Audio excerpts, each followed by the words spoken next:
On board.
Hello.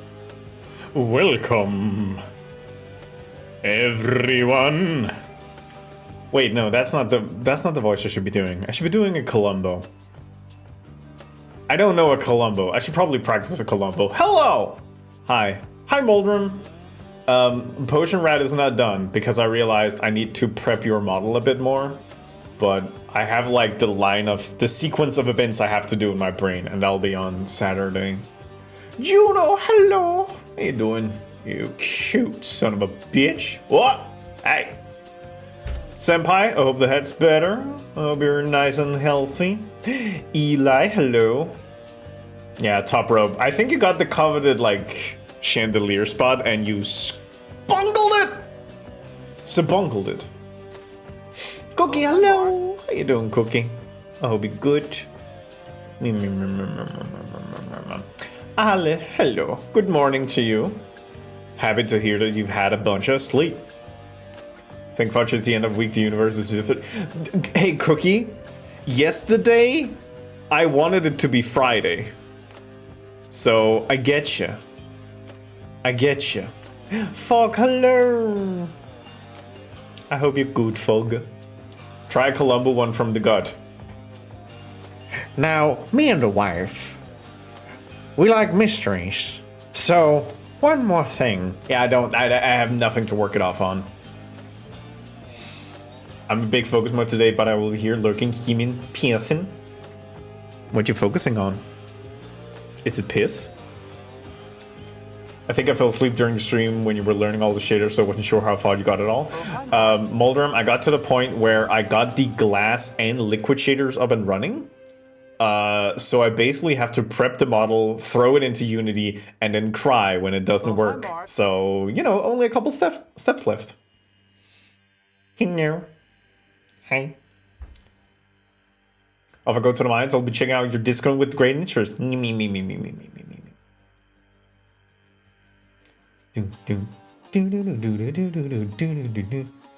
Sneak crits. Actually, not that half bad. Thank you. If I knew what I was doing, it might be better. That got automated. Yeah, I can't see what it was now, but it wasn't that bad. I'm so well rested for this game to fuck me up. We need to talk about what do we want the plan to be. I have a plan of what I think I want to do, but there is a question I want to pose to everybody before we keep going. We discoing today? Yeah, baby. Disco. I've said so much worse. Yeah, sometimes Automod is just a little bit hyphy. But yeah. I hope you all are good. I went to the dentist today, and my teeth are fine, but I hadn't had a dentist in like... I haven't had a dentistry check for 2 years, so I had like to file off rocks from my teeth. So my teeth are like weirdly smooth, and my tongue feels weird because I keep hitting like smooth surfaces, and it's weird. Disco ELYSIUM. Show me them chombers? No. Horatio requests? Hey Horatio, your biggest fucking fan is here. Can you like actually pretend that you're doing your fucking job? God fucking damn it, I'm gonna kill that idiot. One day I'm gonna end him. One day I'm gonna strap Horatio to a rocket and send him up until the stars. What do you have to say about that, Horatio? Alright, okay, you know what? Maybe you are a professional and I'm the idiot. I just...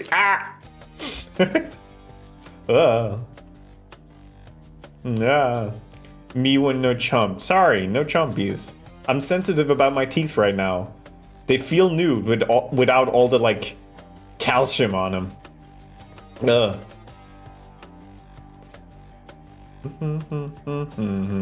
What? Oh, I thought you were right here. Let me grab you.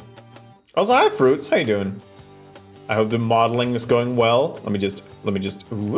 Whoops. I think it's like storing energy or something. Because if I hold it for a long time, I need to check that. I honestly need to check it. All right, how does this one look? That's very good.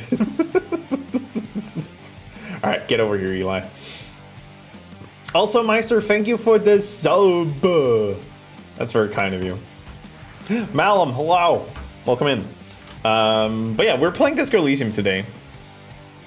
I wish Horatio would slay me. God, I wish it was me.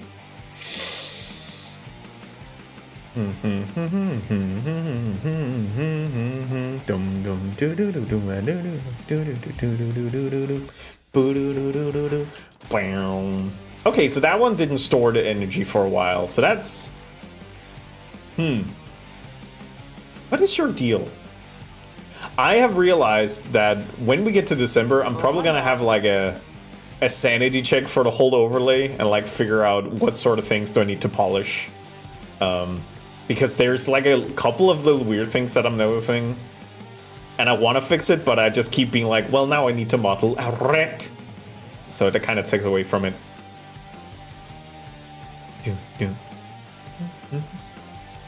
It was Hades? Yeah, it's always Hades nuts. Haha! I said it before you, Fruits. Or at least I said it and I looked over and it said Hades nuts. Yeah.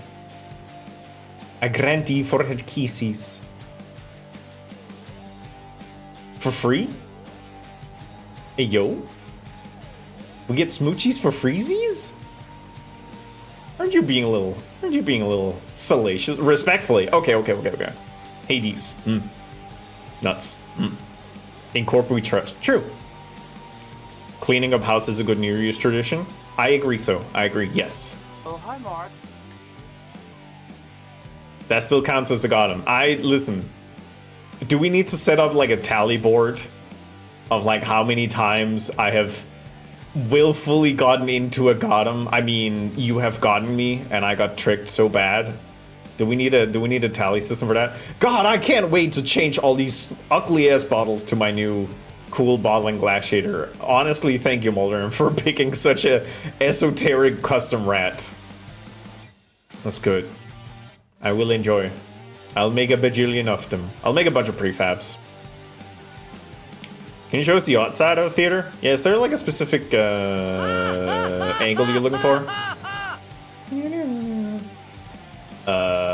I mean, I can do this one. Nope. I can do this one. Yup. The new bottles will look great. They will look glorious. You can't got 'em. I quit. I just want to make sure there are no birds out there. Listen, if you see a bird, let me know. Because as far as I've been told, closer, I don't have a good, like... You know, a thing I really want to do, and I know Stoiketh made them, is like a full-on free cam. I can just kind of dislodge and then just send it to Clown Town. That would be great. If you got him yourself, you don't get unemployment. If you got him yourself for more than 4 seconds, it's foreplay. Woodcocks go nyep. Send it where? Wouldn't you like to know? I'll send it to Rib. Or sorry, I'll send it to Melvin. Which is having a grand old time. Hi. This is Oh, hi, Mark.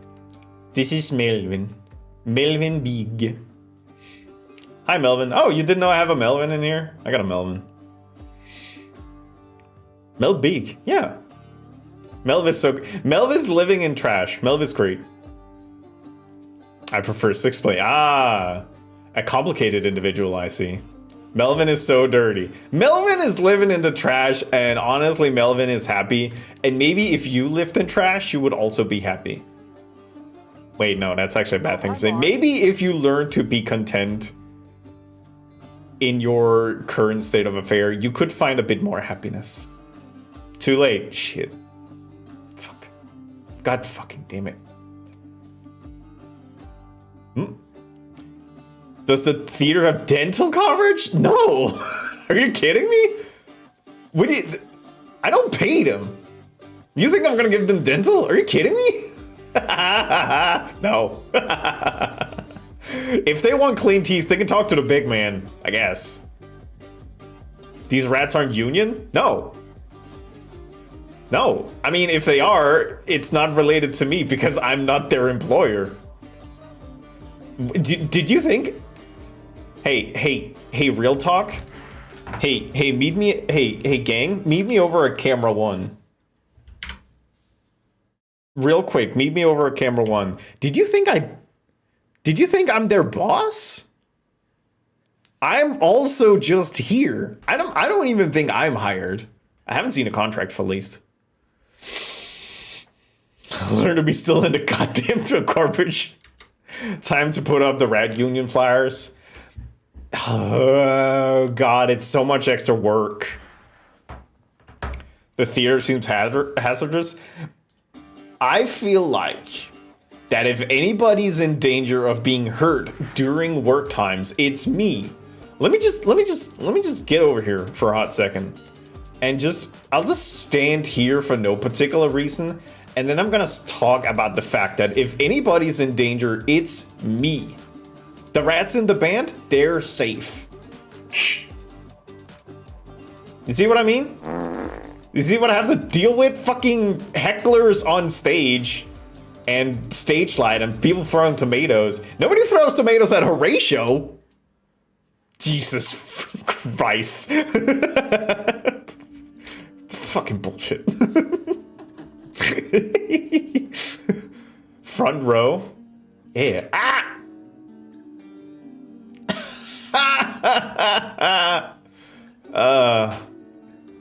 God, I can't wait until Moldrum is a goddamn bottle. Rare. Oh, Apple's there. That's nice. Ooh! Nice.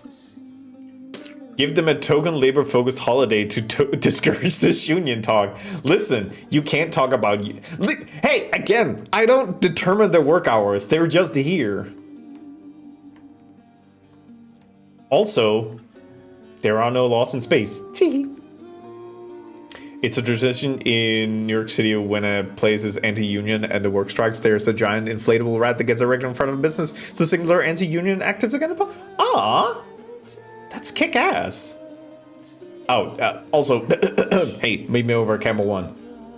Jokes aside, fucking unionize. It's so fucking important. Do it. Don't let them bully you. Fight. Kill. Eat the rich. Philly. Philly? Why Philly? Philly cheesesteak? I love. There are actually space laws. Hey Splasha. Hey Splasha, where are you? Ow. Hey Splasha, can I find you real quick? Splasha, where? Oh look. Oh look, it's Splash. No? I wonder where did Splasha go? I think Splash is somewhere. Wait. Oh look, it's Splasha. Wait, that's Splasher. All right. Splasher, let me. You know what? Actually, Splasher, you're right. Let me see if I can find those rules you were looking for. Those space rules you were looking for. I think I see them somewhere around here. Man, did I leave them outside? That's so weird. All right, let me show you where those rules are. They're right around here.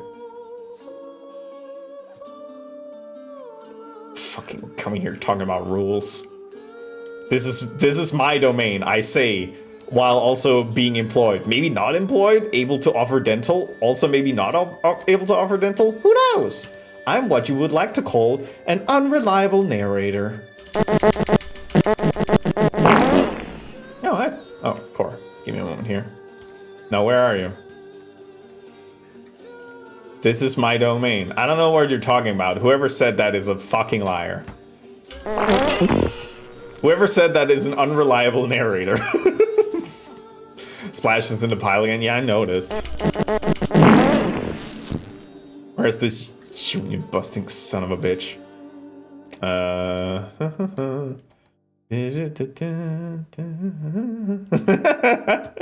Hi, Schnoo. Esther Stonewall. Hello, welcome in.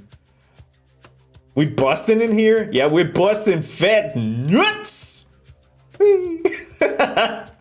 God, okay, hey, can we talk about for a hot second how fun it is to just throw rats off the rock? Give me a hot minute. Yeah, no, give it a moment. Give it a moment. Give it a moment. Give it a moment. There we go. Alright, okay. Okay, look at this, look at this. Look at this, look at this. Look at this. Schnoo, bye. That's funny.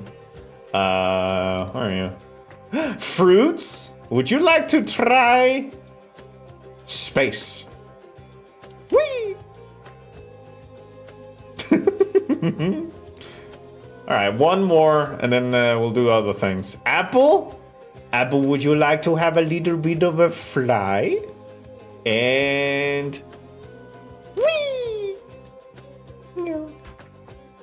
I love that we're supposed to just summon the rats too. Listen, I don't know if you've ever done game development, but when you do features, you need to have like ways of testing it. And to test it, like, you know, let's not be crude about it. I was testing the farting. And then I realized, wait, when I press this button, it makes everybody fart towards me. That's funny. I'm keeping this button. Ain't that right, Horatio? Yeah, there we go. There's my man. Does the theater have any shielding from cosmic ray? That sounds like nerd shit to me. There is no up or down in space, the only way is forward. So true. So true. Oh, sorry, let me allow the fat nut there. Sorry, I'm just scrolling back up. Disco. Yeah, we'll be doing some disco. There's actually space laws to prevent anyone. Hey, Splasha.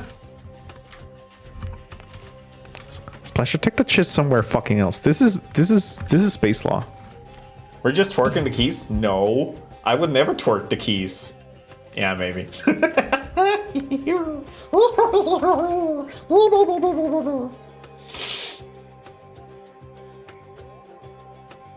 I'm gonna educate your chat even if it kills me. That's the correct spirit. And for that, Splasha, good job. I love you. Fellow law nerd? Yeah. Thank God for space law. But yeah, we're playing Disco Elysium today. And there is one one question I want to pose to people. I'm gonna actually put it up as a poll because we're in a current situation where we can say to Kim, there is a body that needs to go to processing, and Kim needs to drive away from it, which will mean that Kim will be away for the rest of the day. So we can do three things essentially. We can send him away right now, which means that I need to deal with the rest of the day without Kim. I can also send Kim at the end of the day, which means that in the morning Kim will return and there is an essentially minimum amount of missing Kim. Or, and this is the fun one, I can send him off at the beginning of day 3 and I have to survive one day without Kim. So that's the options. Kim do. Gone for today. Let me specify. Gone for day 2, and then in parentheses that will be short. Essentially not gone. And then gone for day 3. In yellow. If you have issues with cosmic rays, you can make a pledge to the King in Yellow to help with that. But really, this is magic space. We're all turned into rats. Our only problem is the lack of cheese. I don't even know what cheese is.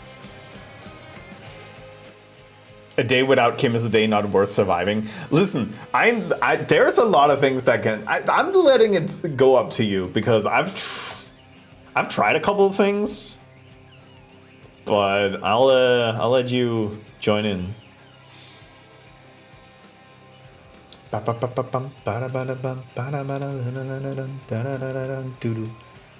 Space law and bird law shaking hands.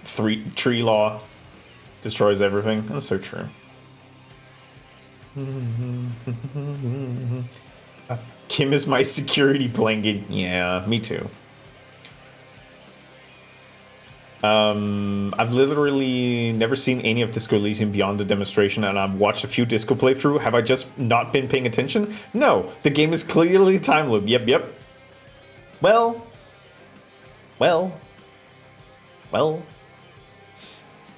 Tree law is complicated, but interesting. Are you telling me trees have rights? Good. How else will Mr. Cool Cup survive without with Kim there to yank the monkey backbang baby leash? That's the interesting question, you know? Vote early, vote off. No, vote vote once now. just once. Oh, poll is up. Man, it's looking for gone for day 3, which I'm very excited about. Because what you need to understand is that the game will still give me a shit ton of dialogue. And I think in some cases it also like supersedes some of Kim's talk, which means that there will be extra internal dialogue. But I'm not really sure. Oh, the Kim lovers are winning in.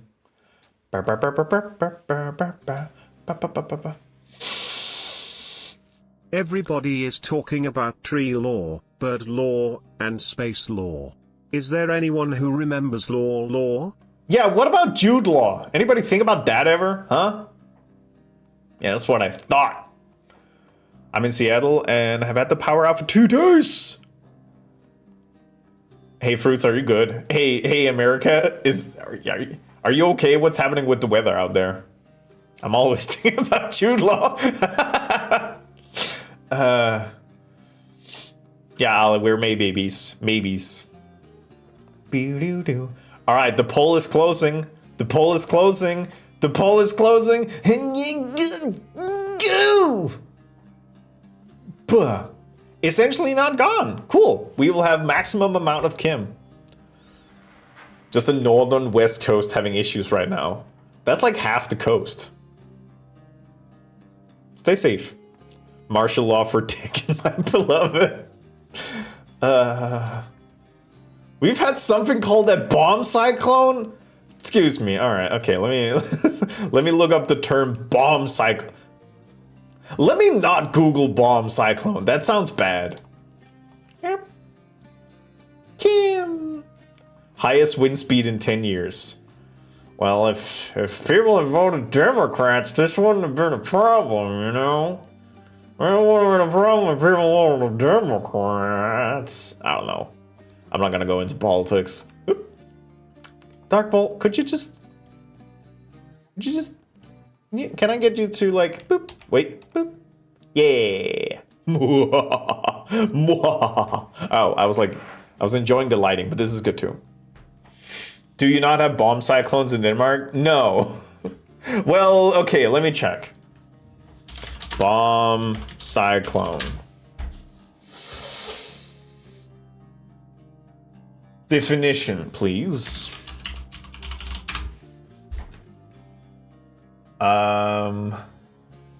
What is a bomb cyclone? What do, fucking going? Fucking stop it. What is a bomb cyclone?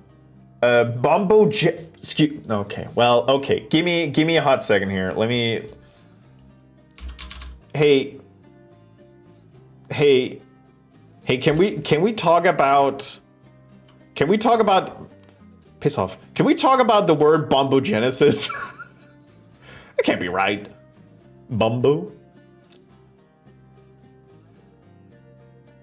A bomb cyclone, also known as bombogenesis, is a fast-developing storm that occurs when atmospheric pressure drops at least 24 millimeters for a period. Okay, so like a severe pressure drop. Bongo Genesis? Sega Genesis? Well, everybody stay safe, stay indoors, and check up on the people you care about, and prepare for the end times. Bombogenesis number 5. It's like exploding head syndrome, which is something I have. Woo. Weird name that describes nothing. I mean, it's like creation of Bombo. It's silly. Empanadas, hello. We're gonna play Disco. That happened on Tuesday in the Pacific Northwest. Yeah, I've never heard of bomb cyclone as a term, and apparently it's also called bombogenesis. According to CNN, so they might just be freaking wrong, who knows.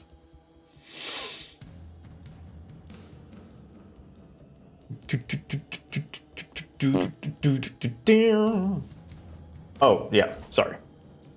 Sorry, I just really like Hades. Nobody say Hades nuts. Welcome in.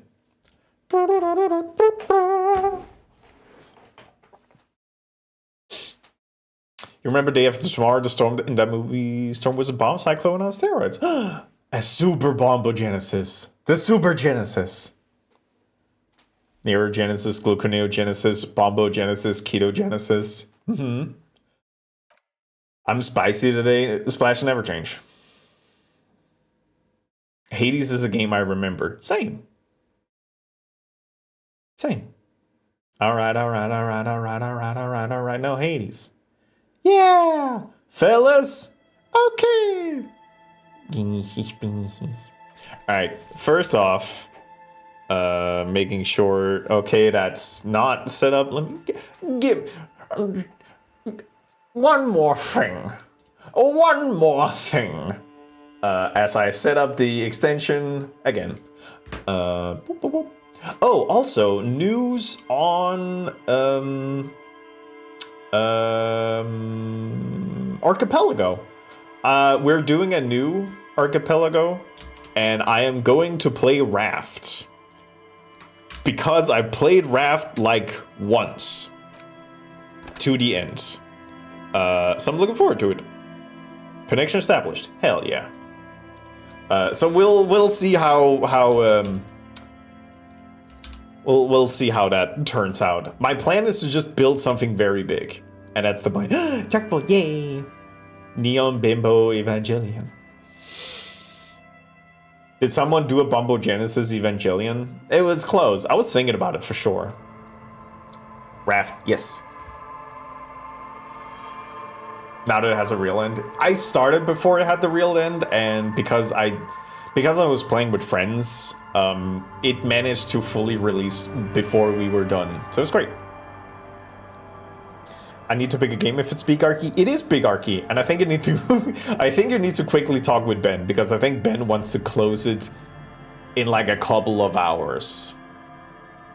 Tangerines. Yeah. Yes. So last time we managed to figure out that there is a lady truck driver who is part of the drug trade, and that was very good because that meant that we could get some information from Joyce. But we did take all that information and we did go to the hanging body tree that was now on the ground, and we did a field autopsy where we learned that he was hung post-mortem after he had received a fatal shot to the brain. So now, since we are going to save Kim for the end of the day, we're going to talk to the Hardy Boys, which in the beginning of the day, we were told, hey, what if we don't talk to them immediately? We just let them stew a little bit. We did wait a full-on 10 hours. So, you know. Thank you, Shnu. Very good. Playing with friends until fully released. Oh, that one? I mean, they both work in that sense. Yeah, so we're gonna talk to the Hardy Boys. I need to check the projectile first, because I'm pretty sure that will mean that I understand it a bit more. But yeah, so that will be end of day 2. Is her name Lori? It's a good joke, and no. But yeah, so we're gonna solve a mystery, and when we get to day 3, that's when the water lock gets fixed, and we can get to the other part of the map. So the game is pretty clever in the fact that it closes half of the map off for the first 2 days, which means that you are forced to learn this little environment and then collect up until you can get to day 3. It's very good. All right, let's continue. There is like a big thing I need to do wait a minute. What's this? Also, I am nude and only wearing gloves. There are several footprints in the mud, left by work boots. Anywhere from 6 to 12 pairs have walked here. What kind of boots? Heavy workers' boots with reinforced toes and hobnails, all over the yard. Isn't this something an industrial worker would wear? Lieutenant! Boots. Noted. Okay. I'm pretty... Her prints near video river... Let me... I'm pretty sure I have something for visual calculus. Yeah, that's a 1. Just quickly...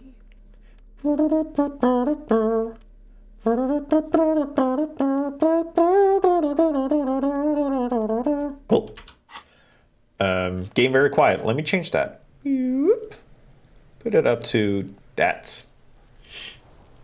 Is it actually time loop? No, it's not time loop. But there is a lack of... It kind of divvies up the There time. are several footprints in the mud, left by work boots. Anywhere from 6 to 12 pairs have walked here. Yeah, I can do 72. What do you Apparently think you are? not. A super detective? You're hungover. These are just dents in the mud. No pattern emerges for the time being. No. I do kind of want this one, though. What else? Sorry, I'm like already fully in the game. I can do... I don't want to talk to him about that. Sleeping dock worker. I can do sleeping dock worker. If I do encyclopedia, I can check the mirror again. So we'll do that. Doot. Or did I have to do it in visual calculus? I did have to do it in visual calculus. Damn it. Anywhere from 6 to 12 pairs have walked. Man, this sucks. Boop. All right, now I'm here. Is the game audio good? Is the game audio good? I hope the game audio is good. All right. Yeah, good. Game audio good. Thank you. Heavy work. Isn't this Noted. Okay. Fail. maybe more than Nope. 12? No. 8 pairs of boots have shuffled back and forth in the mud. Maybe more than 12. No, 8 pairs of boots have shuffled back and forth. Go over them one by one. 1. Standard work boot. Steel reinforced toes. Number 46. 2. Standard work boot. Steel reinforced toes. Number 44. 3. Hobnailed work boot. Steel reinforced toes. Number 43. Can we just quickly stop at the fact that he's looking at week old mud tracks and the brain is just firing on all cylinders and analyzing. This is one of my favorite checks where it's like, oh wait, no, he's actually good at his job. 4. Standard work boot. Number 45 or 46. Wait, which one is it? You don't know. It's a miracle you can tell the prints apart as it is. The cold must have preserved them. Thank you, brain. 5. Another standard work boot. Steel reinforced toes. Number 44. 6. An aberration. Light as air. Even pace. Same make of boot, but number 41. Male or female? Tell me about their toes. Impossible to tell. Could also have been an adolescent. The gait is undeveloped. I'm pretty good at this, ain't I? You're not bad. It's as if the whole world darkens. Everything else has a thin film of unimportance on it, and the tracks burn in the middle of it, in a strange, beautiful way. Yes. 7. The glowing outline of a standard work boot. Number 46. But the imprints are twice as deep as the others. The weight exceeds 200 kilograms. Thank you, brain. 8. And yet another standard work boot. Number 44. There's an aberration in the pattern of the sole, however. The right sole is smoother, more worn. How many? The lieutenant has been tracking your eyes. 8. I was pretty off then. I counted 20. The same guy's going back and forth. I'm in brain mode. I never got the hang of it. Hyperopia. Do you see anything out of the ordinary? Light step number 41. Shoo. A woman or a kid? Could be a woman. Okay. How do you know? He knows it's hard to discern sex from a person's gait. I don't. Makes me feel a little badass. I would say so too. I wish I could accidentally be a genius for some part of the day. I had a little experience of that yesterday because I was in a call with a couple of people, and then Libra said Libra said, speaking of, and I continued by saying, oh, you need to give the YAML to Ben, which is like an archipelago thing, and Libra freaked out. And I was like, well, we were talking about archipelagos, we're currently collecting YAMLs, and I haven't seen yours, so I'm just assuming. And she's like, fuck you. It's like, yeah, I'm fucking smart. I don't. Understood. Anything else? A heavy one, 200 kilograms imprint. 200? Could it be the combined weight of two people, one carrying the other? Let's say a heavily built worker carrying a heavily built corpse with a bullet in his head. He might be right.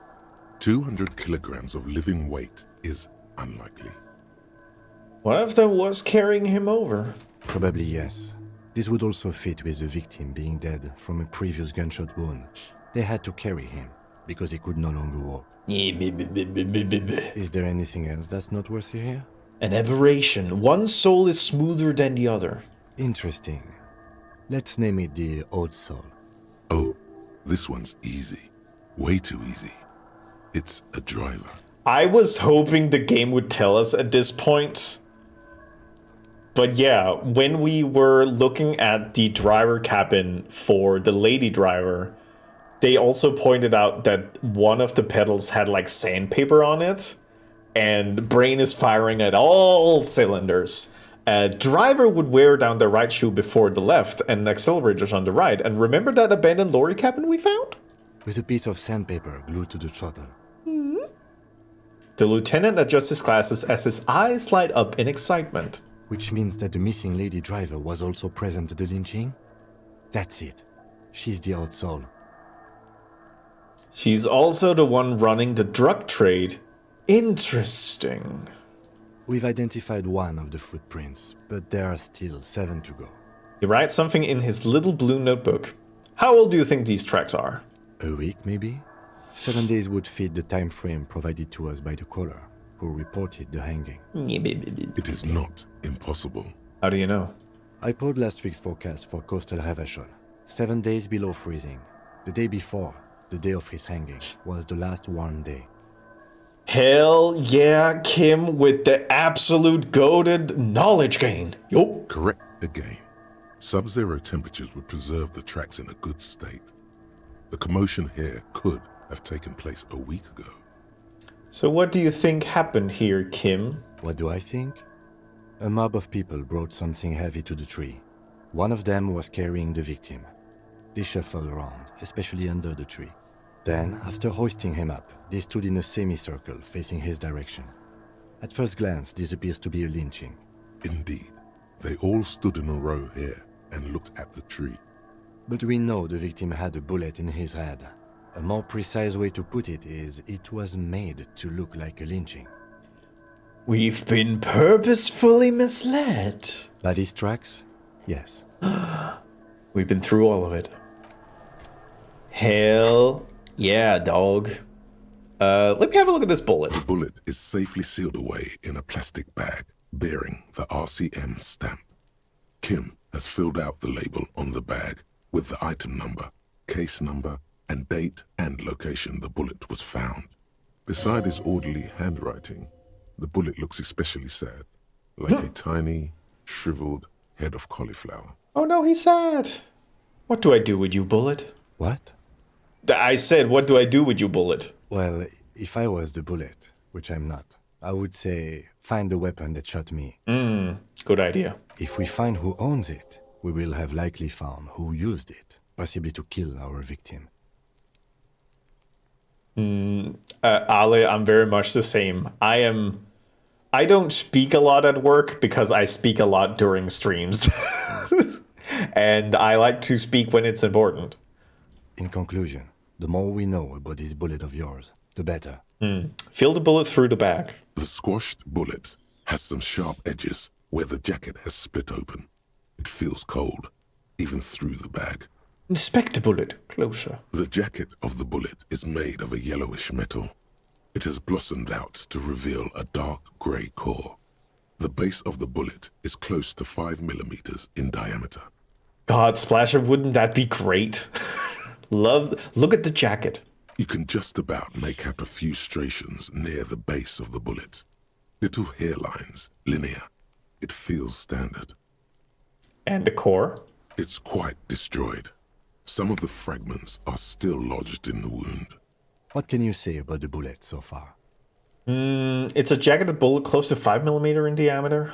A jacketed bullet. Okay. It would have been shot from a military-grade breech-loading rifle, not from a muzzleloader, like those typically found on the streets of Martinez. Kim is my blower bow. Kim is also my blower bow. When doing Lovesick's blower bow bash, I did add Kim Kitsuragi. Even the RCM uses ordinary unjacketed conical bullets. This is strange. Very strange. I like this, officer. Strange means unique. Unique means incriminating. We need to find the gun that shot it. Something tells you that won't be any time soon. This'll have to be one of those epic tasks that's open for a while. How much hand-eye coordination can I squeeze out? I don't think a lot. I mean, we can try, but I don't think hand-eye coordination by putting on the right shoes very good. That's about it. Do I have negatives? No. All right. Is it still 3%? I think it's still 3%. The bullet is still safely sealed. Yeah. away in a Hey, plastic bag hey, bearing the gang. RCM Can I stamp. get some motor rigs? Can I get motor rigs, please? The yellow one. Thank you. If I can get motor rigs, I'll try. I think it's like it's a 14, and I have 2, which means I need to roll 2 6s. Even with a +1, that's still 11, 16. Ow! What? Why? Heal your. Is it because I'm not wearing clothes?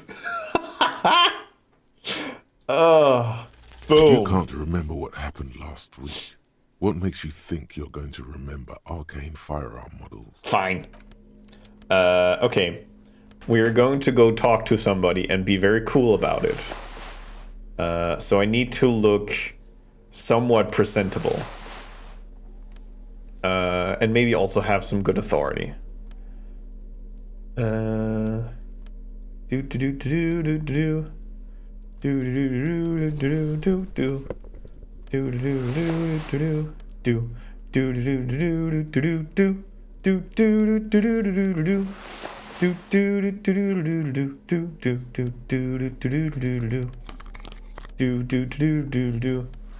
looks good. Looks pretty good. I think just I give -2 authority. Get the shit out of here. Wear clothes. It's against my better judgment. Your HP might have gone down because of your physical stat. That has never happened before.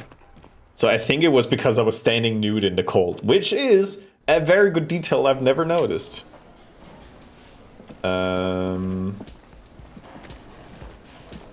What's this? It's a bowl. There's spit in it, reeking of tobacco. Neat. All right. You had 1 HP for a while? Yeah, it's fine. Let me handle this. The woman says to the crowd in the mess hall before turning to you. You seem a little different today. Less hospitable. You are far from home, Lieutenant. This isn't a district known for its love of self-proclaimed militiamen. I knew you were not the gardener. That's right. I'm not a gardener. I'm a legal counselor for the Dock Workers Union. It feels like she's waiting for a reaction of some sort. I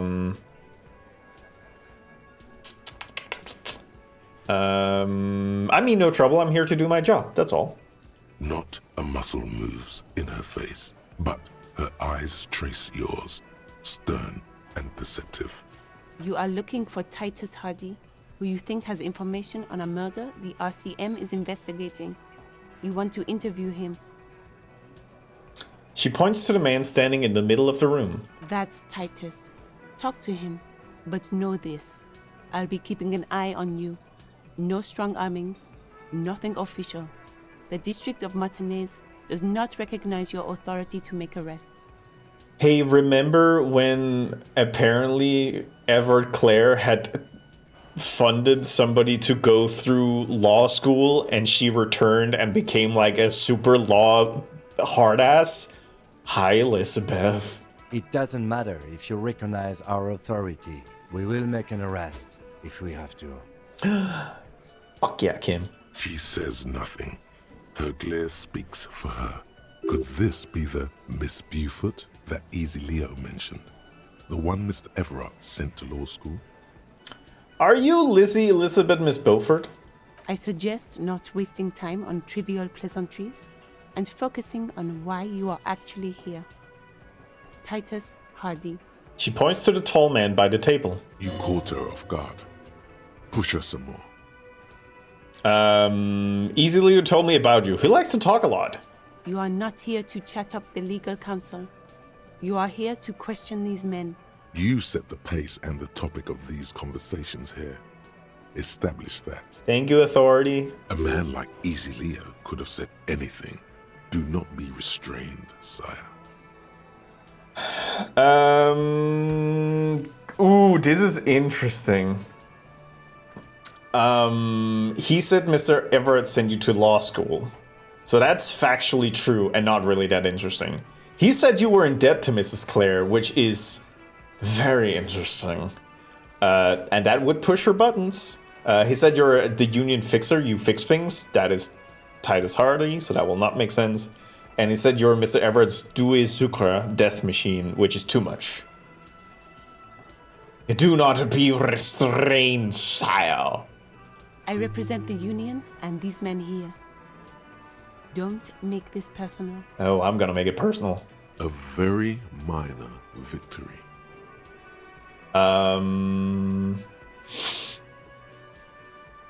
What is your role in all this? Like I already told you, I'm a legal counselor. Do you have hearing problems? Why are you so aggressive? Why can't you just be nice? Aggressive? You make your living enforcing violence. These people are just dock workers. They hung a dead man and staged a lynching. I think we can maybe chill with the rhetoric. Just dock workers? Do dock workers spy on the police? We'll let you off easy, miss. Don't think it will happen again. We've talked to Everard Clare. We know who these men are. The Union's militant wing. Listen, you moral intern lackeys. You're a mob, enforcing the unlawful privatization of Revachol. 20 fat men in the Occident are stealing it all, and you're their bodyguards. Fuck yeah. The tall, broad-shouldered man takes a sip of his beer. So ask what you came to ask, or get back to your commanders. The world needs a financial buffer zone, no need to get emotional. No. The privatization is not unlawful, it's cool and funny. Maybe you're just not historic individuals. Ugh. I don't know where you heard that, but it's wrong. The RCM is principled and strong, unlike you socialists. I like that. Good start. Let's take a step further. Armed uprising. What are the union's plans? Hey, number 2. It's cool and funny, you guys. I'm gonna pick 4. Look, a comedian. Do your job, ask your questions, then get out of Martinez. Damn. Strange. It's as if people don't believe a cop could be a socialist revolutionary. I know, right? What are you going to do to me? The lieutenant is not satisfied with this approach. What are we going to do to you? She starts laughing. It's a cold laughter devoid of joy. Why did you say that? Did you forget you're a cop? Again? I was... Get off my nuts, authority. The Union isn't going to do anything to you. It is not a crime syndicate. It is a labor organization. Well, big word for somebody doing crimes. Goddamn right it is. Goddamn liberals. I've been working my 14-hour shift at the dog factory, and you come here with your goddamn revolution. If anything, it is the RCM who do things to people. But we digress. What if I want to talk to you, not Titus? What you want is of no significance, officer. Don't test your authority. In Martinez, you are no one. I'm gonna test my fucking authority. But first of all, I'm gonna take some of this nice money that just stands here at the corner. Yoink. Kim, where are you going? Photos of men in overalls toting guns and Union placards. You see hawthorn bushes! Nice. Behind the dockworkers, a ceiling height window.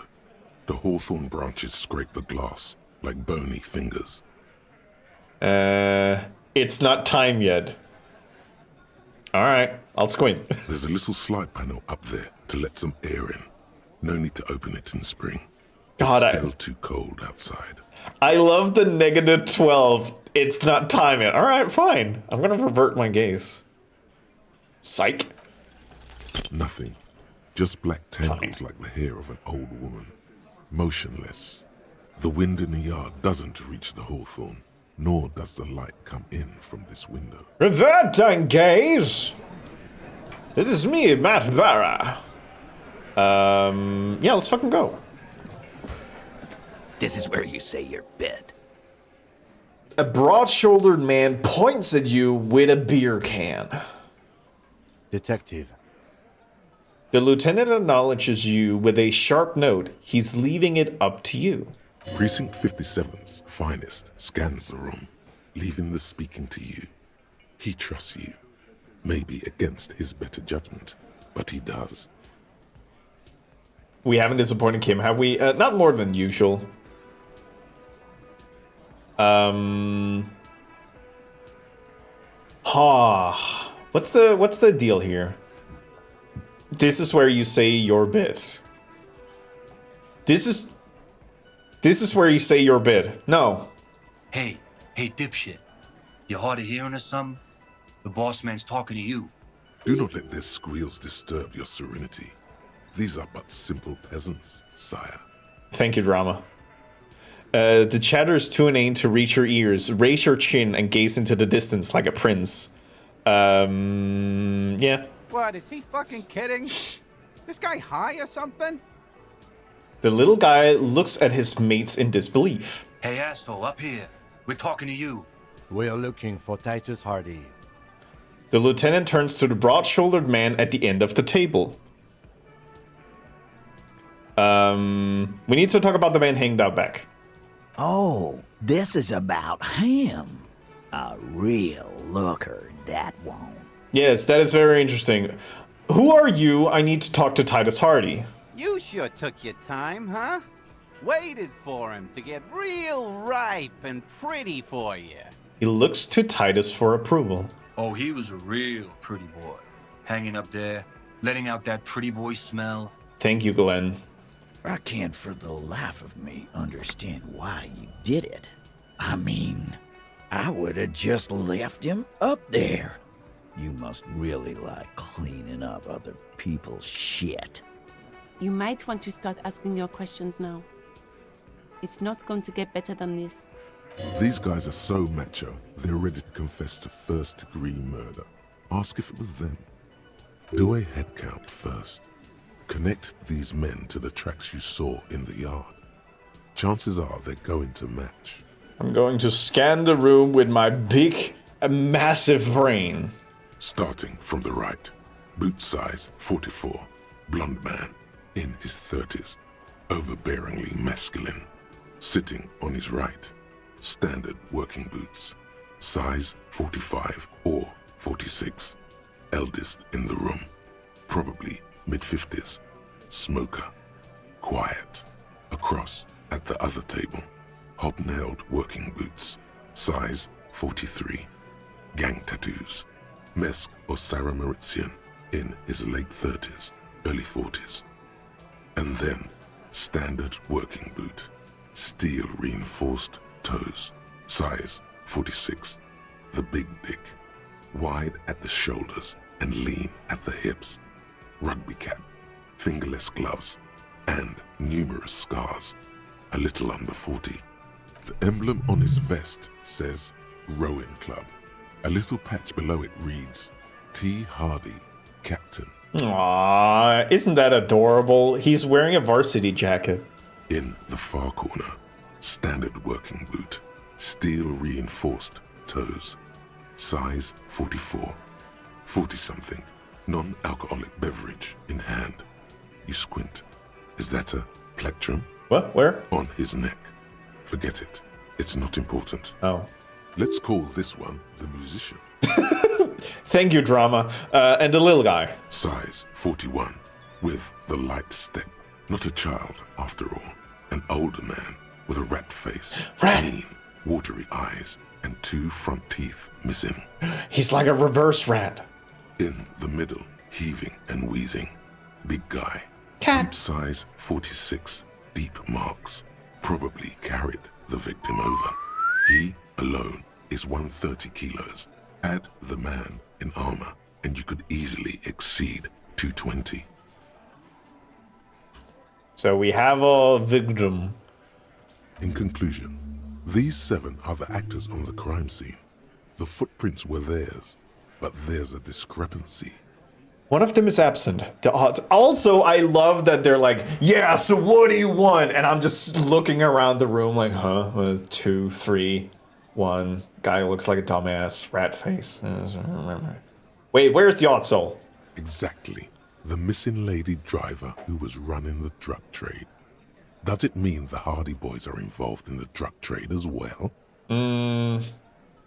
Not necessarily. The lady driver could have kept the drug trade secrets.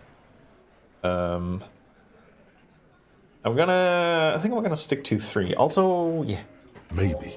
But hey, you've stood there for about 4 seconds, not saying anything. Now is a good time to hit them with questions. Where's the 8th Hardy? The fuck is with you, fella? Titus is staring at you with his head tilted. I found 8 sets of footprints, but there's only 7 of you. Where's the 8th Hardy boy? What are you talking about, madman? There's no 8th Hardy boy. There's 7 of us and we're all here. He sizes you up. Or what? You want to be the 8th Hardy boy? We ain't hiring. He shakes his head. Hey, gang? Hey, gang? Hey, gang? I think he likes us. I think he wants us to be part of the gang. Tee-hee. Actually, boss, we've been talking and we think she could maybe... Oh! We got a dumbass! We got a dumbass who speaks too much. Playing hard to get. Mm-hmm. Ah, interesting. So there's a she! This person Glenn wants to hire. He really respects her. Shut the fuck up, Glenn! He roars. Talking here. Now what the fuck do you want, cop? It has to be good, if he won't let you pursue it. Oh, hi, Mark. Looks like the lieutenant thinks so too. Shut the fuck up, Donnie. Cat, how are you doing? I hope you're good, Cat. Let me grab you. What you up to, Cat? Cat, what are you up to these days? Yeah, do a little yoop, and a little yoop, and a little yoop. Let me see if I can't, like, put you in a good prominent spot. I think here. Yeah, here would be good. And then if I do whoop, there we go. Yeah! UFO 50! I've heard a lot of good things about UFO 50. Soup. I wish upon you healthy times. Oh shit, UFO 50! Whoa. So let me get this straight. There is an 8th Hardy boy. It's a she, and you don't like us talking about her? Also, ads should be playing now. Which, if you're seeing ads, you can't hear me. And if you are subbed, you won't see ads. So, UFO 50. Last night I was thinking of how cool a UFO 50 relay race would be. So apparently, Ben that I do archipelagos with is in the archipelago Discord server. And apparently somebody is making archipelago work for UFO 50. Which I think sounds absolutely insane. So I'm, of course, a huge fan. I don't know if that would be like, if it means more than... I honestly don't know how UFO 50 works, so I don't know if there's like pickups or if it's just complete a game and then you're there. UFO in an archipelago sounds nut. I mean, how many checks would there be? And I don't know. I don't know how it would work. I don't know if there's like things you could pick up. There's like point and click adventures in it, I guess. Individual games of pickups. Okay, so some games are lame and other games are huge. Probably thousands. Holy shit. Well, in that case, buh. Oh, buh. I should probably also readjust myself so I am in the view of the viewer. There we go. Let me just stand here. Right behind Darkvolt. Hi, Darkvolt. Raise me up so I can stand on mountains. Yeah, so that's apparently being worked in the archipelago. Don't know when it will be officially supported, but, you know, it would be pretty rad, I think. And I would love to see a race and potentially learn more about UFO 50. But yeah, I hope y'all are good. 25 seconds left of the ads, and then we'll get back to it. Sounds chaotic as hell. I love it. I'm looking forward to see how Raft Rando is gonna work. I'm assuming there's gonna be a lot of downtime for me to just build an absolute batshit raft or something like extremely chaotic, which is mainly what I'm hoping to do. If you know how I play Satisfactory, you will probably fear me playing Raft. Yep. That's right. We're not talking about this. This is a private Hardy Boys matter. Nothing to do with your shit. And he points to the lieutenant. You're not cops here. Don't go digging around if you don't want a bullet in the back of your head. I'm watching you. Good. We are all watching each other. Officer, your question. There's no point in pushing it further, he thinks. This is already a victory. We'll learn more about this 8th Hardy sooner or later. Alright, let's get to it. The man hanged in the backyard. Did you do it? The pretty boy.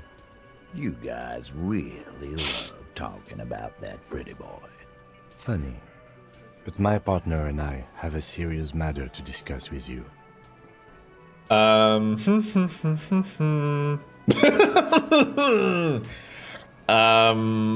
Why are your boot prints all over the scene? You mean these boots?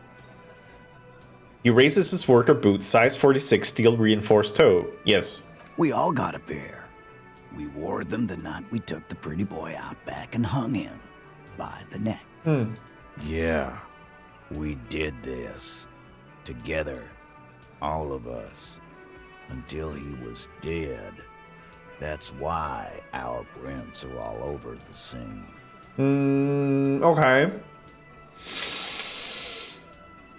So, you just confessed to murder? Goddamn right. No. These 7 honest men have equally come forth. They told you what happened, so that you don't waste any more of your time. All 7 together. They're diluting responsibility. It's an anti-arrest tactic. Interesting. Let's see here. When did This is gonna lead nowhere. I don't care about that one yet. Let's establish time. When did this hanging incident occur? You don't have to answer any of his questions. The fixer turns to remind Titus. I know, Lizzie. Relax. We killed him last Sunday night. Seemed like a good way to end the week. How long had you known the victim? Known him? We don't associate with scum like that, asshole. Keep talking, Glenn. Yeah! Who do you think we are? Bitches. Next. Quiet. He came around about 3 weeks ago when that Pines cow first sailed into town. Happy? I think Titus. Or Titus. It's Titus. I say Titus. I keep hearing Titus. About 3 weeks ago when that Pines cow first sailed into town. Happy? By the Pines cow, you mean Joyce Messier? The representative for White Pines? The same company you're striking against? No. I mean the Pines cow. The stupid-ass cow they sent in to fuck us over. But you know what? Hi, DZ. How you doing? This is where he tries to sow discord between you two. Because he knows the company is responsible for bringing the mercenaries into town. Why don't you ask her about the pretty boy? I'm sure she has interesting things to say when you ask her hard enough. Sir, your insults are extremely gendered right now. That's enough insinuation for today, Titus. Officer, your interview is drawing to an end. Don't waste your last questions. Okay. Motive. Why'd you kill him? Why? 'Cause he was worthless mercenary scum. And he stepped out alive in my town. So he was a mercenary, is that it? And he stepped out of line. He repeats, jaw clamped shut like a vice. What kind of mercenary? The kind that shows up when you start a strike. The experienced kind, too. Had Kohoy and Semenine written all over him. Ex-Oranese Special Forces. A live grenade. Right here in our bar.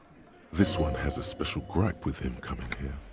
I can't prove it, but I know he was sent by the Wild Pines. They hire merc shit like that. Story of every strike from here to Samara. Right, but what did he actually do wrong? Wrong? He harassed women, raped one, harassed workers, threatened to kill some as a warning. He wiped spittle from his mouth. Interesting. From rape to harassment to threats of violence. Why the strange de-escalation? He regrets mentioning it. Hopes you didn't notice. Thank you, empathy. To kill us all, if we don't open the gates, if we don't let the scabs in, if we don't bend over. That was before he started coming here. Yeah, he said it was his favorite joint now. Started coming here every night. Drinking, grabbing girls. Grabbed one of ours mid-karaoke, right there on the stage. Grabbed one of ours? He grabbed someone? The lieutenant is trying to make sense of this flood of information. Yeah, this girl's on the mic. A beautiful girl, young. Gets into the second verse of Lover Lake. The fucker grabs her legs, starts screaming. Show me your cunt! Why don't you show me your cunt? A little distasteful. Then, he gets knocked on the head with a wine bottle. Doesn't even fall down.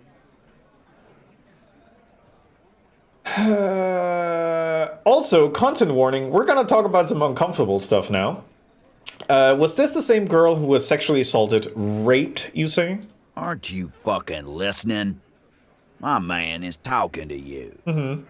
He took care of it. They got the girl out before anything else could happen. Mm-hmm. Yeah, me and Eugene got her out. Aren't you fucking listening? He repeats like a parrot.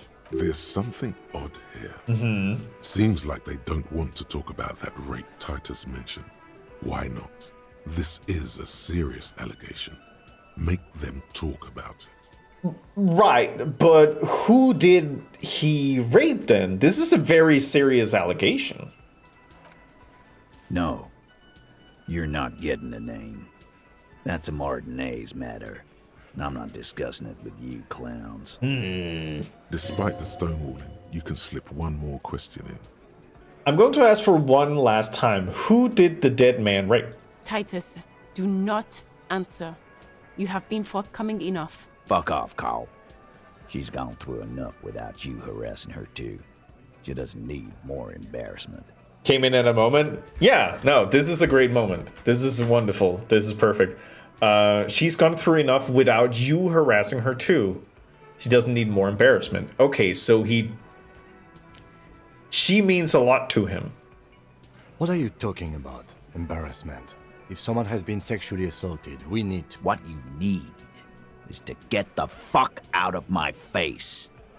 I've had enough of explaining myself to you fucks. He's dead.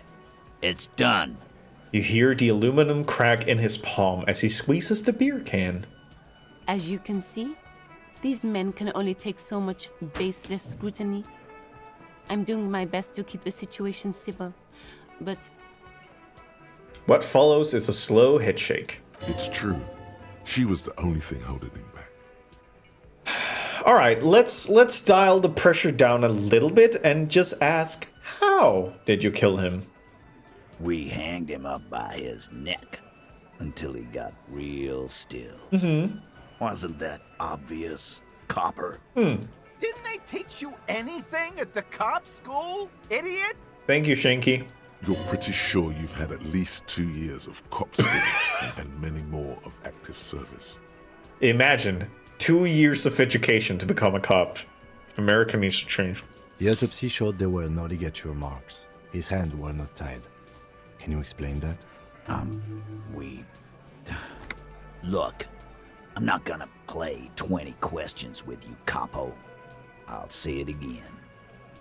Cop school, my favorite. He looks even more irritated than before. Good. Yeah, I knocked him out. Ah. Came up behind him and clubbed him in the back of the head. He went down like a sack of sand. That's right, lawman. And then we hang the fuck. Interesting. That would mean that I would have noticed that when I did the fucking autopsy. Make them a bit more uncomfortable first, then see if it all adds up. Mr. Tats, what did you use to knock the victim out? My fucking elbow copper.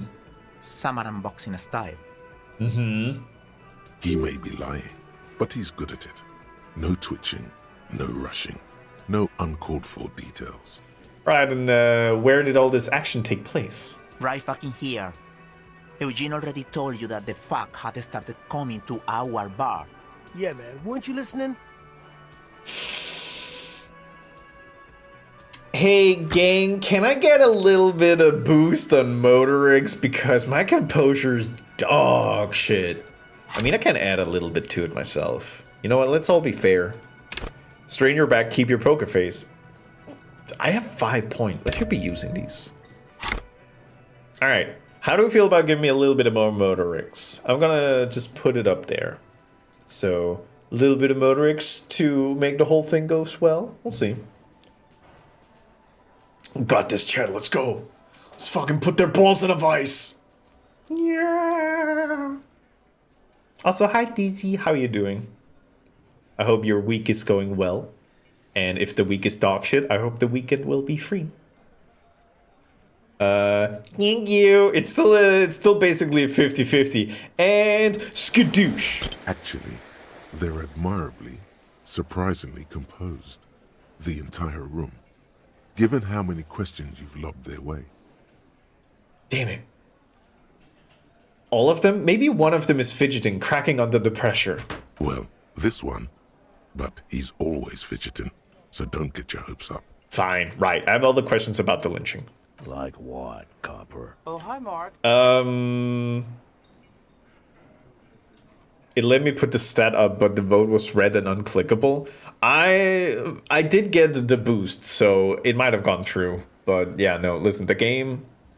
The Twitch integration is a little buggy. Alright.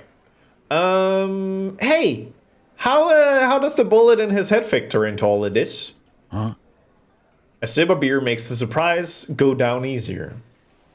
There was a bullet in the dead man's brain. Why was it there if you hanged him? How the fuck do I know? Anyone could have shot him.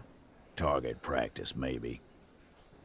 Another sip. He's tight-lipped suddenly. Interesting, sire. It's as if he's lying to protect someone. He's not very good at it. Sire. This line of questioning is over. You got the cause of death already? Hanging. If there's any post-mortem trauma, it's your problem. This will not turn into a cross-examination.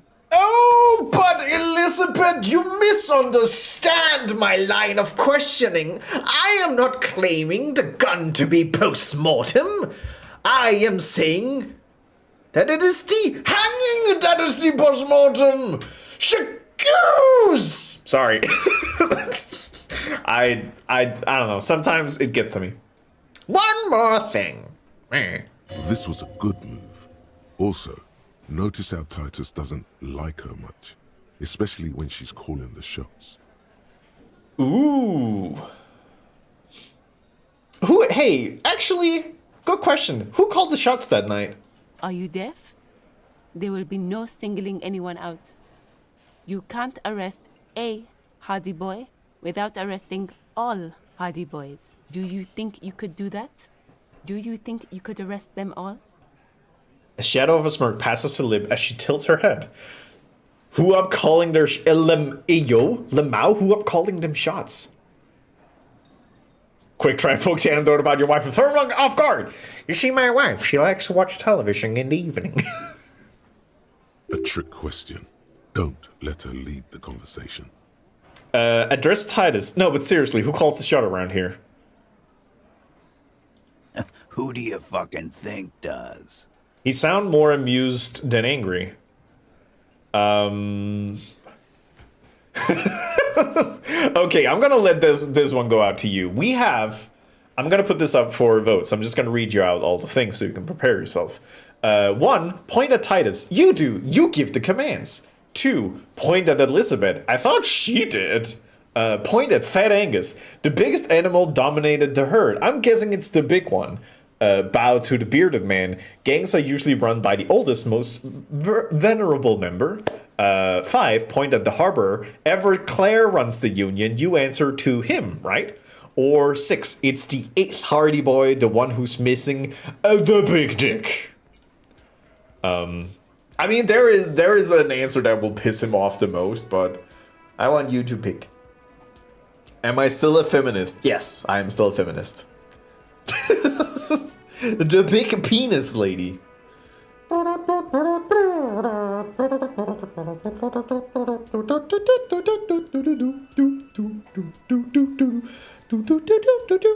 Alright, it's a 50-50, but this one lights up, so I'm gonna pick that one. I thought Elizabeth did. It wasn't a question, dickwad. How fucking stupid are you? Thank you, Glenn. This asshole is worse than... Titus runs the Hardy Boys, genius. That's why we're called the Hardy Boys. Ain't that right, fellas? Oh, yeah, punch the stick. Think you got your answer, Mr. Law.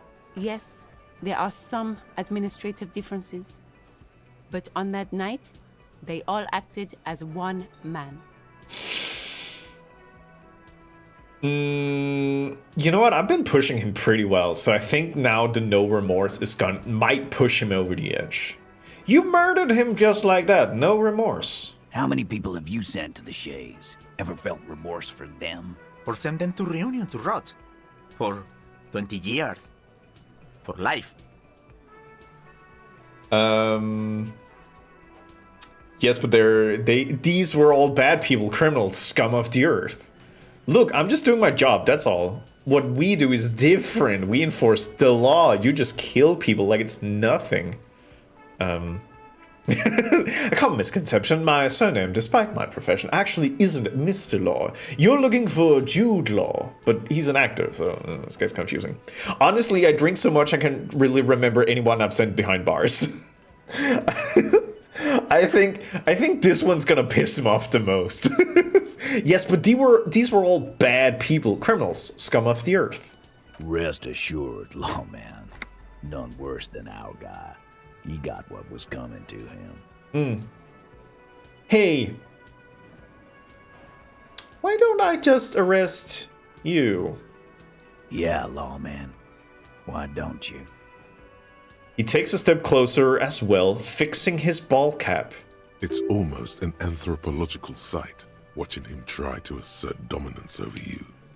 Here we see the two monkey men trying to assert dominance, wagging their penis all around. Not in the arresting mood? His mean little eyes comes alive with hatred. By your side, the lieutenant keeps his hand away from his holster. You hear the nylon of his coat hiss as he steps closer. Wearing pants was a bad call. Yeah, no, I should have been able to, like, pistol whip my dick out. Easy. Walk back from the provocation. They're armed, and they outnumber us. The lieutenant tries to establish eye contact with you. Alright, easy now. Let's just talk. Wise move. You made the right choice there. Now make another one and get the fuck out of our booth. All right. We're not gonna do this again. So, what are we going to do now? Nothing. Your investigation here is done. Leave Martinez, go back to your stations where you belong. I think we're going to stick around, thanks. Some things don't add up here, Titus.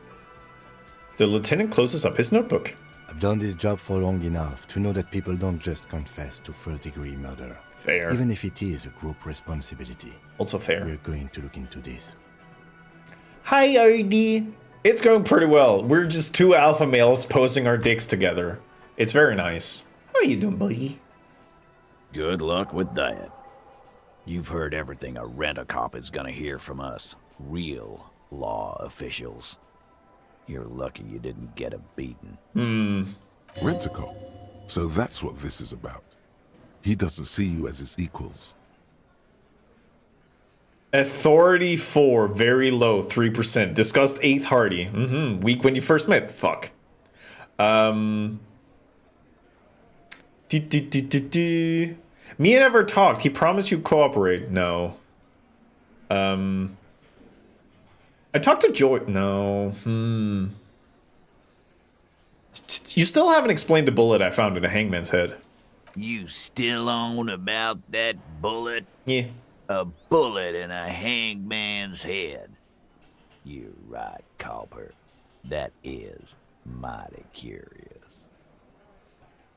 I've been a half day distracted and half a day working portfolio. Yeah. And you got your merch poster. Ooh. Oh, you sent it to a good print? Indeed. Mighty. How did it get there? The lieutenant is fixed on Titus. Well, there are so many bullets in the world, and so many heads. I guess it's only logical. At some point, one of them bullets had to end up in one of them heads. Oh, Artie, I'm still assuming that Fourth Wall needs to find somebody to print it. So, do you know where it got printed? I mean, yeah, no, it's logistics. It's bullets and brains. They gotta meet at some point. It's bound to happen again, you know? Just statistically speaking, of course. Elena, are you being a little bitch?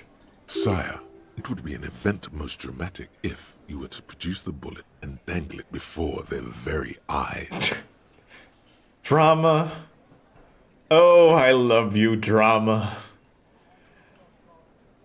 I'm gonna ask you again, why was Diz, showed him the bullet, in the victim's head? Wow! He's got it in a real evidence bag and all! Why don't you go home and log it into evidence? These men have told you what happened. Thank you, drama. Did you guys shoot him? Shit! I probably did shoot him. I was drunk last night. You guys know me when I'm drunk. Yeah, Glenn likes to shoot his guns when he's drunk. Better hope he stays sober. Shanky, what's your deal? No, he meant before he was hanged. Did you shoot him before you hanged him? I don't know, I think they've just have their own printers. I seem to remember that Fourth Wall works all over the place, so I think they try to source locally. I don't know. Before? After? During? This is getting ridiculous. They told you what happened. Stop wasting your time. Okay, but I think the hanging was a cover-up for the shooting, so fuck you. You know what I think? I think he was shot in the head as a kid, and his brain grew around the bullet. Wait, you can do that? Around the bullet, man. That's a good one. All the goofing around is to avoid lying. It's a technique. Yeah, it's a good one too. That's Bloot. They're only pretending to enjoy this. Beneath the act, they don't like you knowing this. Don't worry, we'll figure this out sooner or later. Never been worried in my life, lawman. He crosses his hairy arms, having forgotten his beer for a moment. It's not like you blew it wide open, but there's a little crack in there, somewhere.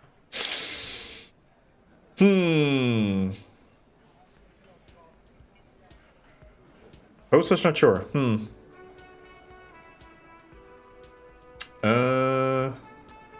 Strange reaction to bullet. Okay, it's getting better. Guess what? I've connected you to the local drug trade. Like hell you have. There is no local drug trade. This place is as clean as a rifle. Go back to Jamrock and ask the local junkies how clean your streets are in Precinct 41 kilos. Hello, Rossi. We'll do that. In the meantime, did you know that there's an abandoned lorry at the intersection that was used to move raw ingredients for drugs from Terminal B to Jamrock? The person driving it was present at the hanging. It was one of you. We've connected the footprint. Detective, do you want to deliver the coup de grâce? No, the thunder is his. Leave it to the lieutenant. No. Do the honor. You've earned it. Kim, please love me.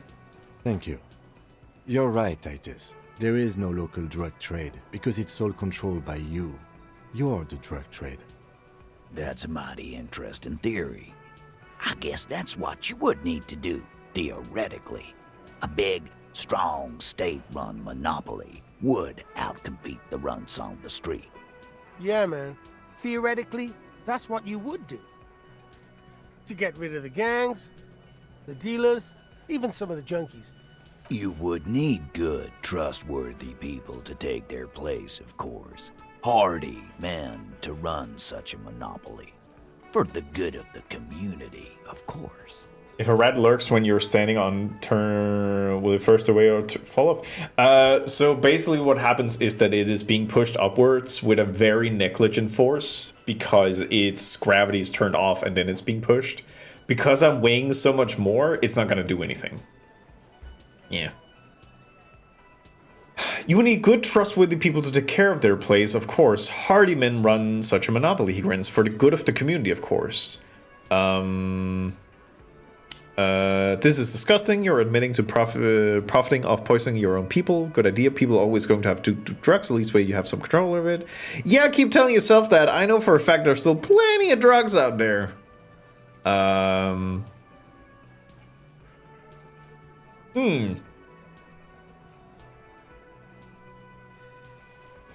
He's just gonna be an asshole about that one, and this one is where he's gonna point at me. I'm just gonna be like, you know what? Good idea.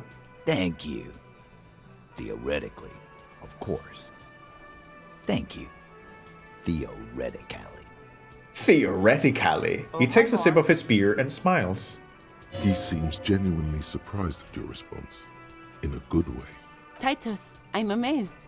Where is the same professionalism when it comes to other topics? You're doing great.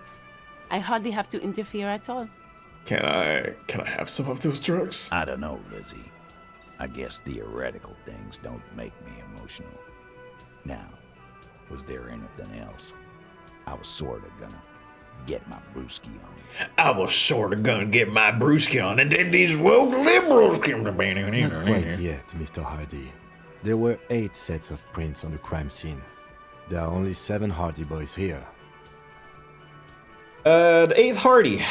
The one who's missing. She runs the things, right? My answer is... fuck off. Mind your own business. There is no 8th Hardy. I run this goddamn scene. Sorta getting me brewski on. Finally, you got something out of him. This could prove useful in the future.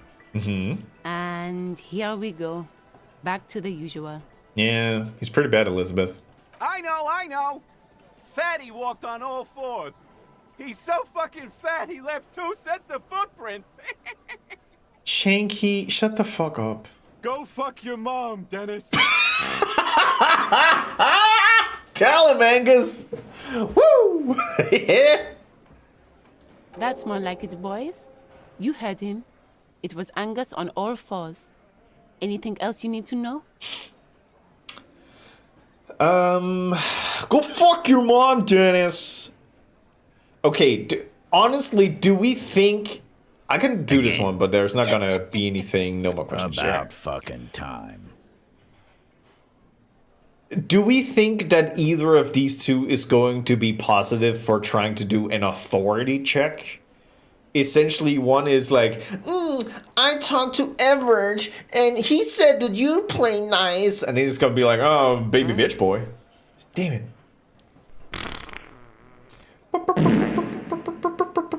Have a good one, Artie. Yeah. Go hide yourself. Go toot. And I talked to Joyce the Merc, who hanged his friends are coming for you. Seems like I'm gonna make my friends come and fight you, which also seems like a bitch move. So I'm not really sure. I could ask for a little boost on authority. Potentially. I mean, it's a white check, so I can always go back. Wait. I'm gonna take off now. Oh, hi, Mark. Because maybe it's time to look out the window. Oh, hi, Mark. The dock workers. A ceiling height window. No. Asking for a boost sounds like a little bitch move. That's a good point. Is there any of these that's -2 to authority, so that's not gonna happen. I don't think any of these gives me anything to authority. So we'll just ignore that. I'll never sell the lieutenant's handkerchief. Cool. You know what? Fucking Hail Mary. It's you again. What is it? And you know what? I'm not gonna ask for help. I'm going to do this check and there's nothing you can do to stop me. And bazinga. Establish authority. Yes. Authority. Feverish thoughts race through your mind. First you tell me somebody's been raped and then you don't say who. That's bullshit. Or, I'm the only thing keeping this town from going to hell and you're not helping. Yeah. Kim, I need your... That's it? That's all I got? Did you already try the gun thing? I hear the gun thing is excellent and has great results. You're probably right. The others are only there for filler. To make the gun thing pop. Hey Kim, I need your gun. Why? This is not what he thinks it is. This is a great idea. I'm afraid it's not what you think it is either. Wait, who me? What is this? Yes, you. Stop talking out loud. You sound like you're unraveling. Everybody calm down. This is only a demonstration. Kim, the gun, please. What in the name of fuck are you doing? But I don't want to give you my gun, not after the last time. The fuck is happening, Titus? What are they whispering about? Easy, Shanks. I want to see where this is going. I'm not scared anymore. I know what I have to do. Trust me, Kim, I am merely flesh. There is no other way, and I know what I'm doing. It's not my first day on the police job, and I want to turn back. God, I fear what this is. I know what I'm doing. This is not my first day at police job. Police job? He tilts his head to the side as if inspecting you. A brief moment passes in silence, then... Be careful, it's loaded. He unholsters and gives you his firearm. It feels oddly light and buzzing in your hand, like a funny toy. Good. Now put it in your mouth. God damn it. Okay, content warning. Shit. But I want to point it at them. I want to point it at them. Quit your whining. Sorry. Everyone knows how to do that. You're a special man. You're going to point it at yourself. Man, I love feeling this check in particular. Put the barrel in your mouth. Tell me who fucking did it. What are you doing? The short, cold barrel touches your lip. It tastes like iron and hell. Genuine panic flies across the lieutenant's face. Fellas, you getting any of this? These are my thoughts, this is my head. You will never forget what happens in 5 seconds if you don't respect me. You better get ready to fucking respect me in 5, 4, 3. I'm not fucking this case up, fingers up the trigger. You will respect me. I'm going to kill myself now, you fucking whore. Pull the trigger and give the gun back to the lieutenant. I mean, this is the most... 5? No, this one's not dramatic enough. I'm leaning towards 2, 3, or 4. Bum bum bum bum bum bum bum bum bum bum bum bum bum bum bum. This is going places. No, this is fine. You better get ready to fucking respect me in 5, 4, 3. 4 and 6 are funny in different ways. 2 or 3. Yeah, I think I'm gonna give a countdown. He's not gonna off himself. Come on. No. He'll do it. Go ahead, son. 3, 2. Kisses, kisses, kisses. No. Give it to Lieutenant Kitsuragi. It's not too late. You can still spin this as some kind of tactic. Bratan, we can't have any fun if you kill yourself. Painting the booth red with your brain sounds like a real blast now. But what about later? There'll be nothing. Horrific necktie, you have such a good point. I'm gonna give the gun back to the lieutenant. Bratan! We can't have fun if you kill yourself! God, I thank you, necktie, for keeping me sane. Thank you. Nothing to worry about here, people. My partner likes to play these jokes. He's what you call dark. He is infinitely grateful to have that gun back on his belt right now. Dark? What the fuck was that, you carnies? We haven't seen RCM in 4 years, and this shows up? Yeah. I knew he wasn't gonna do it, though. I knew he'd pussy out. Yeah. No. I still have my money on him. Sooner or later, he has that look.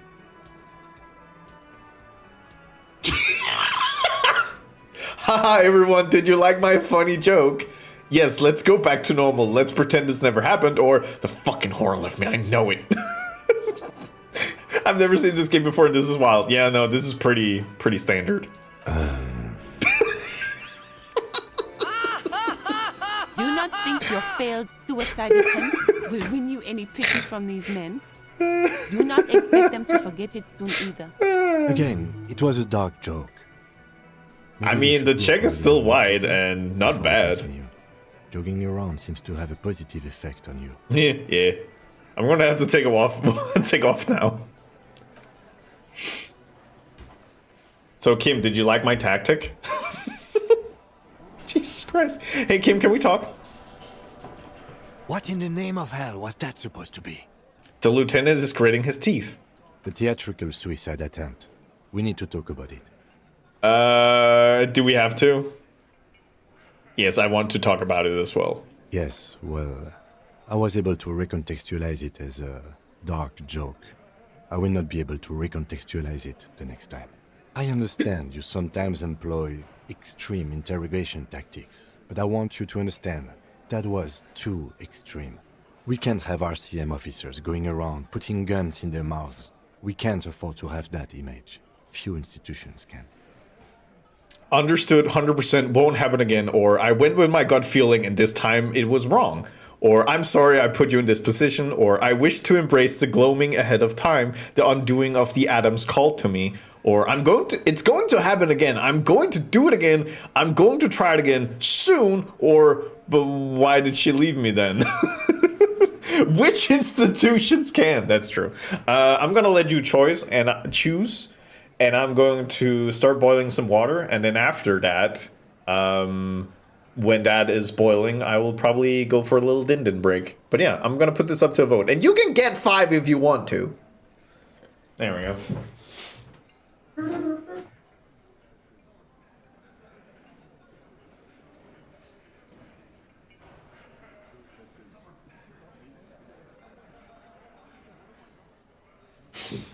Oh my god, hi. I wish to embrace the gloaming ahead of its time, the undoing of the atoms called to me. The gloaming?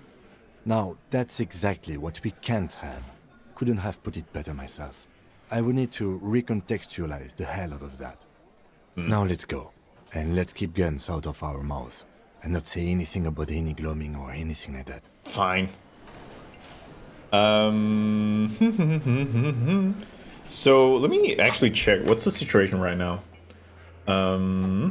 Track down your gun. That's pretty important. Get a reality lowdown. I could do that. Return Lena's pen. That could be good. Get 2 sickeners. Can't do that. Sing karaoke. Explore. Can't do that. Who made the calls? Might take some time. Okay. The victim's tattoo. Ask another about the tattoo's possible meanings. Badge. Booze. Rest of armor. Close to waterlock. Run the numbers on the victim's armor. I could do that. Kim really is the world's most patient nanny. Yeah.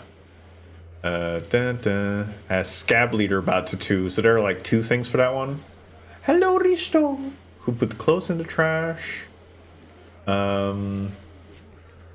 Send body to processing. Wash off smell. Find the murder weapon. Prove your authority to Titus Hardy. So you know what? Let's check the armor stuff and then talk to Kuno and then, well, I could also deal with the building. You know what? Let's quickly talk to Gart since we're here. Can I help you? Here's your trash container key. Thanks. I hope you found what you were looking for. I found the victim's clothes. How strange. I certainly didn't put them there. Maybe you don't remember putting them there. Maybe you were sleepwalking or in a fugue state. Could someone on your staff have put it there? Sylvie had the keys before I got here, and I can vouch for her. I can vouch for all my staff. None of us would tamper with the crime scene. Who else has keys to the trash container? The trash collection service, CS Municipal. I don't see why they would put anything in the trash, though.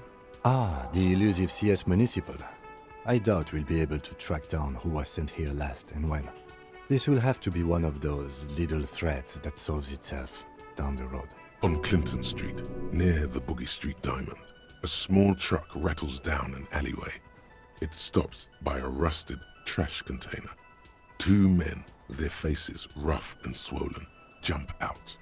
They look at the container despondently. CSM is written on their backs. Thank you anyway. Maybe you don't remember putting them there. Maybe you were sleepwalking or in a fugue state. I think fugue states are more your forte, officer. Oh, thank you. Thanks. Let's talk about something else. Yes. Yeah, okay, goodbye. Oh, hi, Okay, I'm gonna do a savey save. And then I'm going to put on some music while I deal with Din Din. So that y'all can have me uninterrupted for the rest of the evening. And we can solve some meme streams. I think I know what I want to go to now. Because we're pretty good for the rest of day 2. Based on like what we can do. So, yeah. So you get a little bit more Hades nuts while I'm gone.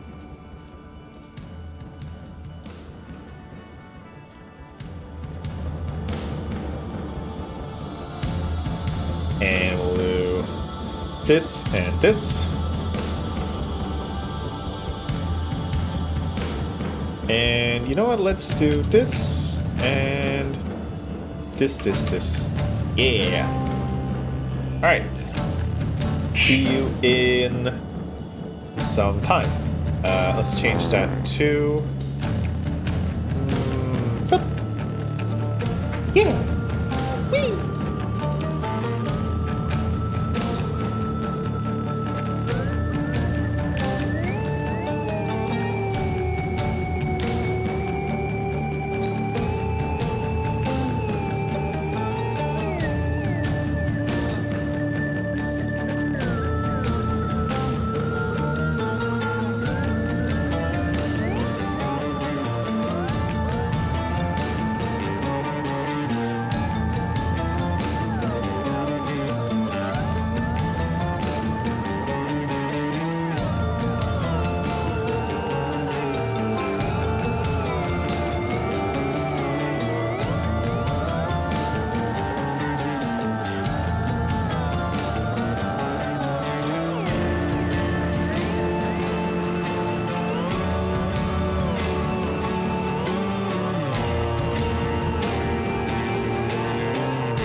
hi, Mark.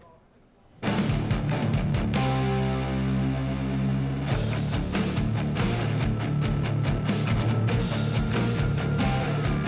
hi, Mark. Oh, hi, Mark.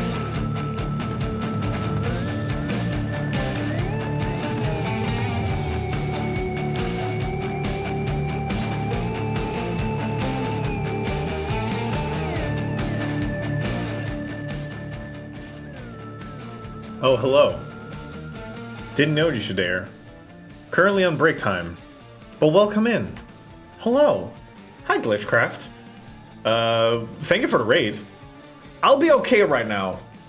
I'm like boiling pasta. So don't worry. Welcome in, welcome in, welcome in, welcome in. How you doing? Hello, my name is Renee, right here. And sup? I do have to run a needy doggo who needs a pee. Have a pee. Yeah, go have a pee. Go piss. How y'all doing? Whoa, oh, whoa, God, people.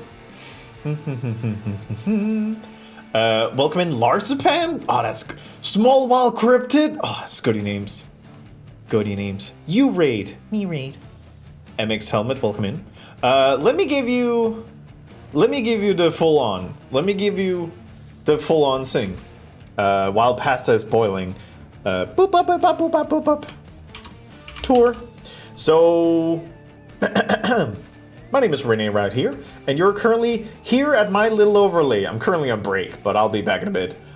You can do stuff with channel points if you look down. Yeah, if you look down there. But welcome, this is the theater where we're doing our shows. We have several things. We have a bar running around here where if you type in chat, you turn into a rat. You can see Bebas here is the little rat. And this is my own bot. We have a band, we got a bar, we have a VIP bar if you're subbed, and you also get like a little plaque up on the wall if you're subscribed. And we also have special guests such as this Junkler. But I mainly do all my things here at the theater hall, where you can, as I mentioned, do stuff with channel points. Ain't that right, Horatio? Horatio, you gotta... Ow. Ow. There we go. But yeah, welcome in. Everything has been made in Blender, and it's coded in Unity, and I made it with help from friends. Wee. We're currently playing Disco Elysium, which is a wonderful game, and I'm showing it off because I've completed it twice. So if you want to experience Disco Elysium, please join in. I will say, content warning. Ow, hi Sage. Oh yeah, also if you know Sage, Sage is a mod around here. Small cute. Small cute. Small sounds very cute. If Sage is giving stamp of approval, then I'm saying small cute. Sage is currently stuffed inside of a Kermit rat. Don't worry about it. All right, that was my spiel. I will now go back because my pasta is probably overflowing right now.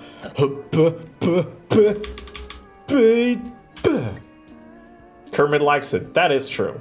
All right, and back to break time I go. Whee!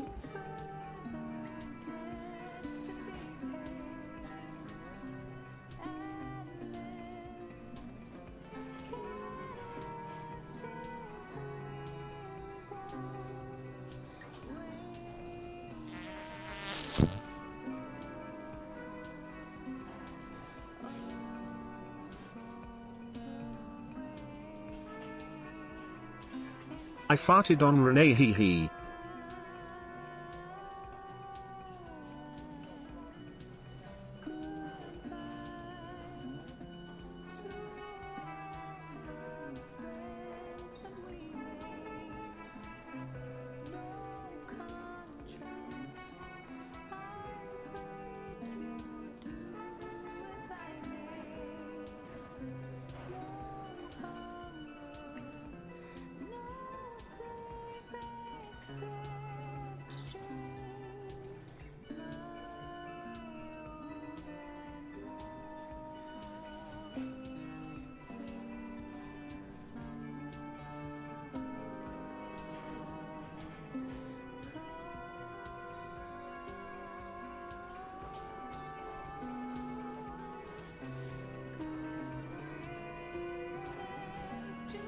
Release me, rat man, your hands are sticky.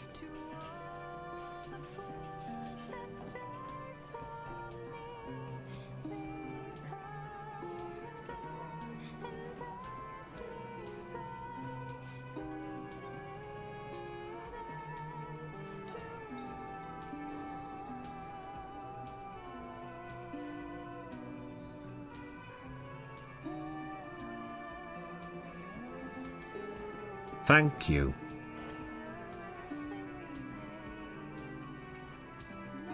Freedom.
Guess who's back with a big tub of pasta?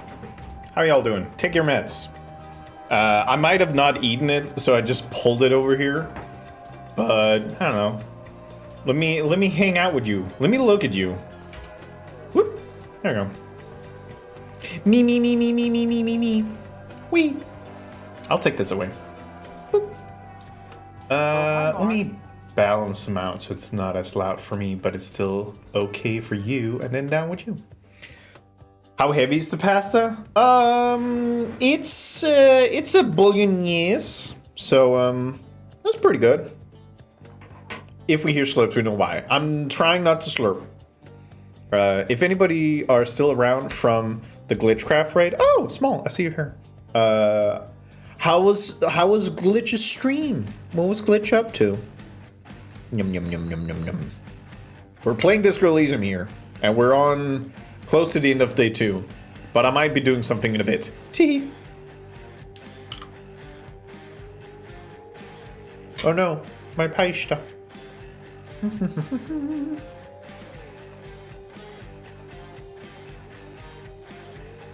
Oh, Pacific Drive!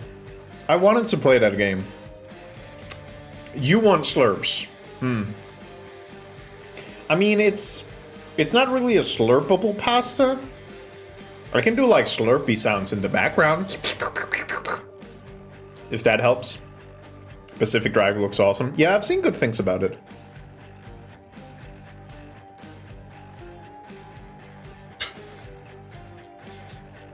Also Dungeon Crawler. Oh, Clawler. Clawler. I read Crawler and I thought, that's a very generic name. But apparently it's not that generic. Claw machine! Oh, I get it now. Claw. That's clever. I like games. Same thing happened to me. Are we the same? Imagine. Oh.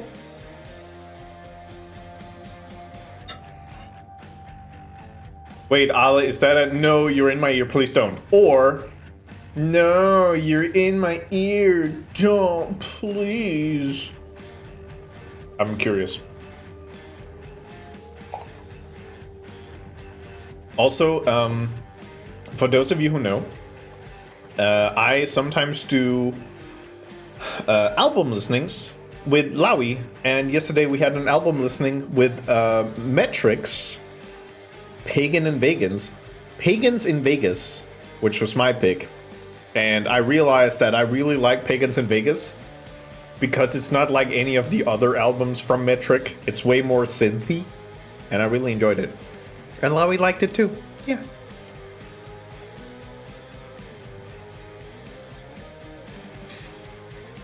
Caller, I hardly know her. Slaps knee, slaps belly. Peace a little. How was the boiled cookie? I was asked if I wanted the boiled cookie and I respectfully declined.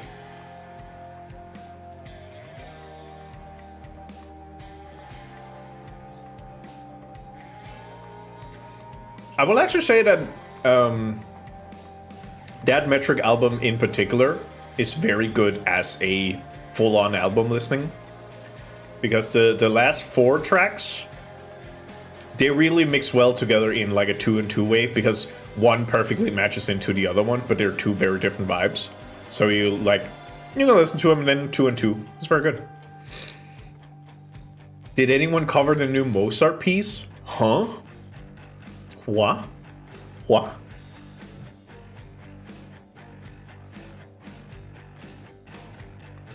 You're telling me Mozart is shooting stuff right out of the grape?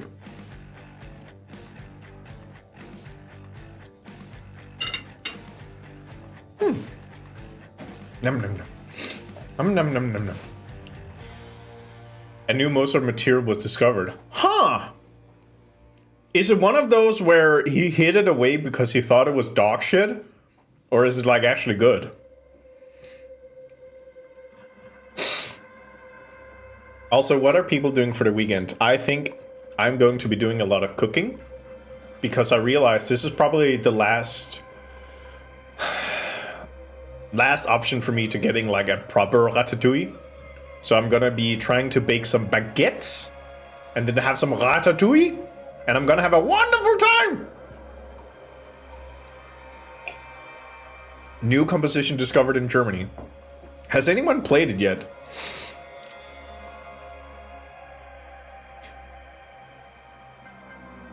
Ratatouille. God, why did it pick the one where he looks like a little baby man? Whoop, whoop, whoop, whoop, whoop, whoop.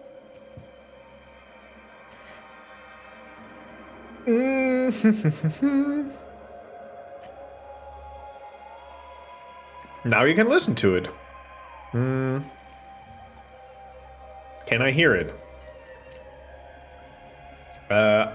Eine ganz kleine Nachtmusik. Okay, you know what? I feel like y'all need to get educated, and me too.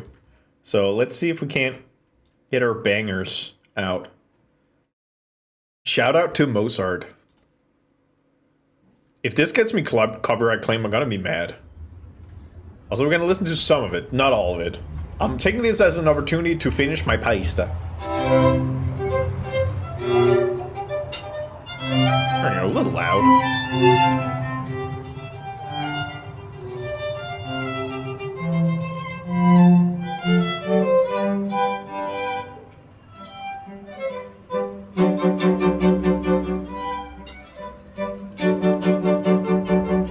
Ah, yes. The theater. The only place where people can enjoy true art.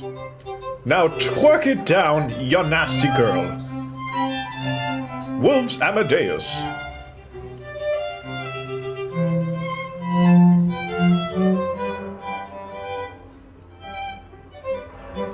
Welcome to the theater, where you can throw it back sexual style.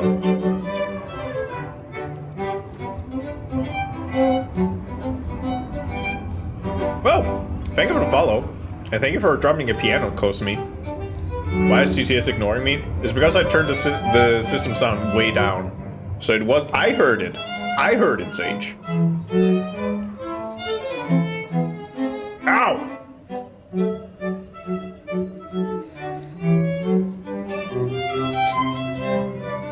In the club, we're all fam. Banger.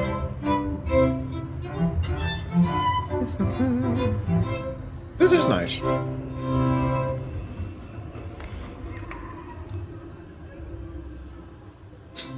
It's also 11.5 minutes. Why did Mozart not want this out?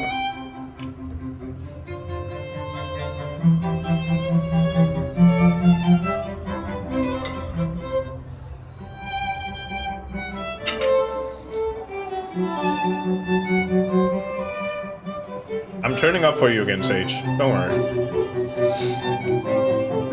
Yes, the theater, where we can bust it down sexual style.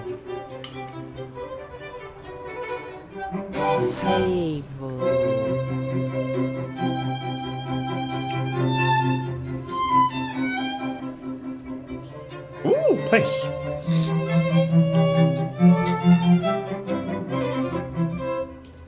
I hope one of them just went first.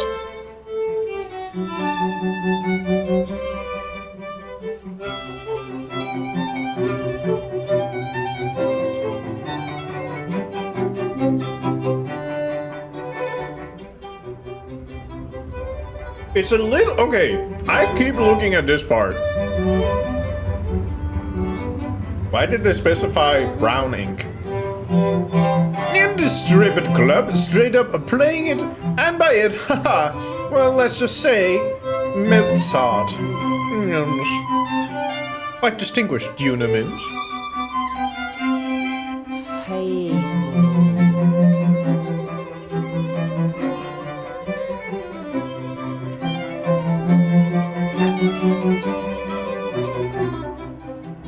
Thank you for providing this, Apple, because my dinner's taking way longer than I expected. But it's also extremely good. Ramens, hello. We're listening to art. I'm definitely not buying time.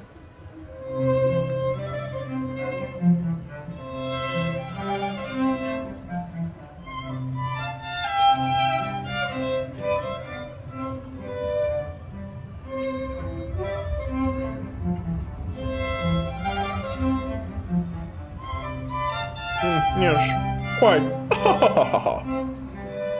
I feel like you have to say, like, artsy sounds while listening to this.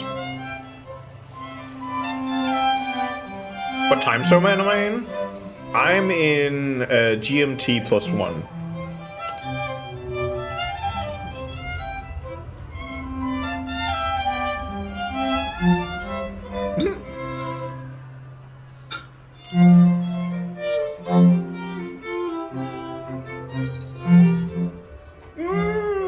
Yes. El hombre vacuno.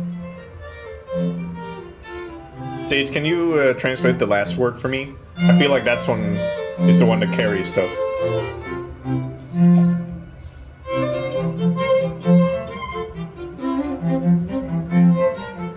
Bovine! Oh!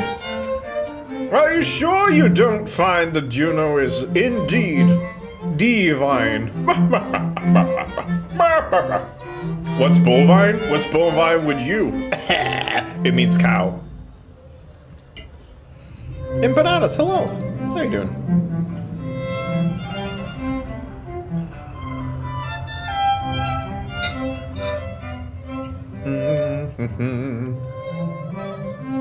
Thank you for elevating my dinner.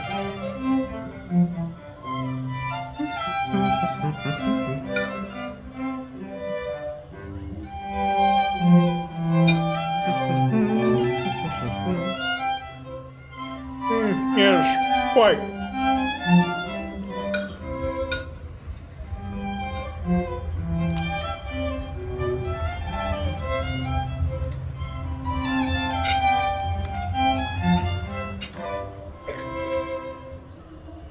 You acquired one more brain cell. Congratulations!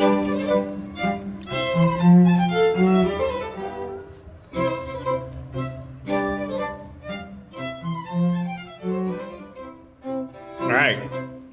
I am ready. This is music I listen to when eating hamburger. Memes. Hamburger. Most attractive new mixtape, for sure. Truly. I'm ready to play more video games. What about wait? Sorry, I burped. I am now ready to play more of the video games. I need to practice Matt Berry and Columbo because I want to yell like them all the time. Thank you. This music track will probably get me like blocked. It's fine. It's fine. Yeah. So we're playing Disco Elysium, and I feel like we've done a lot of the work that we need to do. So I'm gonna see if I can't do something a little bit funny. And must do it before store closes. Buh. Let's see here. I think this one can go up to here. Whee. How does the feeling at this hour? I feeleth greateth. I have hatheth my dinner. Hello, sir. Step right in. The store is open. A young girl with chubby red cheeks waves at you, smiling. Her nose is also red from the cold. I am the law. I know, sir. She stomps her feet to feel warmer. Are you interested in a new and exciting book? What kind of store is this anyway? It's a bookstore, sir. We sell books, postcards, and some board games. It's called Crime, Romance, and Biographies of Famous People. Ooh. Whoa, whoa, whoa, whoa. Hold your horses, little girl. What is a book? That is a book.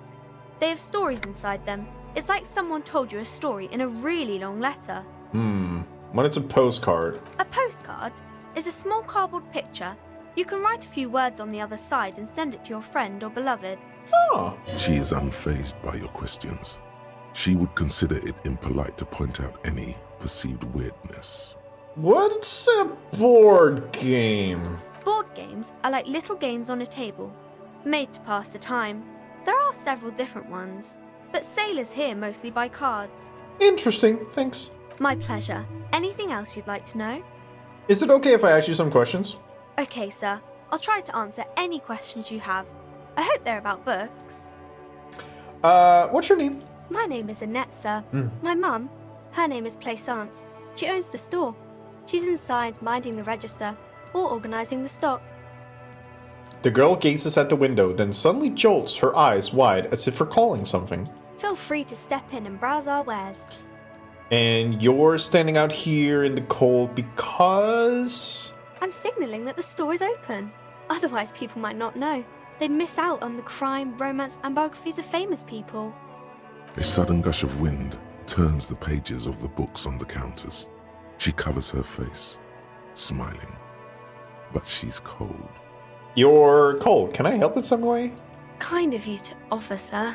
She doesn't know what else to say. What could you do to help her anyway? Such a good trooper, you are already learning the value of hard work. Pat tap pat. I could help by brutally dismantling the free market. I should have a word with the store owner, maybe. Oh, no, sir. I'm happy to help Mum by luring in customers. Besides, I have some hot juice in my vacuum bottle to keep warm. Luring in customers? Okay. Shouldn't you be in school or something? I do my studies at home at the moment. I have to help Mum keep this place running. Isn't going to school more important than this? Or school is stupid, you're lucky not to have it here. What is school anyway? School? Well, mine is a big yellow building on Boogie Street, and the people there run it. They say it's a charity. The gale wind blows in from the coast, a wind of needles. It wraps itself around a building of brick and mortar. Somewhere, a clamor rings through the honeycomb of classrooms. What's this feeling? Remorse. The parquet of assembly halls. The rows of stall bars are growing cold. The corridors stand empty. A girl's voice somehow finds its way through this strange feeling. You haven't heard a word of what she's been saying these past few moments. You only hear... Mum says it's necessary to do both because it builds character. Mum says a proper worker is dutiful. That's how you get ahead in life. You succeed. I absolutely love shivers. Shakes off the cold. And how's this business doing? Mum says it's peachy. She was a little afraid at first. There's talk about this house being cursed. Behind her, the window has been boarded up. You sense the boards creaking, twisting for a second, and some kind of doubt in her tense shoulders. Cursed? In what way? Cursed in the way that makes them say that no business has ever really thrived here, sir. That they all go... Say nothing. Well, they run out of money and have to stop doing business. It's free real estate. You're so true, Puffling. This sounds rather serious. I should probably look into this. We can go into the bookstore and ask about the case. But I don't see much more to look into here. The lieutenant makes a note in his notebook. Yes, please do look at our wares inside. The postcards and board games you asked about are also there, sir. What do you know about other failed businesses? Nothing really, sir. Mum doesn't allow me to sneak around in the back rooms or the cellar. I don't really know what's there. How does this curse manifest? It does not manifest itself in any way. It does not exist. I liked it better when we were talking about whether it's appropriate to stand out in the freezing weather. But Kim, the plasmic manifestations! No such thing. Anything else you wanted to talk about, sir? That's enough about the curse for now. Maybe I can tell you about some of our books instead. Who is that? Points at the woman browsing books. Oh, that's Auntie Billy. She's nice if a bit distressed. Why is she distressed? I think she is a bad husband. Not very nice or helpful. Alright. See you around, Annette. I've already hugged the woman. Your books. Gift books and molten candy. Nice. The display rack is brimming with worn paperbacks featuring an extremely muscular, sword-wielding barbarian on the cover. Nearly all the titles contain the word Heimdall somewhere. Storekeep? Tell me about these Muscleman books. Oh, Man from Heimdall. A very popular series of adventure novels. They're awfully immoral and violent books. Why are they so popular? Blood and violence, scantily clad women, epic narratives, all those mystical things he encounters. They're bound to grab those with little imagination and nothing to do. Alright, sounds good. Which one should I start with? What does it matter? They're all the same. However, the customer is always right, they say. Why? If you're a novice of the series, I'd recommend Heimdallaman, the man from Heimdall. It's supposed to be a good introduction to the series. Okay. Rows and rows of Heimdallamen blur your vision. You make out some titles. Man from Heimdall and the Mammoth Riders. Man from Heimdall, Return to Heimdall. And the solipsistic Man from Heimdall and the Heimdall Man. Man from Heimdall and the Heimdall Man. Why does she vaguely sound like Francine from American Dad? I think they went for nasally, slightly annoying female voice. Maybe 100. Man from Heimdall and the sages at the end of the world. Man from Heimdall and the false god. Man from Heimdall and the scorched earth. Man from Heimdall, the Heimdall colonies. Okay. Man from Heimdall and the swamp beast. Man from Heimdall and the snow crabs. Is that all? Not even close. Man from Heimdall in hell. Man from Heimdall and the forest of slaves. Man from Heimdall under the lake. Man from Heimdall, Heimdall burning. There's even the Trial of Death, a pastoral combat game book set in the world of Heimdallaman, and so much more. I'm gonna try to challenge my pain threshold to see if any of these books call out to me. A twinge at the back of your head makes you flinch. Your eye starts twitching. Ow. Your hand reaches toward a book with glossy cover art of the very muscular Man from Heimdall in chains, kneeling in front of a staircase leading to a throne. A woman sits on the throne, leering at the man. She's laughing at him, belittling him. Between the throne and the Heimdallaman lies a bonfire, casting shadows on the wall. The shadow of the woman's headdress looks like a pair of devil horns. The title reads, Man from Heimdall and the Devil Woman. Well, I am a feminist, so Storekeep, this book is misogynistic. How can you peddle such filth? The entire series is also endearingly racist, if I may add. Oh, sirs, I know. This really isn't representative of our values, but the store has to cater to its customers. The display rack before you is burdened under piles of Man from Heimdall novels. I wish to buy Man from Heimdall and the Devil Woman. It is a bestseller for a reason. Endearingly... Puffling, it's meant as a slight. Don't worry. Old sports magazine tucked away in the dark corner. The book collects the national recipes of Arda. They are all about lake trout. Lake trout! Lake trout! Lake trout! Lake trout! Lake trout! Another boring book just discarded here. This bookstore is not strictly about crime, romance, and biographies of famous people. There's also a wide range of paranatural literature. Amidst the various books, you find one written by someone named Matthias W. Dundas. It's about wholeness, unity, balance. These three things are very important to the working class mind. I jokingly called something endearingly racist. It's a very good one. The point of the book, and many others on this shelf, is to give people medicinal advice in situations where they don't have access to paid health services. Wait, how does that work? It serves platitudes, while also telling everyone that traditional medicine, the kind people don't have access to, and which costs more than this book, is garbage, and would only give you cancer anyway, without even curing your cold or anything. Wholeness, unity, balance, on the other hand, can basically take care of anything. Though it is important to note, when it's up to your mind to heal yourself, then it's because of your mind that you're ill in the first place. Does the book say anything else? The book features chapters on topics such as how to find magnesium. It even lists plants you can harvest magnesium from.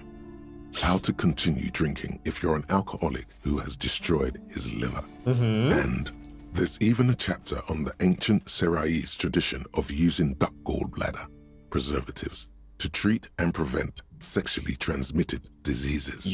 Pre and post factum apply. Nothing worth buying. This is just mundane garbage. What's even paranatural about this? And skadoosh. The throbbing in your head increases with every passing moment you gaze at this shelf. Suddenly, as if out of nowhere, a small green book becomes apparent. The title of it reads, Medicinal Purposes of the Pale. What's the pale? The book contains very little explanation on the matter. This knowledge seems to be taken for granted. What's this book about? The book contains descriptions of various pseudoscientific therapies, alternative medicines, and folk remedies involving the pale, also known as le territoire.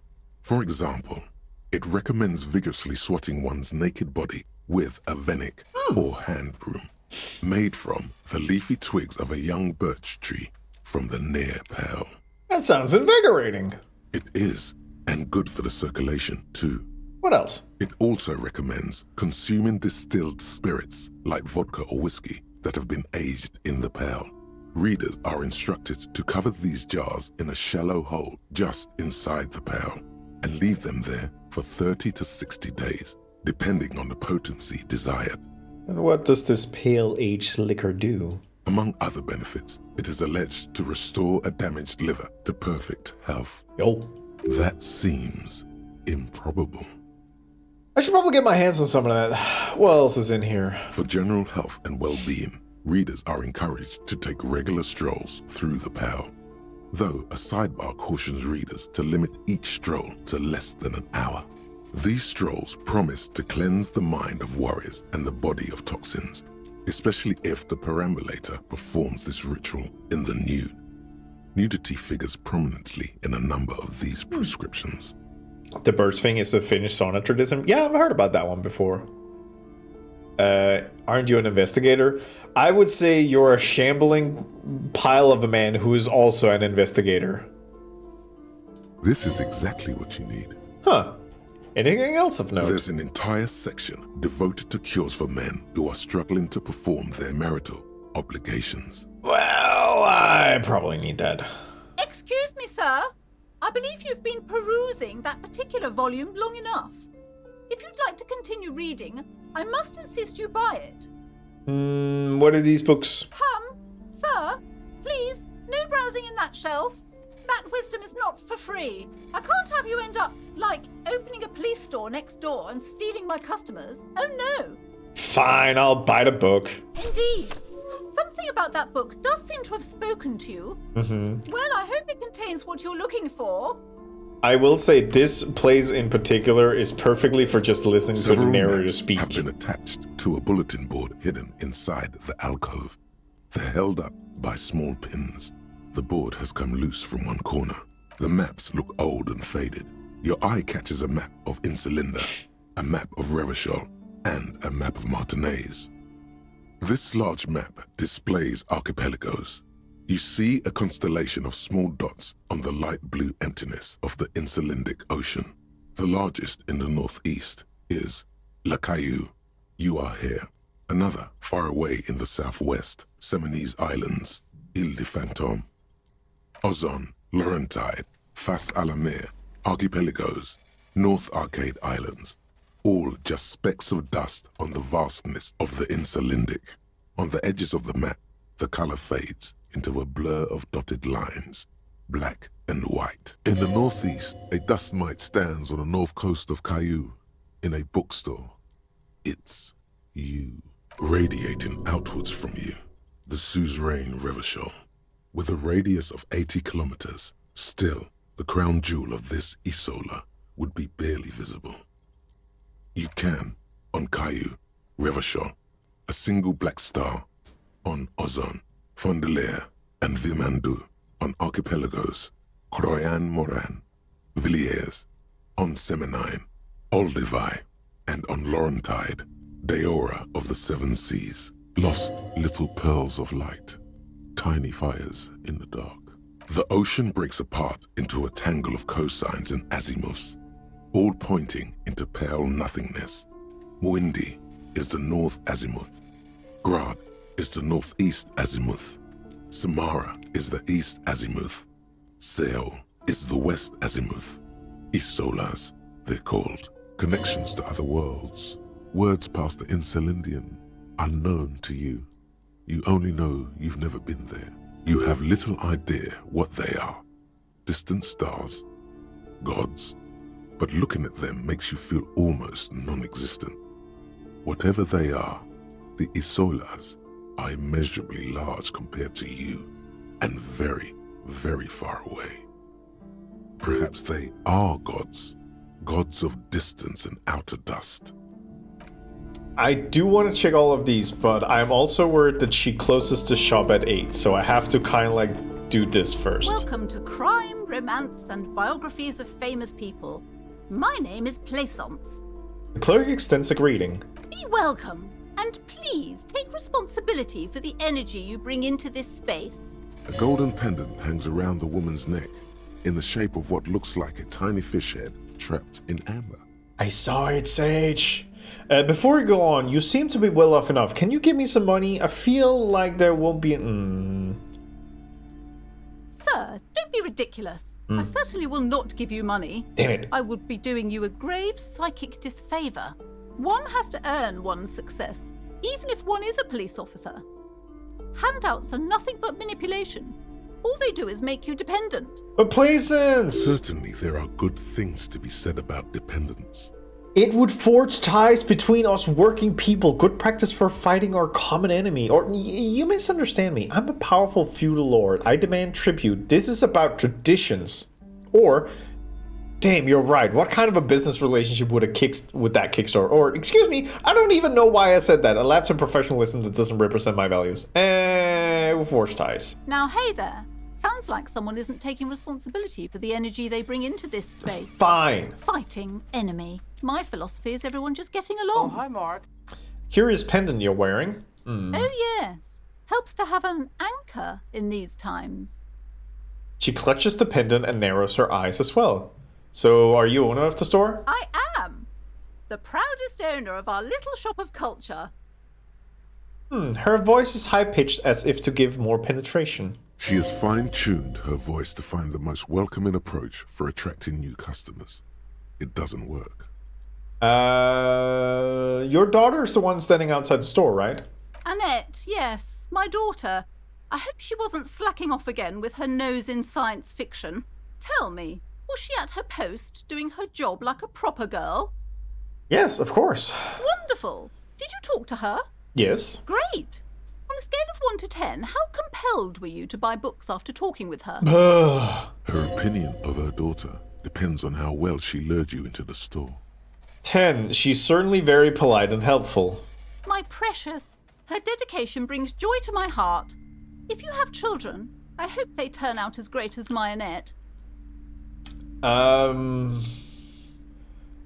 Okay, let's change the subject. The woman before you scans the store, her shoulders rigid and tense.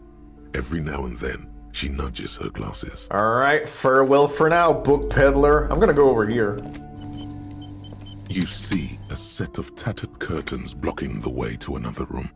A strange cage-like trinket dangles from the curtains. Excuse me, officer. The back room is strictly for employees only. Shopkeeper? What is behind these curtains? Nothing. Now please go back to browsing the books. Don't you feel compelled to look at the books? The books are all you care about. She fiddles with her pendant.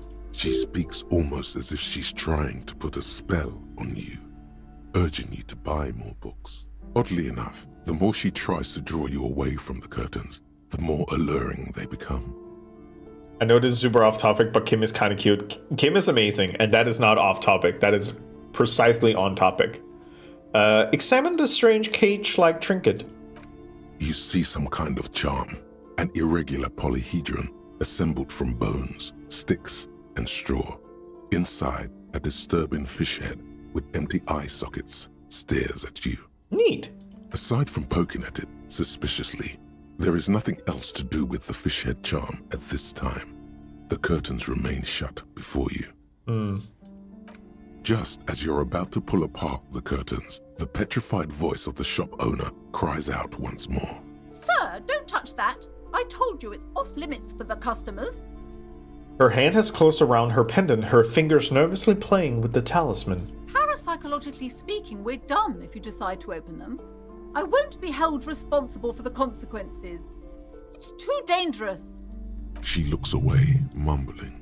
Why is everyone always messing with the curtains? Why can't they just buy books like normal people? This is about the curse. That's why you're afraid. No, it's just a storeroom for the employees, I told you. Now please step away from the curtains. But I sense this place is calling for me. I must investigate beyond this threshold. You do? My God, even more reasons not to mess with the curtains. Just step away, dear sir. I don't care. You can't stop me. I'll open them. Kim, give me your gun. No! Please just talk to me, officer. Come here and let's talk this through before you decide to do anything extreme. She's going to transform into an HR lady and just straight up fucking kill you with her incessant babbling. Yeah. Talking is always good. Go see what she has to say. Fine. There is something mysterious about the curtains. Be careful. Shut up, Inland Empire. The curtains, tattered with age and covered in dust, hang before you, as if taunting you. Fine, ignoring the curtains for now. What? Hello again, esteemed officer, and welcome to Crime, Romance, and Biographies of Famous People. Alright, why are you so uptight about those curtains? I just want to know what's on the other side! I already told you, it's just a storage room for employees. I don't understand why it's so important to you. Just let it go, officer. Go buy some goddamn books. You're supposed to be drawn to the books. If it's just a storage room, then why do you have that strange trinket in the curtain? It's just for decoration. She wavers under your gaze, mouth pressed into a tight-lipped smile. Then something breaks. Okay, fine. It's just because this place is cursed, just like everyone said. They don't call it the doomed commercial area for nothing. Are you happy now, officer? Happy that you've ruined everything? She closes her eyes and starts mumbling something to her pendant. Host of hosts, she prays.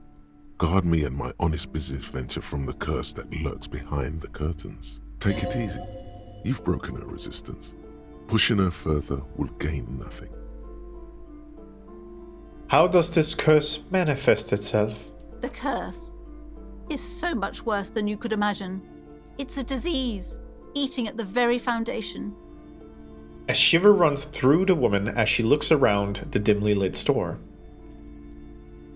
Now we just watched that Majima clip. It's very good! It's the curse of financial distress, of ruin and bankruptcy. She peers at the curtains again. Didn't that curtain just move?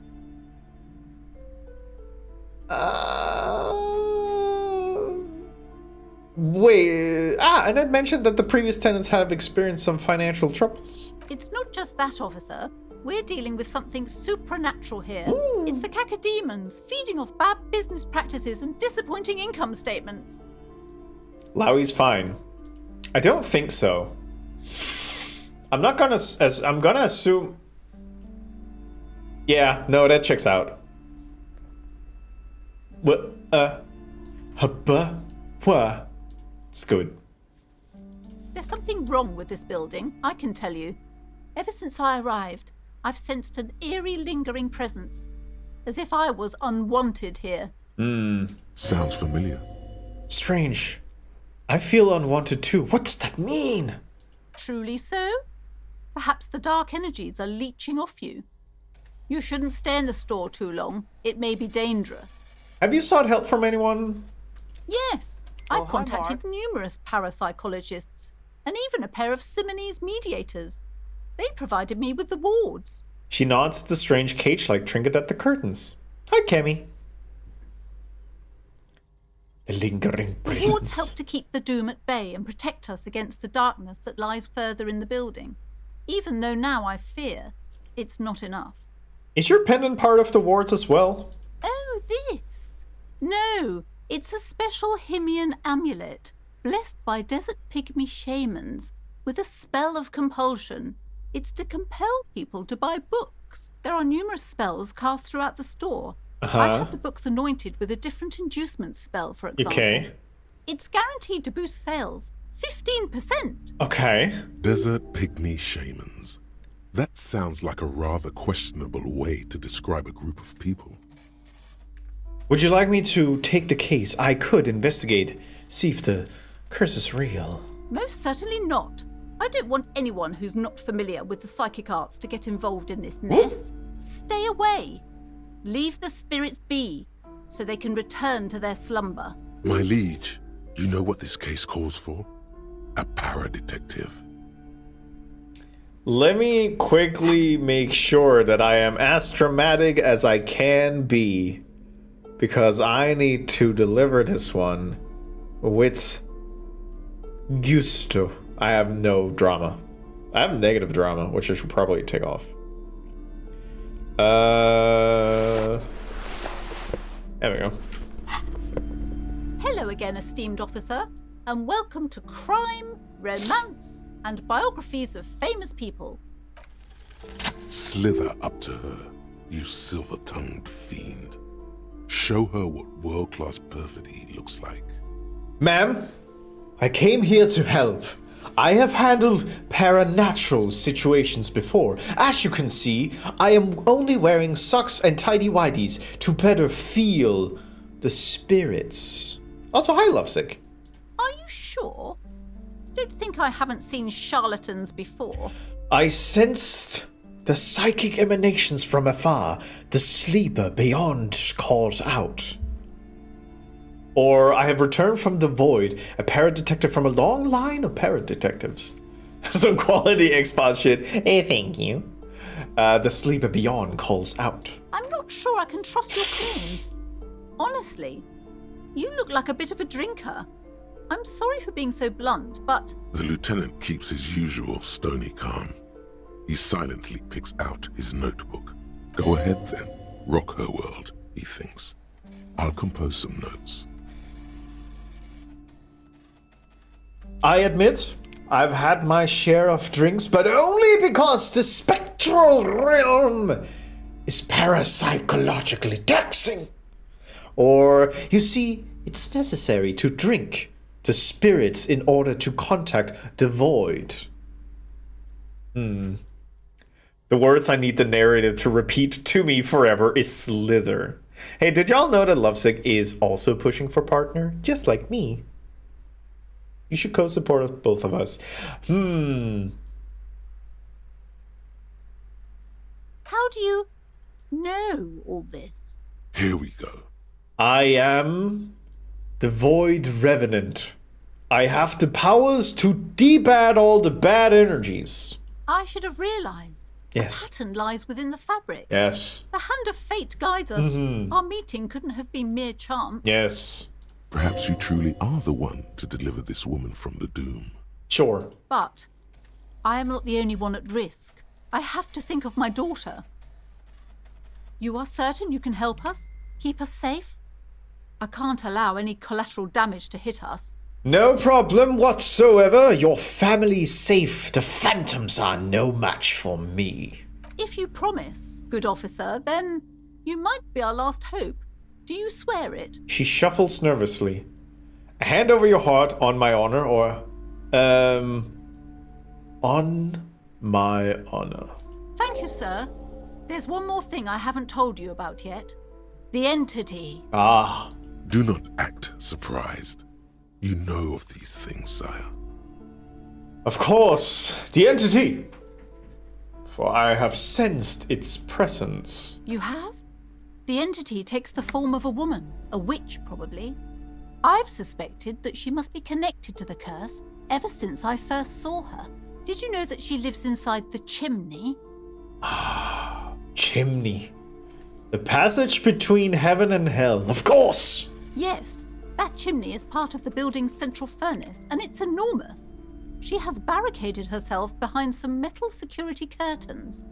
God knows what she's doing there. Some unnatural magic, I assume. You should go find the entity and ask what happened to all the companies in the building. What is the source of this curse? Here's the key to the warded door behind the curtains. Take it. Oh, and please do return to me after you've looked round. I'm quite anxious to know what she has to say about the curse. What you discover in there. Of course. Unbelievable darkness and ruin. What you discover? Probably just some office space. Don't be yes. scared. Farewell for now, book peddler. Ha ha ha ha. Well, I'm actually gonna check the books a little bit because now we're doing this. A quaint picture book brochure, very colorful. And it's a tome of fascist magic, rather candid. Yeah, look at this. Several maps. The maps look up. The north coast of a verdant island is shattered by the delta of a river. It is the River Esperance. Countless bridges put the shards back together, connecting city blocks to river islands. La Delta says a great artificial heart in the center, teeming with life forms and construction. Very tasty soup, good. I always forget that you're Nikki. I'm only Nikki sometimes, when it's important. To the east, rolling hillsides, Le Jardin, Stella Marie, the suburbs of Saint-Baptiste, swallowed up into the megacity. They sound rich to you. This is Rivershell East. If you think about this as a realistic context, Kim is probably having a very tiring day. Yeah. Hudon. Yeah. It's somewhere to live. Not bad. Then there's Jamrock. It's bad. People shouldn't live there, but they do. Then Forburg. It's almost as bad, and much larger. Then Coal City. It's the worst. Stinky boy. It's so small you can't even see it on the map. No, wait. There it is.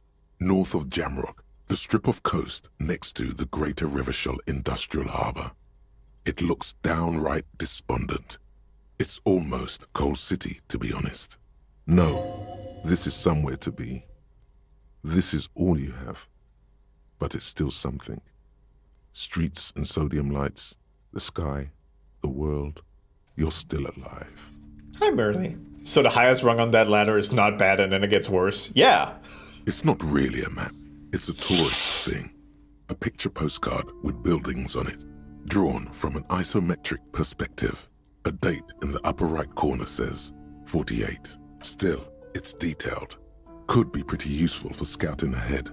You see the jagged boxes of an industrial harbor, even the whirling in rags there. Storekeep, can I buy these myaps? I'm sorry, officer. The map of Martinez is the only one available. The other two are not for sale anymore. And besides, you could scarcely afford them. What about my naked body tells you that I have no money? They're quite valuable, though they might not look it. The map of Martinez is 90 cents, though. You seem to underestimate my resources, but sure, okay. Yes, yes. Are you interested or not? Yeah, I'll buy the map. Always good to be informed of... Thank you. What's this? The plaque on the shelf reads, Biographies of Famous People.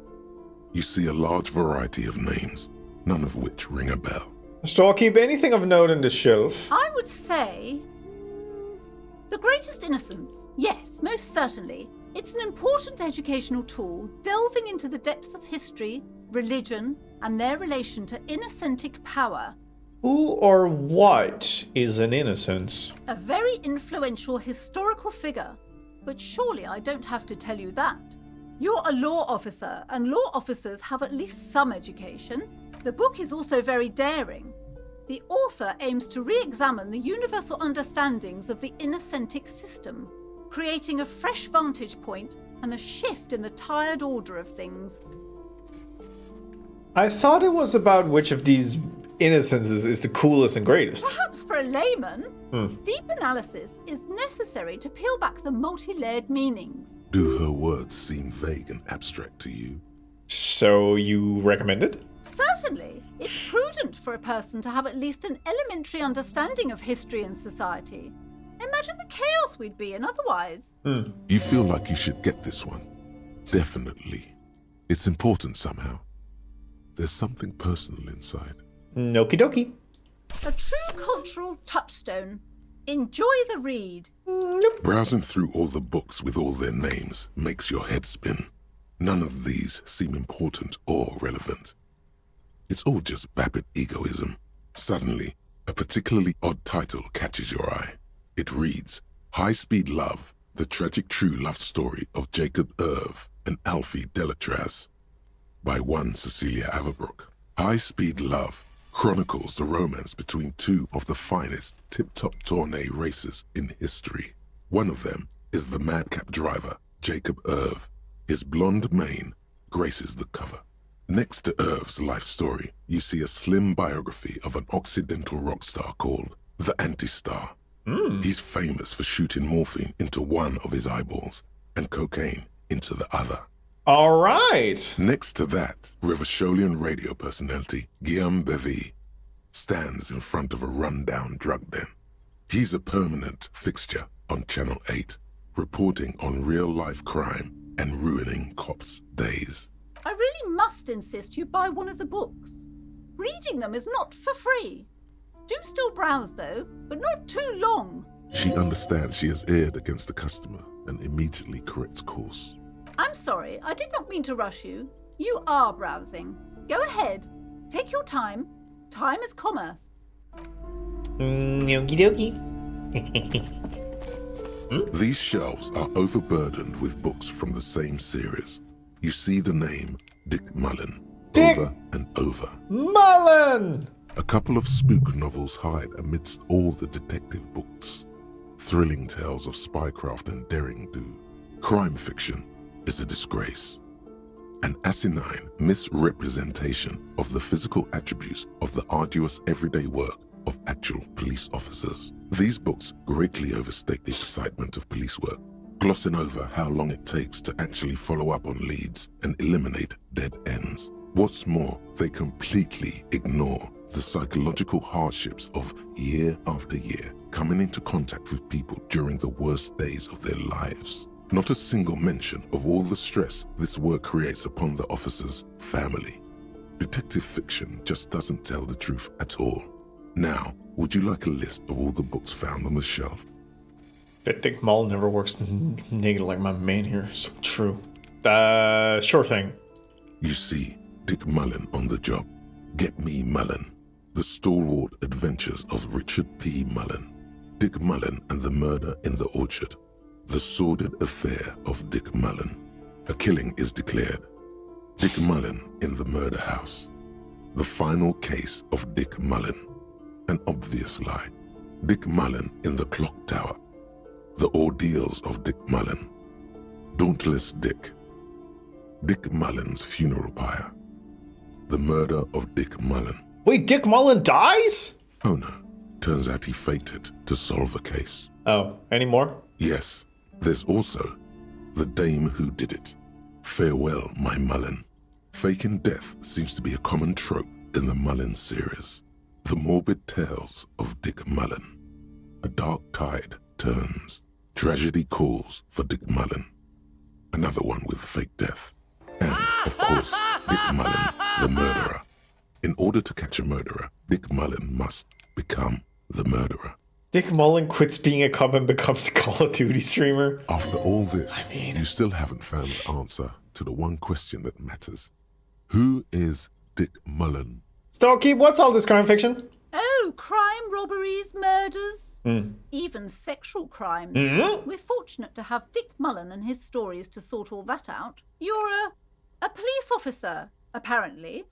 You should buy all of these. They really do teach a person how to be a proper detective. I love that this is the one place where I cannot buy a book. Your attempt to grasp at the answer fails. It seems very close by, pulsating just out of reach. Oh, Ali, that sounds amazing. All right, mysteries. You see a set of tattered curtains blocking the way to another room. A strange cage-like trinket dangles from the curtains. Pull the curtains open. You see a dimly lit room full of dusty furniture and trash. A doorway stands in the back, covered in dozens of scary little cage-like trinkets, your shadow looming over it like an omen. Oh! The escapes from Plaisance as she tries her best to look away, her round face buried in her hands. Well, in that case, yoink. And, yeah. Oh well. I wish someone would maul on my dick. I ran back from the kitchen as fast as I could. You're such a big man, such a strong trooper. Ghostly silhouettes of hairdryers. A vaguely androgynous portrait of a man.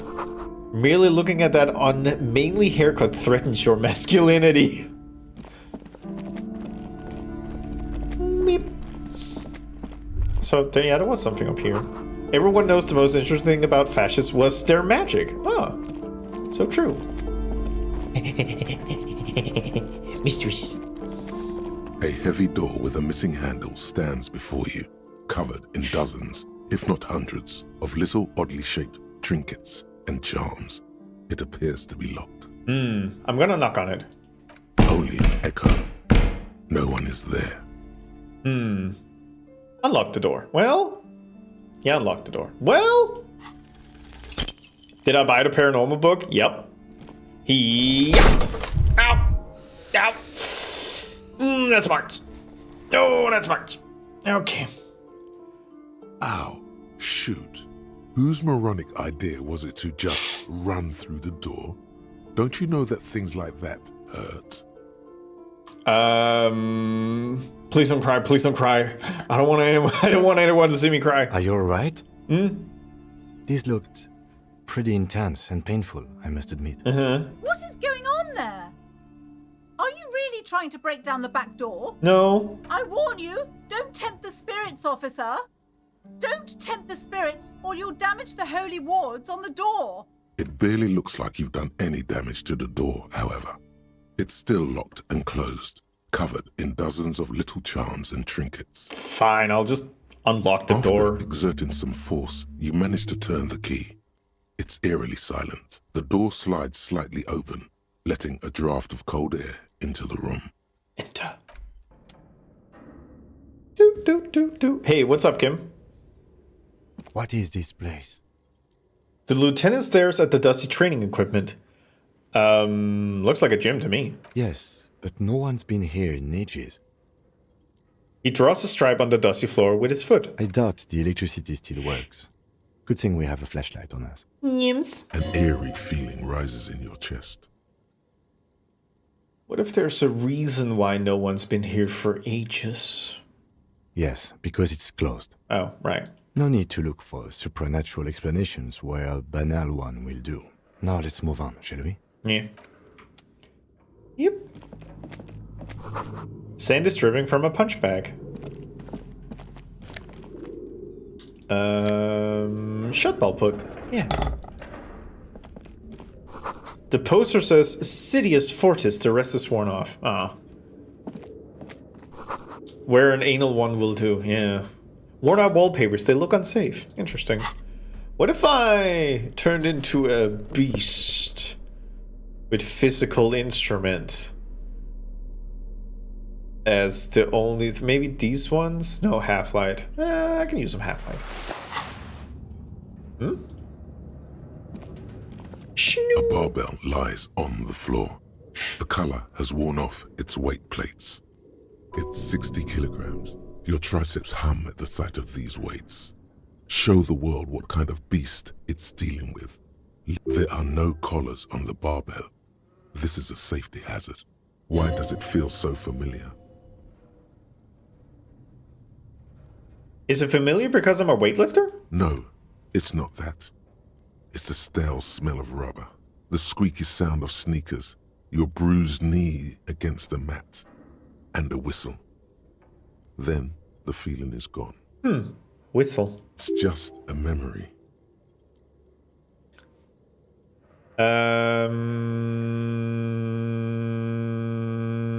What if I got a little bit of juice on this one? A little bit of physical instrument? How do we feel about that?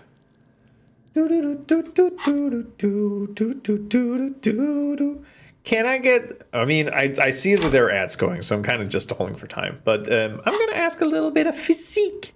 A little bit of physique would be wonderful. Which would be very nice, so I can show that I'm a big man, big stinky man. High performance weightlifting gloves. Oh. Yep.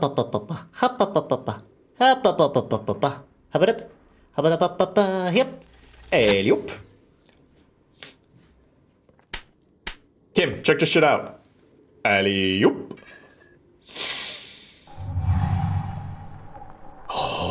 Conjuring up an inhuman amount of strength, you raise the barbell up in the air. Your biceps tremble, but you're a savage.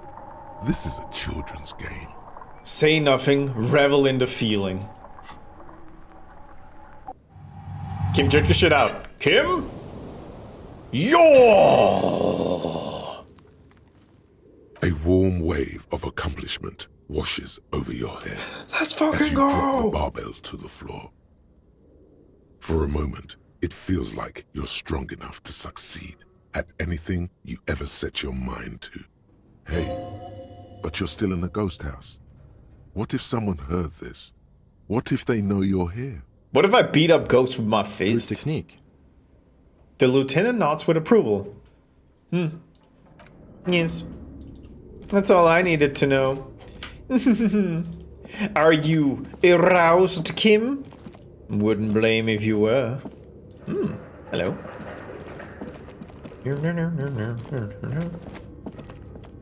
Oh, right. Yeah. Still here first. A large demijohn full of strange liquid. A wild animal stare at you in the dark, stuffed and mounted. Poor animals, no rest for their bodies after death. Airship rotors covered in spiderwebs. They remind you of blades. Ooh, hello. Yoink.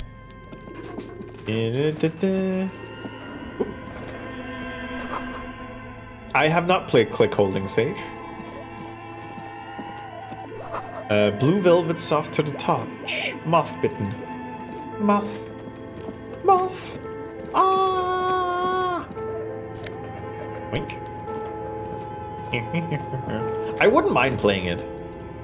It seems like it would. I mean, it's by strange scaffolding, so it's already up high in my books. Skis with slipstream printed on the laminated top layer.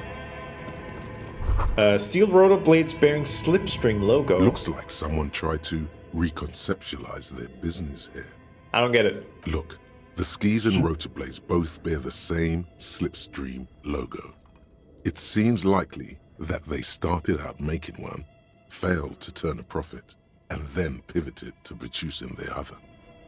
Fuck, you're positive? Nice.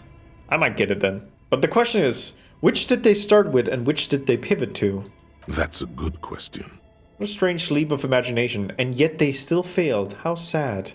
That's just speculation. We don't know anything for sure. Not quite. You do know that there's something unusual about this company's business model.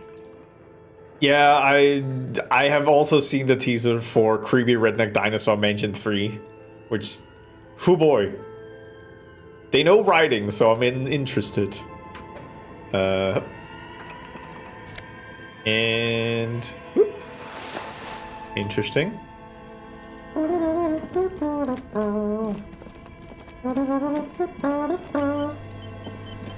And you. Scribble across a notebook. Developers of the most advanced RPG in the universe! Oh. This old fireplace is covered in lines drawn in blue and red marker. The mesh spreading over the stone like blood vessels on alabaster skin. It looks ghostly and strangely a diagram for summoning some time-forgotten being. The symbols seem very esoteric. The whole thing resembles Kadran mosaic tiles. Very pedantic. Hold on, how do I know what Kedron mosaic tiles are supposed to look like? History classes. Students with their textbooks open. Studying the roots of our civilization. Those aquarelle blue tiles looked beautiful in the sun. What am I looking at? Radio frequencies, it seems. UKV 123.6, UKV 123.7, UKV 123.9. Some written notes, too. Sparse and cryptic. Radio frequencies for what? Unclear. It looks like a cardiovascular system split into veins and capillaries. Very advanced. Of course. The anatomy of the curse. Perhaps. The web is comprised of radio stations, all lead back to one red heart, titled the Game Master Frequency. A note says, this one can listen in on any station it wants. Wait, who's the Game Master? Someone very important. The leader of a massive on-air game built by these people. A conductor for the hundreds of story threads that pass through the Game Master's frequency. If it's a game, then who's playing? Whoever decides to call in to a call-in station, it looks like. All of this is gone, left unrealized. There's no way a little basement studio working here could pull anything like this off. My God. It's as if the less money they had, the more ambitious their project became. The lieutenant leans closer, his fingers tracing the maddening rhizome. Why'd you say that? The schedule. I know doom when I see it. The company was running out of funding. He nods at the calendar on the chalkboard, wiping his marker-stained fingers clean. Final projects in my college be like, ugh. Nothing. It's just lines on marble. An echo from times long gone. Oh. No one has used the fireplace in ages.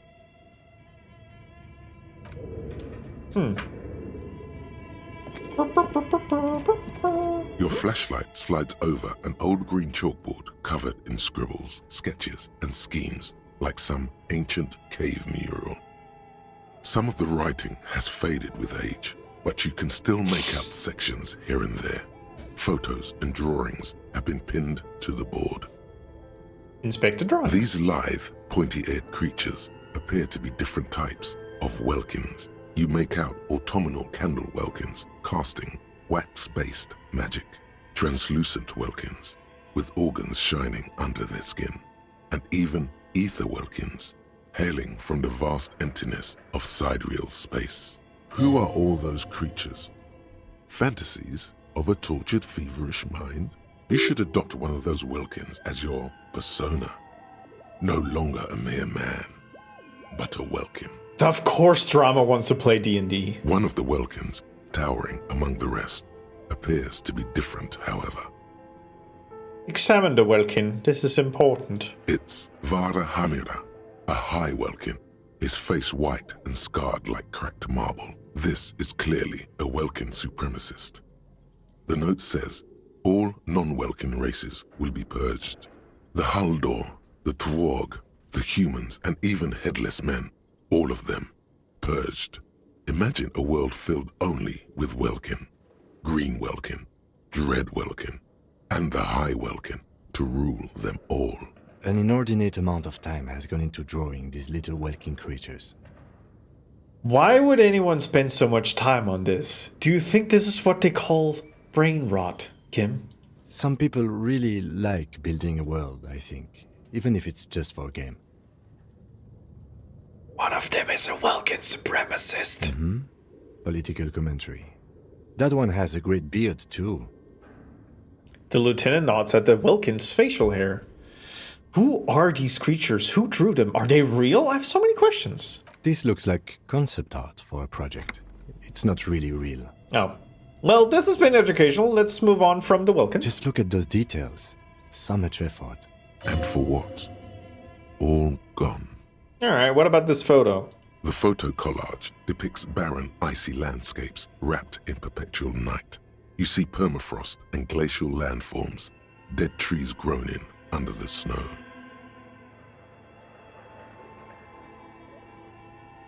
Entire oceans have been frozen from shore to shore. There are pictures of settlements on dried up riverbeds, abandoned in a storm.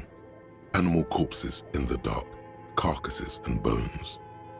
You see primitive oil rigs built into glaciers, boreal dvorg, yurts under the snow, great mammoth-like beasts of burden. A pinned postcard reads, "The heat death scenario. A desperate fight for geothermal energy engulfs the world as Wirral becomes untethered from its sun, drifting through the universe." Kim is a TTRPG nerd, my wife, yeah. Did the game predict the fall of Saum? Hey, Risto, there is some interviews mentioning that, like, the whole Disco Elysium project was at one point seconds away from dying. So this is a meta commentary on the game itself, which is kind of great. All right, what's about the schedule? This is a monthly calendar from the year 50. Cryptic words like sprint, daily minimi, and GPI span the marker-drawn grid, the grand scheme of production and money. It was wildin', yeah. Everyone is constantly teetering on the edge of the abyss, an abyss of production. These squares look orderly, but beneath them is chaos, worry, pain. What happened? As time goes on, the numbers in the boxes grow rarer and rarer. The board becomes an empty snowfield in the final days. Only failure and regret dwell in this region. Looks like they didn't make it. The lieutenant looks at the frigid ice field of nothingness. It's getting rather real, yes. A note in the bottom left corner of the chalkboard says, "See the prod schedule filament for details." The handwriting is only partly legible, but you can still make out 3 slogans: "Call in, tune out," "Wirral untethered," and "Heat death of the universe." Oh, this one? Yeah, it's very good.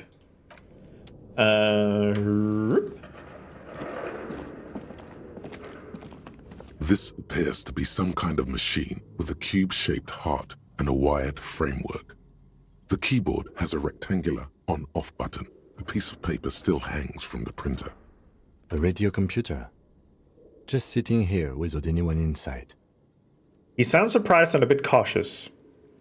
Do you think I should turn it on? We have one of these down at the station, but I never really learned how to use it.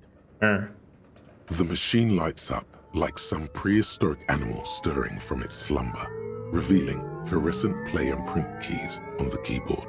The hatch on the machine's central compartment is wide open. Look inside the compartment. It's empty like a beehive without its brood. Some cables have been left dangling, disconnected. The filament you have would fit perfectly inside the compartment. Insert the production schedule. Like a smooth draw, the filament slides into place. On the keyboard, the play key starts blinking. Play. A bar of fabric right above the keyboard starts producing a soft hum. The sound of static seeps through the machine's planar magnetic driver. Have you stirred the ghost of the doomed commercial area from its rest? Could this be its dismembered heart beginning to flutter? Inland Empire, I need you to chill. The static gets louder, slowly filling up the abandoned hall, until a voice speaks out, crackling and old, cutting into the air. Good evening, Fortress Accident en rue de Saint-Ghislaine. This is East Insulindian Rapid Station 1. Please repeat, is this the production schedule? What are you, a machine? Or are you alive? Yes, I am alive. I am 74 years old and my name is Yvonne. Now please repeat. Is this the production schedule? I love Yvonne. She repeats passwords. Programming people are all paranoid. Okay, but where are you? How did you know where I am? I work as a repeater at the East Insulindian repeater station. It's my job to know where you are, Fortress Accident. Correct, Kim. As for me, well, I am sitting in my cubicle, surrounded by a wall of radios. Yvonne, I love you. Doesn't it get lonely, sitting there all by herself? Doesn't it get lonely doing this job? Lonely? Why would it get lonely? I get to talk to people all day. She's watching her Twitch stream. I love Yvonne. That's why she does this. Now please tell me the reason for your call, Fortress Accident. Why did you call me Fortress Accident? Fortress Accident is the company on whose name the terminal you are currently using has been registered to. Do you have any other information about this company? One moment. You hear her flip through a catalog before she reads out with studious care. Fortress Accident SCA produces revolutionary interactive call-in radio games. That's what the catalog says. Thank you, Yvonne. That's not bad. Wow, so conceptual. And what is this interactive call-in radio game? Any other questions? Oh. What's the production schedule? The filament you have inserted into the reader. You mean that glowing thing I put inside? Yes. Is that the production schedule? Yes. Good. Please repeat the password. Password? Of course it would have a password. That's why there's a human administrator involved. You should ask her for a hint. This is the police. Please open this thing. As for hint, can you give me a hint? No. Damn it. This is the police. Please open the thing. I am contractually obliged to protect the privacy of the filament holder, Fortress Accident. Without filing a warrant with Lintel, I cannot give you access to this filament. God damn. Risto, do you think we have the mental chops to defeat 74-year-old Yvonne? She's a tech wizard. I'm afraid we are not doing that, unless we want to wait for a month. Now, can you please repeat the password? She sounds cold in the damn bear. Is it my birthday? Still no. Damn it, I don't know the password. Received. I will register this login attempt. Thank you, Yvonne. You're a professional. Don't worry. Passwords have a way of turning up sooner or later. Fortress Accident. Is there anything else I can do for you today? No, that's all for now. Thank you, Yvonne. Thank you, and goodbye. The old lady's voice disappears along with the static. Tiles on the cube are still smoldering, casting the framework in a soft glow. Fluorescent play and print keys shine on the keyboard. Press print. Nothing happens. Fine. What's up, Kim? Okay. What do you think is going on with that computer, chalkboard, and fireplace? It's just a failed business. The only question is, what the hell were they making? Yes, that is the question.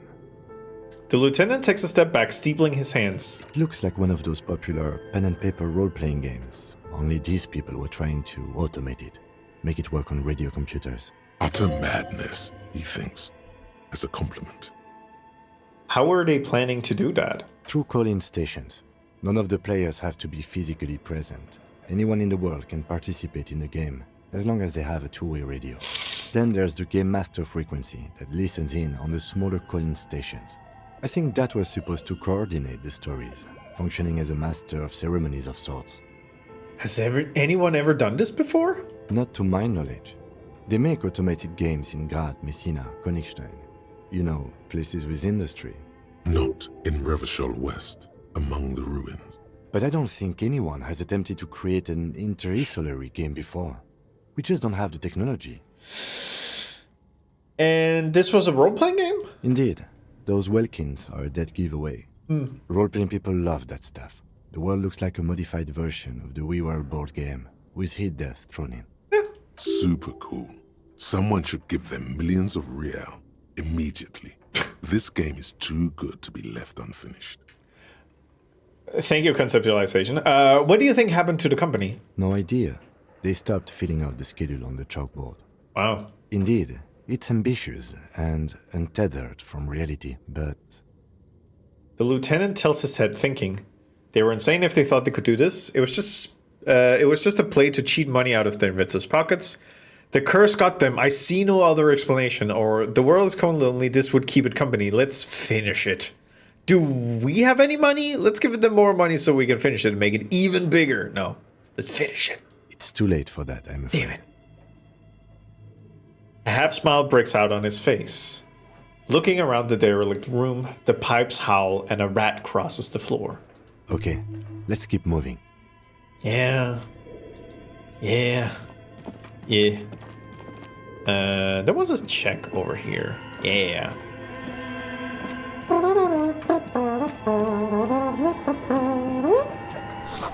The hallway is blocked by old window panes and debris. Debris.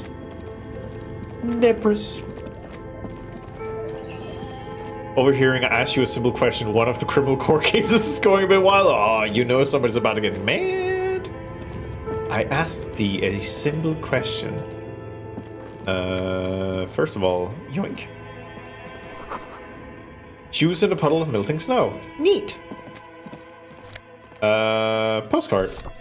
Nice. Ahoy hoy. An iron safety curtain curves before your eyes, folded like a bellows. It covers half the room, blocking the way into a colossal industrial chimney. This must be where the entity lives. Bing bong. What an odd thing to do. Nothing happens. Bing bong. Still nothing. No one's home. Bing bong. Ow. Those curtains prove to be surprisingly sturdy. Your fist hurts now. If this is really an entrance to the chimney, then there must be a furnace somewhere as well.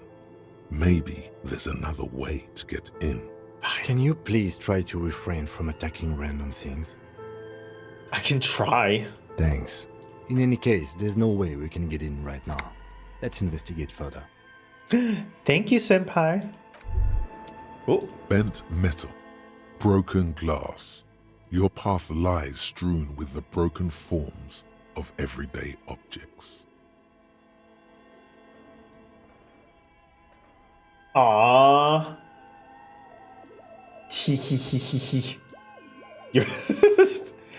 It's just distorted signal getting in live from the Accursed Theater. The Mutsaman and Rachel featuring right here.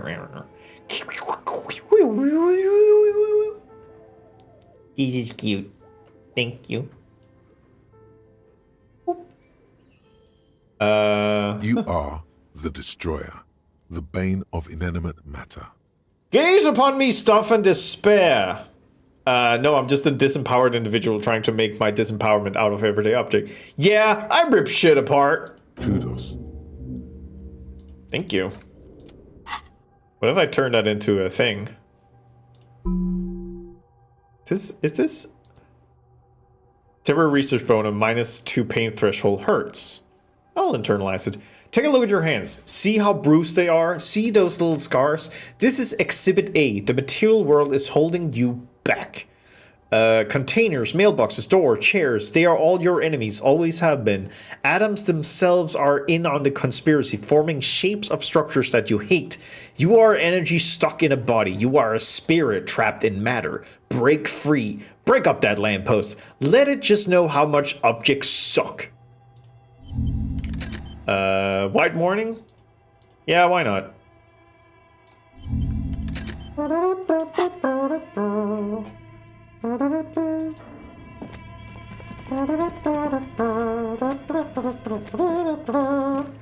Alley-oop. Oh, hello. Yoink. Man, some health Nose of fruit spray would be pretty choice about now. The wall collapsed. It is inaccessible now. A thick layer of coal dust covers the furnace, coloring it pitch black. Looks like this furnace has a face, and it's a face of agony. Kim, what is this thing? Is it a furnace? Looks like it. Looks like an old central furnace used to heat the building. It's connected to the chimney. He opens the door and gingerly peeks inside. No one has used it in ages. No signs of any recent fire. Only dead rats. Alright, look inside. It's dark and grimy here. In the darkness you can hear chatter. It's coming from above. A voice or several voices talking to each other. Near the smoke chamber, upstairs. What are you doing? I'm hallucinating, or maybe it's the entity. I hear the murderer of the hanged man talking. I'm not sure, Kim, but I think I can hear somebody talking upstairs. Wait, really? Maybe it's coming from behind those safety curtains we saw upstairs. Hello? Something breaks loose in you. A mighty bellow echoes throughout the chimney's depths. The chatter of tiny voices above suddenly cease. Then, Hello? You hear a woman's voice answer. You've awakened the entity. I summoned the ghost of this doomed commercial area. Answer me, spirit! Hello? Did you say anything? I can't hear you. Please come upstairs. I was tapped out, what the fuck? Hey! You hear a low rumble upstairs. The sound of a curtain being pulled aside. Ooh, it sounds like they're in your walls. After you, officer. Yeah. Smear your hands with coal. A lush layer of coal now covers your skin, sinking into the wrinkles. Your hands look ancient. You feel the spirit of Ramut Karzai, ancient hero of Grad, pulsing through you. All that's left is to cover your face in war paint. Hadramut Karasai? Smear your cheeks black with coal. 3 dangerous stripes appear onto your cheeks, telling stories of your wild soul. What are you doing? I am the reincarnation of an ancient Ilmarian warrior. Please wipe your face clean, officer. Fine. No, you're a proud warrior. Keep it. Kim, you trust me. You can feel your cheeks turn red under the lieutenant's gaze. You look like a kid, not a police officer. Even the war paint can't conceal the embarrassment. Fine. Thank you. So, where were we? These voices I heard. Maybe it's the malignant entity. Place and settle now. Kim domed you. Yeah, Kim has insane authority. I can't defeat that. Are you crazy? Ice cream maker defrosted and unplugged. A flashlight casts a strange shadow. There's a hidden doorway here. Hello. Do do do do do do do do. 2 rusty rifles are hidden above the piping. They look inoperable. Someone has stuck some busted guns beneath the ceiling. A few bricks have fallen off, revealing a compartment behind the wall. It's too dark to see in. Where are we? Seems like an old bunker from the revolutionary period. Look at all those rifles. Must be an old weapons cache. Look at the hole in the wall. Shine light in the hidden compartment. There is, yes. And there also appears to be something inside the hole. Interesting. Do you want to take a look? No. You do the honors. Sure. Okay, here's some more rifles. None of these seem to be working, and... No! His hand reaches in, rummaging in the dark. An old Belmagrave rifle. That's rare to find in such good order. Seems to no longer be functional, but still rare. Here. This should cheer you up. It's yours, officer. You found this place. Yippee! Could the murder weapon be similar? It's the same type of weapon, yes. A breech loader. An interesting coincidence that we should find something so similar. But I'm afraid our search for the real murder weapon must continue. What does this mean, a rifle here? It means there are firearms, albeit inoperable, still lying around in Martinez. It's an interesting coincidence, I would say. Might come in useful in the future. Yeah, fair point. He likes this find. Yeah. I'm gonna pawn it off. Do a little bit of hip and a little bit of hip. Frozen ice cream maker still running. You're healing. Good. 2 cables are plugged into the breaker box. The red one leads off into the darkness, and the black one to the ice cream maker nearby. Don't rip the red one out. You'll awaken the ghosts. Something close to you dies with a soft electric purr. Yeah. Why did you do that? It's black and it's not like it's the red one. The lieutenant raises his brows, but doesn't say anything. Yeah. The electric distribution board now has 1 cable missing. Yeah.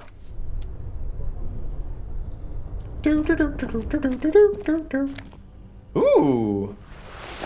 Drama. Intercom wires running through the breaker box.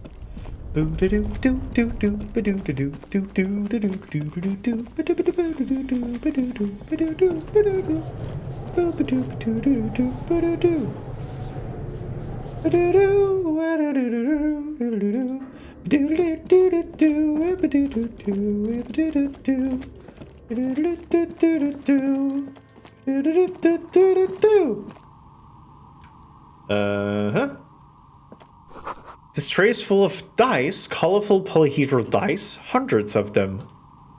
And the candy dispenser has been repurposed to contain thousands of dice. Thousands of dice, literally millions. Hello. Hello, I'm Nia. A bird-like woman sits on a throne of tools with emerald lighting shining through her hair. Did you try knocking on my window? Yeah. I must have missed you. I've been listening to my Melius. She taps on her headphones. So what kind of die are you looking for? Could this be the malicious entity? Perhaps it's wise to go along with this masquerade for now. She's got a direct view to the backyard. You should interrogate her about the lynching. Hold on. What do you mean by milieus? Yes, a Melia is like a call-in station. You need a two-way radio to access one. That's why I have these. She pats on the headphones on the table. Mostly, they just teach you to swear in different languages. Ooh! But some of the stations can be quite interesting. I was so absorbed, I must have missed you knocking. Okay. Why are you asking me? Wait, you must be confused with someone else. I haven't knocked on your window. Then how did you get inside? By the south entrance? You know what? It doesn't even matter. What matters is that you're finally here. Let's talk dice. Did you have something specific in mind? Why are you asking me about dice? I'm a novelty dice maker. Tell me the name of your role-playing system and I'll make the die you need. That's why you're here, yes? As she speaks, her bone-like fingers fiddle with a ring. Her bones light, but her hands strong. Role-playing games? You know the one made by Fortress Accident. Does that count? Sure, I like role-playing games, and I need some dice. Very good. My rate is 10 real per set, unless you want something really unusual. Take a look around and see if there is any particular stone you want to use. The walls around her are covered with rows of precious stones and minerals. It almost looks as if the stones and dice are a natural part of the room, growing out of the shells like stalagmites. Yeah, it is kind of the same composition as the girl with the pearly ring. You ever eat licorice and do a little dance while you sing a made-up song? Oh, yeah, no, totally. Good food makes you happy. This person means you, or no one else, absolutely no harm. She will answer freely and honestly. No falsehoods are present. Oh, hi, Mark. She's a novelty dice maker and doesn't have anything to hide. Ask what you need. What do you know about a man who was lynched behind the whirling in rags? Nothing really. I didn't know him. Who cares about the dead body? We might be dealing with a malignant entity here. Fair enough. The lieutenant looks at his notebook. Then the woman under the large window. Your window looks directly onto the courtyard. You're saying you didn't see or hear anything unusual last Sunday evening? I'm sorry, Detective, but as you know, I usually have my headphones on when I'm working. It shuts out most of the daily ruckus behind my window. What do you mean by daily ruckus? Well, there's always something going on in the Whirling's backyard. She stops and tries to come up with an example. During daytime, there are usually those kids. And lately, I've been seeing a lot of drunk workers hanging about. Must be because of the strike. She's heard of the murder, but did not see it, sire. Thank you, drama. She's not sorry to disappoint you. Informing on someone in a murder investigation would intrude upon her focused existence. But I never saw anyone during that fateful Sunday night, I'm afraid. And you never took your eyes off the work to look out the window? I might have, but in this case, all I would have seen is my own reflection staring back from the darkness. Fuck yeah, Apple. It's really hard to make anything out in the yard when it's dark outside. Besides, I rarely get up to look out the window when I'm in the zone. I see. Do you often work Sunday nights? It's an odd profession, making dice for people. But I like it, and I prefer doing this to sitting at home. I see. Thank you for your answers. She nods. Anything else, officer? Hey, where are we anyway? What is this place? We're inside the chimney of an old central furnace. It's strange, I know. She looks at the ruddy bricks that make up the walls. Even though they've been repainted, there are still signs of cold black soot here and there. But when I arrived here, all the other rooms were taken, so I had to build myself a makeshift home. Besides, I don't really have to pay any rent here, so that's a plus. Yeah, it's pretty good. Plaisance was right. There's an entity living in the chimney. You should ask her about the curse. Creative. I've heard this place is cursed. Did you know that people call it the Doom commercial area? I've heard the stories, but I don't think those stories are true. She nods as the wind howls in from the furnace shaft above. Wait, how do you explain all that happened to the companies then? It's just capitalism.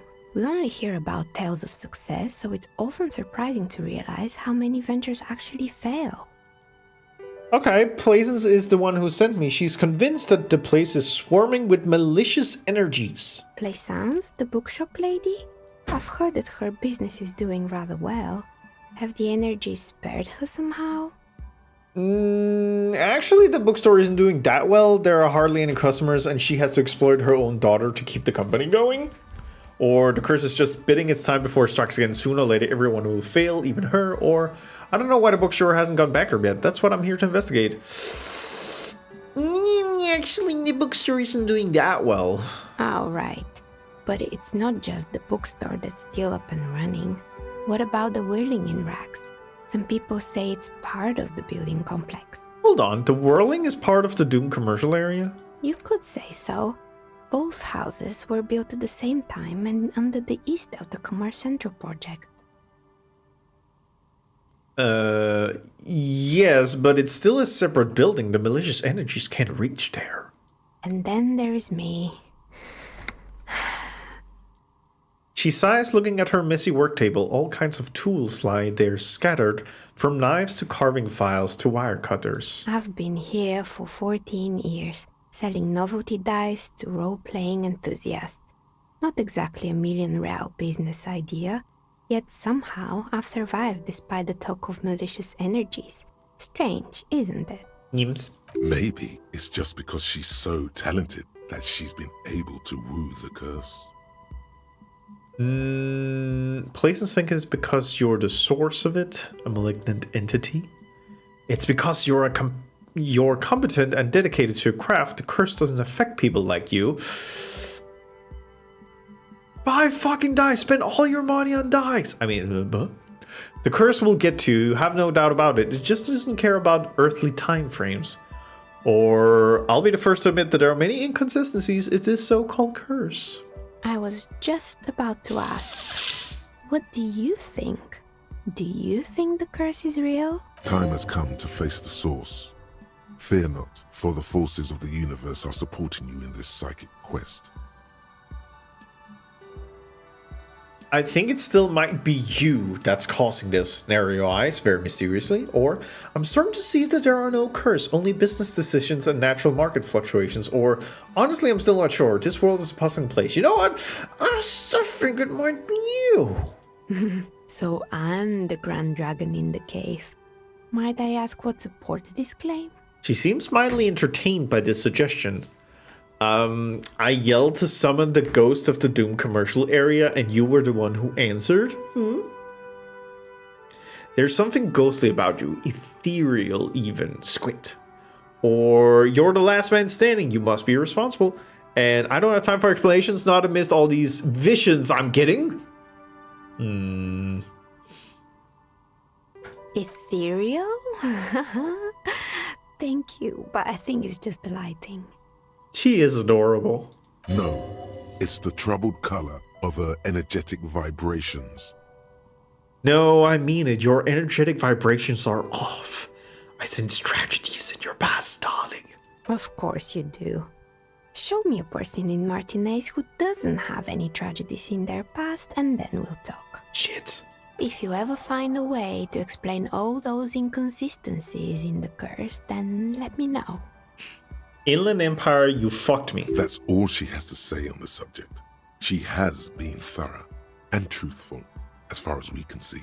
Plaisance needs to hear about this. Perhaps if you combine your psychic energies, you will make sense of the situation. The bookstore closes starting 2100. You'll have to do that tomorrow. Damn it. That means it was good that I did that first. How did you become a dice maker? How did I become one? It was a business decision.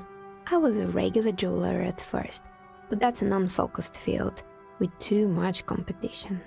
Some of my friends were role players. They asked me to make some polyhedral dice out of cobalt. That was my first order. I grew it from there. Do you like role-playing games yourself? Not especially. Oh. I like working with rare materials and a steady pay.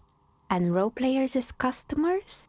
They're nice people. Some of those nice people have big bucks to spend on novelty items. She's thankful for the security they provide her.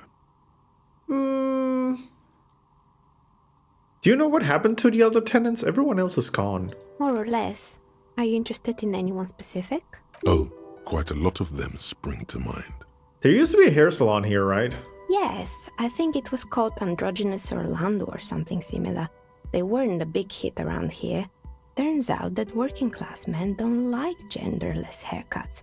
They're scared of that word. Yeah. You wouldn't like it either.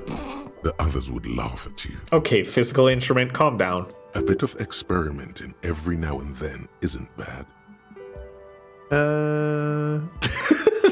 I would never let anyone androgynous toss my hair, not even if my life depended on it. What's wrong with a bit of experimentation? The customer should have been more open-minded. I guess it just wasn't the time yet. She tucks a strand of hair behind her headscarf. What happened to the gym? It wasn't merely a gym, it was Artemitep's boxing club. A community project created to steer at-risk youth away from drugs and crime. And who was Artemitep? A kind man from Zemsk. I heard he had some trouble with the law when he was younger, and that's why he wanted to start the gym, as his way of giving back. Maybe that's what Kuno needs, a community-centric boxing club. Kuno. Who's Kuno? He's sort of the king around here. He's a little ginger gremlin who likes to defile dead bodies. And indeed, who is Kuno? Your guess is as good as mine. I'm gonna let y'all decide on this one. So I'm gonna start this one. So 1, he's sort of the king around here. 2, he's a little ginger gremlin who likes to defile dead bodies. Or 3, indeed, who is Kuno? Your guess is as good as mine. Hup. Buh. Yee. All right. Interesting. Interesting. He's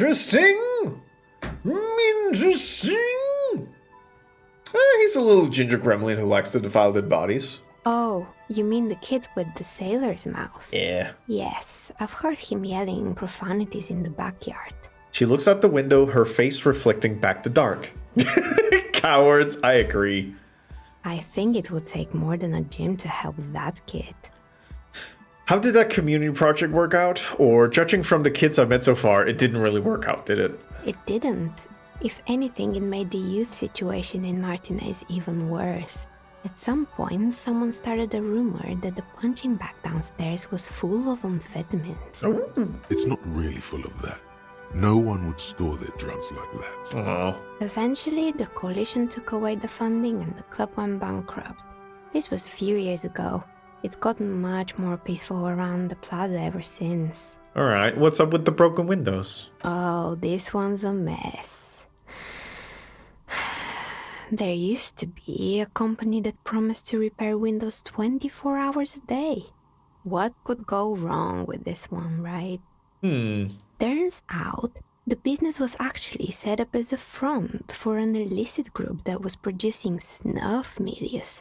Who would have guessed? And they never cleaned up the debris either. Now it's just littering the hallway and I have no idea how to get rid of it on my own. Cool, very cool about the debris. What's a snuff milieu? It's a Sub Rosa radio station that broadcasts real murders with real victims. Some people pay good money to get off on it. Nothing changes in her tone as she says that, as if it's just another piece of information to lay out for the world. Neat. Don't worry, the ICP has a separate division that deals exclusively with unlicensed sub-roses. This isn't our problem. Good luck with that. It's not easy catching those perpetrators. Then she lets the thought go. Did someone here make stuffed animals? I saw mounts lying around. You mean Mr. Fabron, the taxidermist? No, he mostly just did drugs. Okay. Anything else? I found creepy mannequins. There used to be a fashion atelier here, but I have forgotten the head designer's name. They were doing well for a couple of years, until the insect rights activists came. What? I didn't know Insect had any rights or activists. Yeah, the atelier didn't know it either. They produced a certain collection that used chitin among the materials. Apparently chitin is made in the Occident, where it's extracted from beetle wings. And you know how all kinds of political movements are big in the Occident. The activists shut down the biggest chitin supplier, which of course caused the price to skyrocket. And, naturally, all the most fashionable tastemakers refused to be seen in chitin from then on. The atelier went bankrupt before they could finish the collection. I'm glad that somebody took care of the little guys. I like insects. Not. Really? Anyway. Poor guy. Suddenly, you get a feeling that insects are important to the case somehow. It's hard to say why. What's with the rotor blades and skis? They were made by a company called Slipstream. After they pivoted from making rotor blades to skis, their chief executive took off on a vacation with all their money. Oh. She rests her chin on her hand with an impish smile. Honestly, I think it's quite funny. I think he's still sending out holiday transmissions from Tulula or Tiumotiri or Hashtkor or wherever he is. Interesting. What does these transmissions say? The usual, I imagine. That he's been thinking up all kinds of new business plans and can't wait to get started on them just as soon as he returns. Her smile widens before she sees the lieutenant face behind you. Men like that are a curse. The lieutenant is stern. Sure, but Slipstream is history now. All their remaining assets got seized by the bailiffs in 47. I have no idea why those skis and blades are still lying around in the house. Not much use now, I guess. They were just props. Why return them? I found a strange machine. Fortress Accident, the radio game studio. She closes her eyes as some remnant of a memory lights up her face. She liked them. They were an interesting bunch. We talked about role-playing systems every now and then. Once, I even saw two of them get into fisticuffs over Wirral. They certainly took their work very seriously, even if they seemed to be chronically liberal with their schedules. What do you mean liberal? What happened? The usual. They ran out of money and couldn't get the project done on time. What went wrong? Well, I did hear them talking at times. She looks at the hallway as though she can still hear them chit-chat behind her curtains on a cigarette break. Damn liberals. They seemed to believe they were historical individuals on some grand quest. She sounds almost mocking when she says that. From what I've seen so far, the project did look quite impressive. Yes, but when the money started to run out, they just began to complain a lot about capitalism. You know, how the markets are rigged to keep out new businesses and so on. In the end, they just didn't get it done. They didn't have enough willpower to produce something truly historic and to show up to work on time. That's too bad. I would have supported them. The project looked great. Not the wisest decision. You would have lost all your savings. She tosses a pair of dice on the table. One of them stops near the edge of the metallic decks. The result is 1 on a 20-sided die. No. The dice is Gosh dingity dang limerals. Little silvery flakes, like God. snowfall. Gosh dang it dang liberals. Hi Joanna, how you doing? Anything else? Actually, I had other questions. Good. I hope it clarified things a bit. What else? I like to order a die from. Well, I'm listening. Good. I hope. Leave. You know what? I'll just quickly do it. It's you again. You feel nothing. If anything, it's uncomfortably warm in here. Start taking off your clothes. You need to connect. Excuse me. What are you doing? The dice maker stares at you while you start to fuss with your pants. Officer. The lieutenant exclaims sharply. Is it just because it's hot in here? No, I don't feel hot. We're in a derelict smokestack. If anything, then it's cold here. I'm trying to lower my body temperature. And why would you do that? It's part of this special technique I have. And what technique is that? She squints at you, a little astonished at what she's hearing. You still haven't gotten your zipper open. Okay, hear me out. Sometimes I get these feelings. Miss, I apologize for my colleague's behavior. He's still recovering from an unusual medical episode. Officer, this isn't how mature adults deal with their feelings. Now you feel something. Ow. A cold damp of shame washing over you. No, not like that. It's like I can feel the wind or, I don't know, the air pressure, and then the air tells me things. The air pressure told you to take your pants off in my studio? Yes. This is not going very well, is it? Word-wise. No, I'm not explaining this very well. Can you please employ this special technique somewhere else? I work here and my work requires concentration. Okay. Okay, sorry. I'll leave. Kim, we gotta go. Wait, no, this way. It is also getting late on day 2, and you should probably try and consider getting Kim to bed. He needs to have his schmear. You see a terrifying ice bear with a strange compartment in its belly. The door is covered in frost, and the bear's eyes are glowing red. Crack open the door. A gust of freezing cold air rushes to greet you. You hear a low grumble as the bear regulates itself. This is the inside of a refrigerator. The lieutenant takes a peek inside. His hand has found the holster of his gun. Relax, Kim, it's a fridge. Of course, just a giant ice bear-shaped fridge. He relaxes his hand, his face bathed in the harsh light of the open fridge door.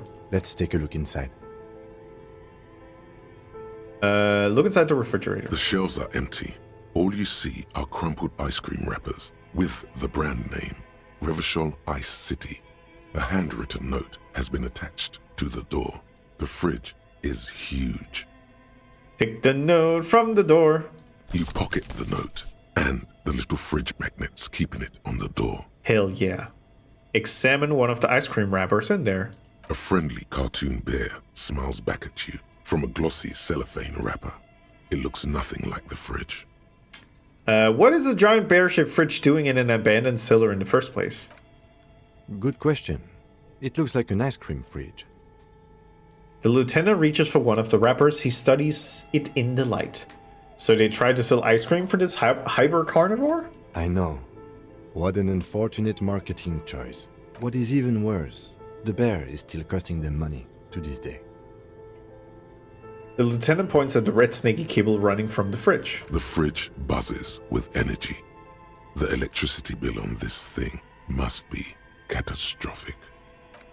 Okie dokie. Let's plug it off. Unless my brain tells me not to.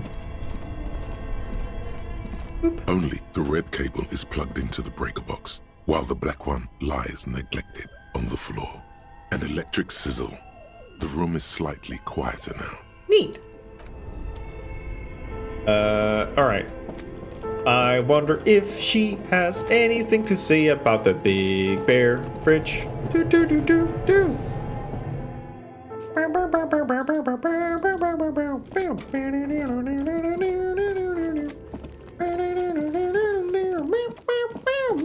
Hello. Oh, it's you again.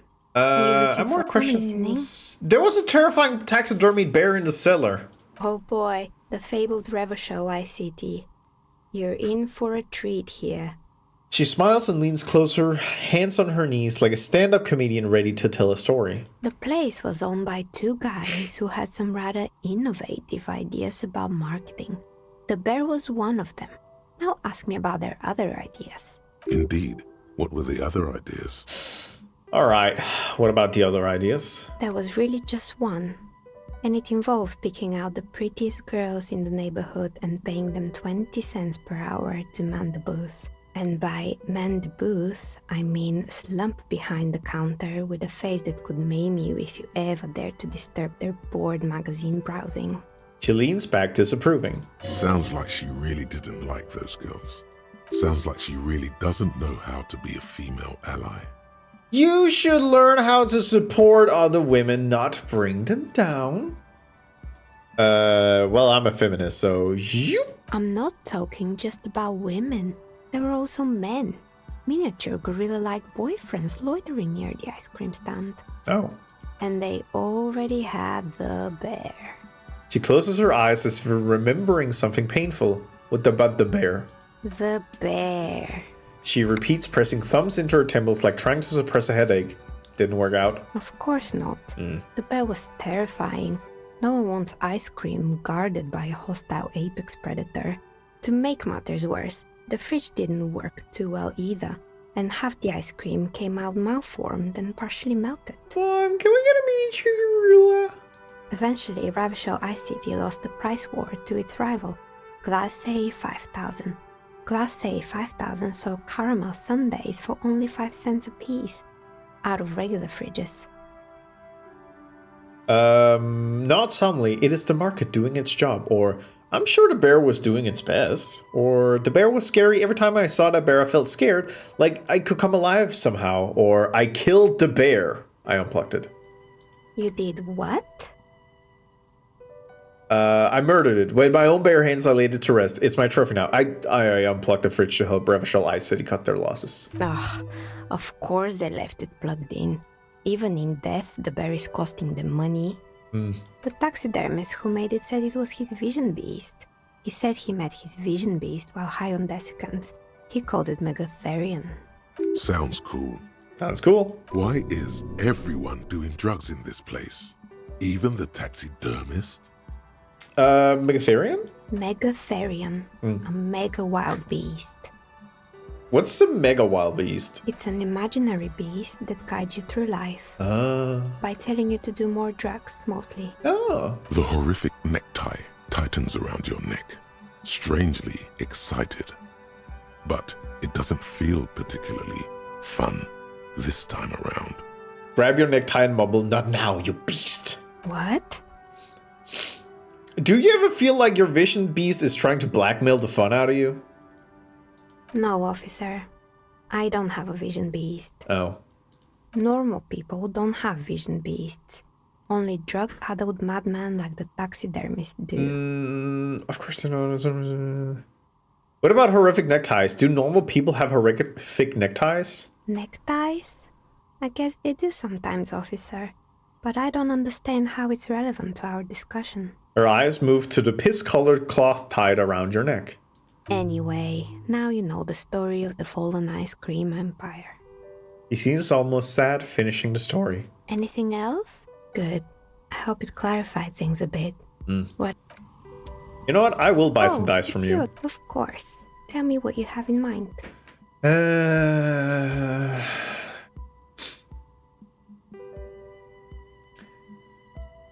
Do you know the whirl untethered setting? I want to die for that. Do you have any curse die? Tell me about your most extraordinary die. I don't really know what die I want. That's a normal die for me. Very regular. Looking for something to help me with work. I think I have just the right one for you. She opens the top drawer of her work desk and takes something out. 2 polyhedrons, red and blue, are cradled in her palm. Police colors. Because I'm a police officer, right? Not the most original, I know. But sometimes the obvious choice is obvious because it's best. Here, catch. They're a gift from me. She tosses the dice. A beautiful woman tossing you a gift. Whatever you do, don't overthink it. Totally overthinking it. Yup. You overthink it. Damn it. Your hands can't agree what to do, and the 2 dice drop to the floor and scatter in opposite directions, like pearls from a broken string. The blue one disappears down the pit in the center of the room. Ah, down the drain, like your career. I apologize, officer. That comment was unnecessary. Pick up the red die. That one is made of bloodstone with a lapis lazuli inlay. The other one was the inverse. They were a set, you see, but now the set is broken. It's a shame. They might have brought you luck. And you definitely need luck in Martinez. She closes her desk drawer. Is she pitying you? Good God, she's pitying you. Now, was there anything else? No. I'll just fucking quickly run down and get the die, and then we'll leave, and then I'll send Kim to process the body, and then he'll leave for the rest of the day. But it's fine because I'll just be alone and stupid, and nobody loves me, and I'm stupid. A thick layer of coal dust covers the furnace. And coloring yeet. a hollow ring goes through the furnace. Your toe hurts. Fine. Man, I really managed to take away all my healing items, huh? Measured, and there, and there, and there, and some paints. That's pretty good. Whee! Wait, can I not find it? No? Aw, beans. Do do do do do do do do do do do do do do do do do. Hup. Kim, I'm gonna send you off. Boop, boop, boop, boop, boop. Yep. The man is deep. The lieutenant adjusts his glasses and takes a deep breath. Let's back him, take him away. The lieutenant takes the body away. You work alone for the rest of the day. All right. He takes out a shiny black body bag and starts pulling the plastic over the dead man's face. I will need a little help carrying him. You take the hands, I'll take the legs. Back the corpse and drag it to the motor carriage. Here be.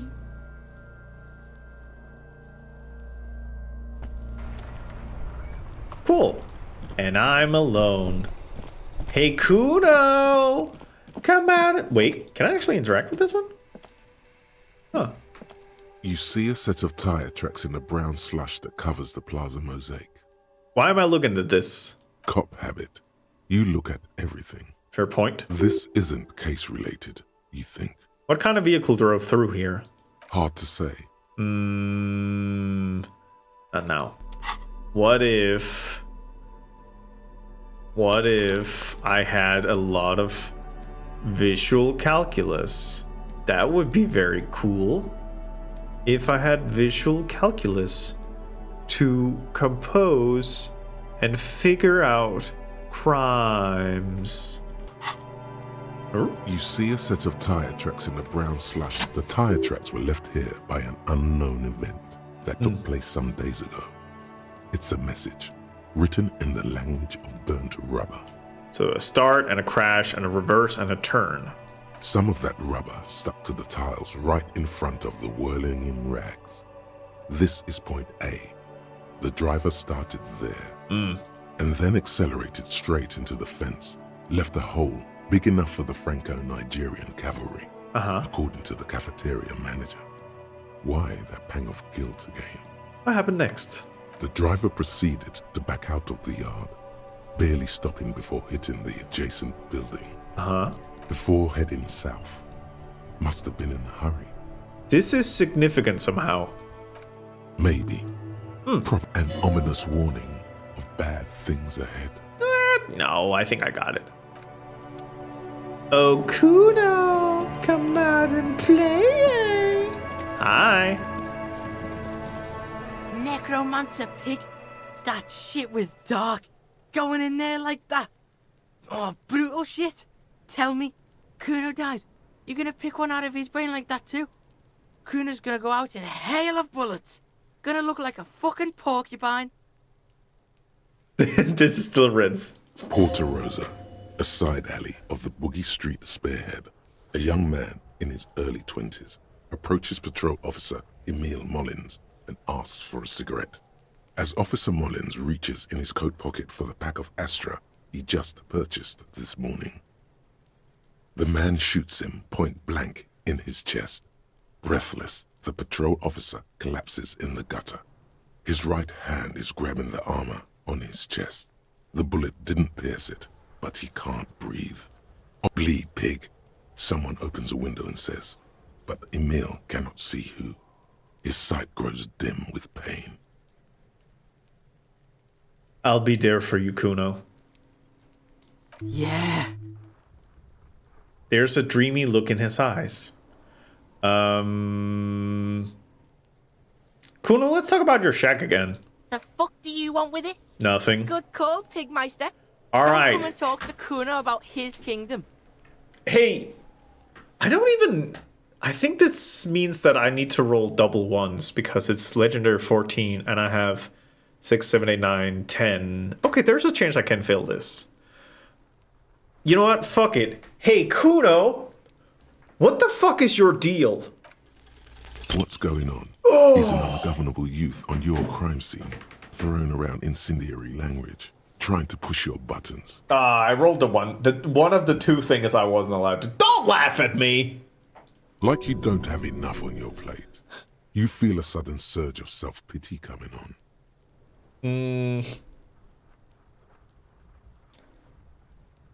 Kuno, you must have seen all kinds of things throwing stones here. Want to help the RCM bust a murderer? Fuck no! What are you? Fucking mentally handicapped? Yeah. Kuno, they've almost made you a snitch now. Yeah. Ease off, see? Kuno always takes the bullet over the hammer. He nods, big boy style, incredibly proud of himself. All right. Kuno doesn't fucking care. Yeah, I know. Hi, Darkbolt. How you doing? Hoop. Wasn't there something I need to talk to him about? I feel like there was something. Where's the rest of the armor? What he knows. I probably need to go past that part. Port complacence, authority. Perform an advanced analysis using HE coordination. Wash off death smell. Who else is all around? Mid take a while. Scab leader. Smoke gum. Where's the armor? Boost a drink and track down your badge. Victim tattoos.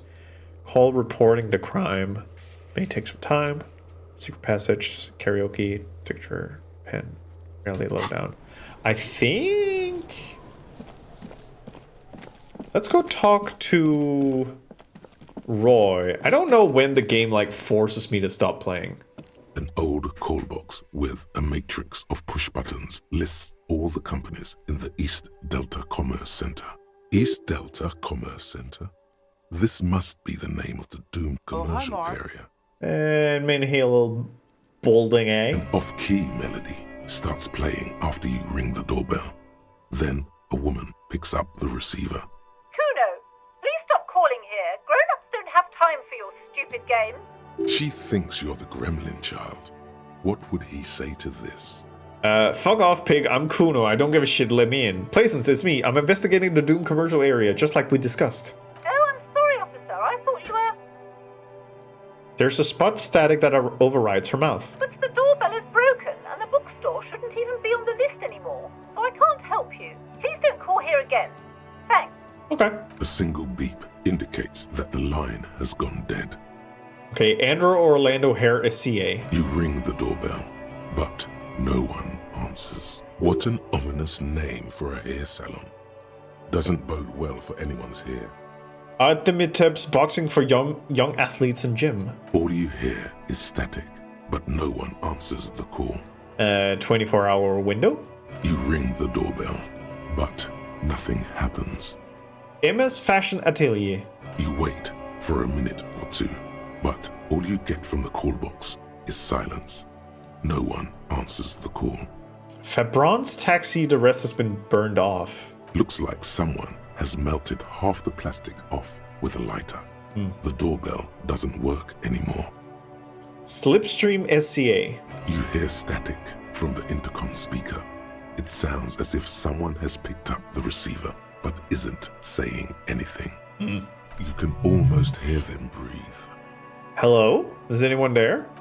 Yes, hello. This is Tricentennial Electric. This is a woman's voice crackling and fragile through the static.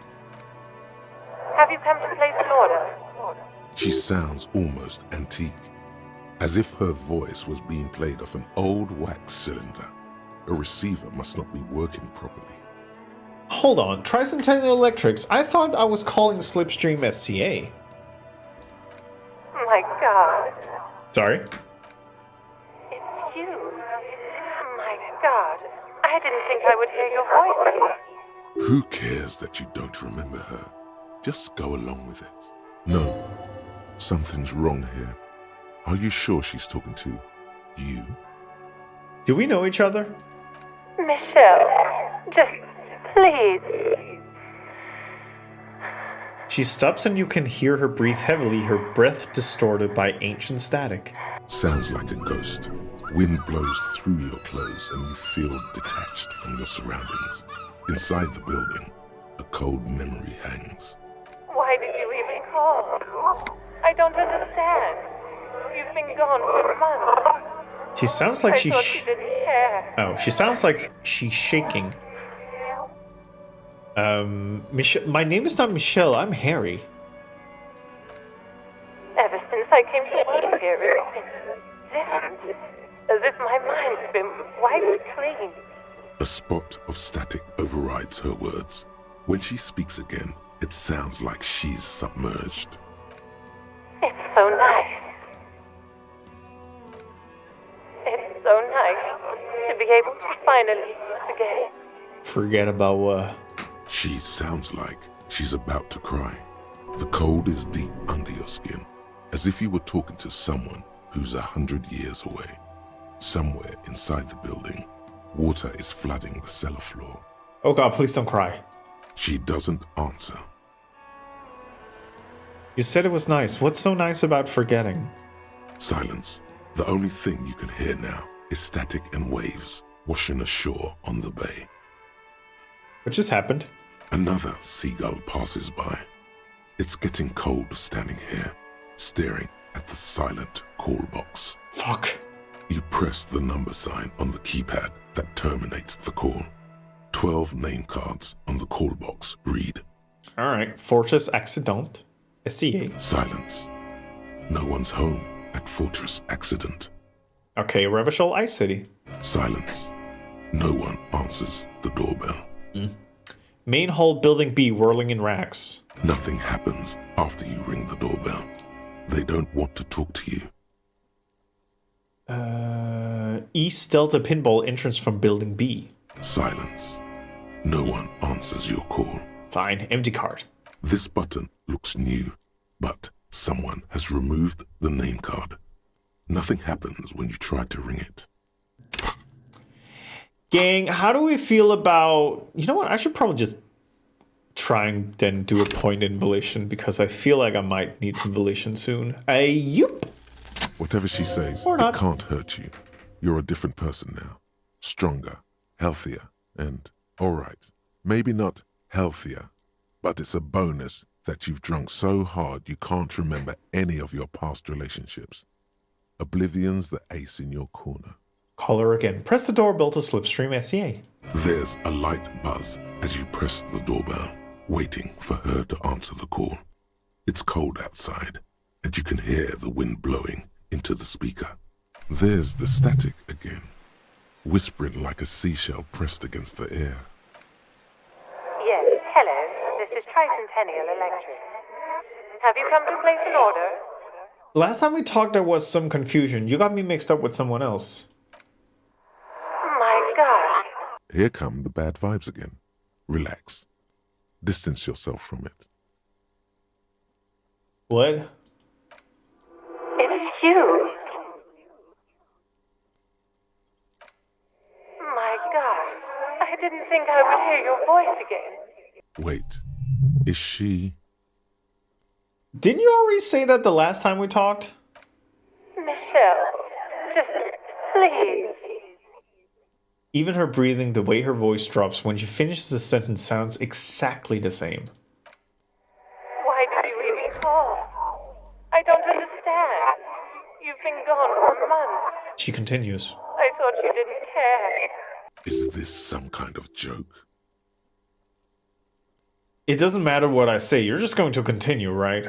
The voice from the intercom doesn't answer, but you can hear her breathing. Wind blows into your microphone again, crackling and echoing in the box. Is it over? Can we talk now? Ever since I came to work here, it's been different. No, Kai. As if my mind's been wiped clean. It's so nice. It's so nice to be able to finally forget about you. And then it hits you. You're recording. She tries again not to cry, and still doesn't succeed completely. Her quiet sobs sound old and distant, as if her voice is being played off a wax cylinder. Real or not, your mirror neurons react. It feels painful to be listening to this. Why does it still feel like it's my fault? Her sound melts into the static from a long-distance phone call. From time to time, you can hear people talking in the distance, but can't make out any words. Hey, I think you forgot Oh, wait, you did say empanadas. Damn it. This is where you hung up the call the last time, but the recording is still going. Keep listening. A phone rings in the office with an old-fashioned chime, and someone walks by in a pair of heels. The static is like a warm blanket wrapped around the sounds. Is anyone there? No one replies, but the static grows stronger like rainfall. Then a female voice speaks out, completely different from the one before. Glorious and total somehow. Crawling inside your head. Oh, empanadas, we're just talking about dumpling-type food. Whoop. Her words are too cold to comprehend. She smells of sodium lights and rain streaks on car windows. Eyes like pilot lights watch your shape in dark hallways, guttering. What is happening to me? The strange and alien thought pattern ends. You're left staring at the electronic doorbell. Hey, you want to hear something very fun? When I played this game the first time, I stepped out of the whirling and rags and I immediately interacted with that list of doorbells, and I was just gobsmacked at how the game decided to present itself. This time I waited so long and it makes way more sense. But just having that list of what? And then none of them worked, and then one of them just sent you on this psychic trip. I was like, I think I love this game. So I have very fond memories of the doorbell interactions. Yeah.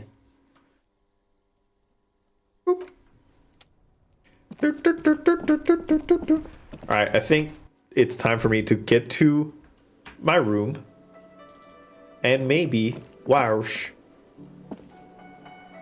It's all about money, you know. Okay, Very cool. Very cool. But I also have like a million books to read, so I guess I can do that. Whoop.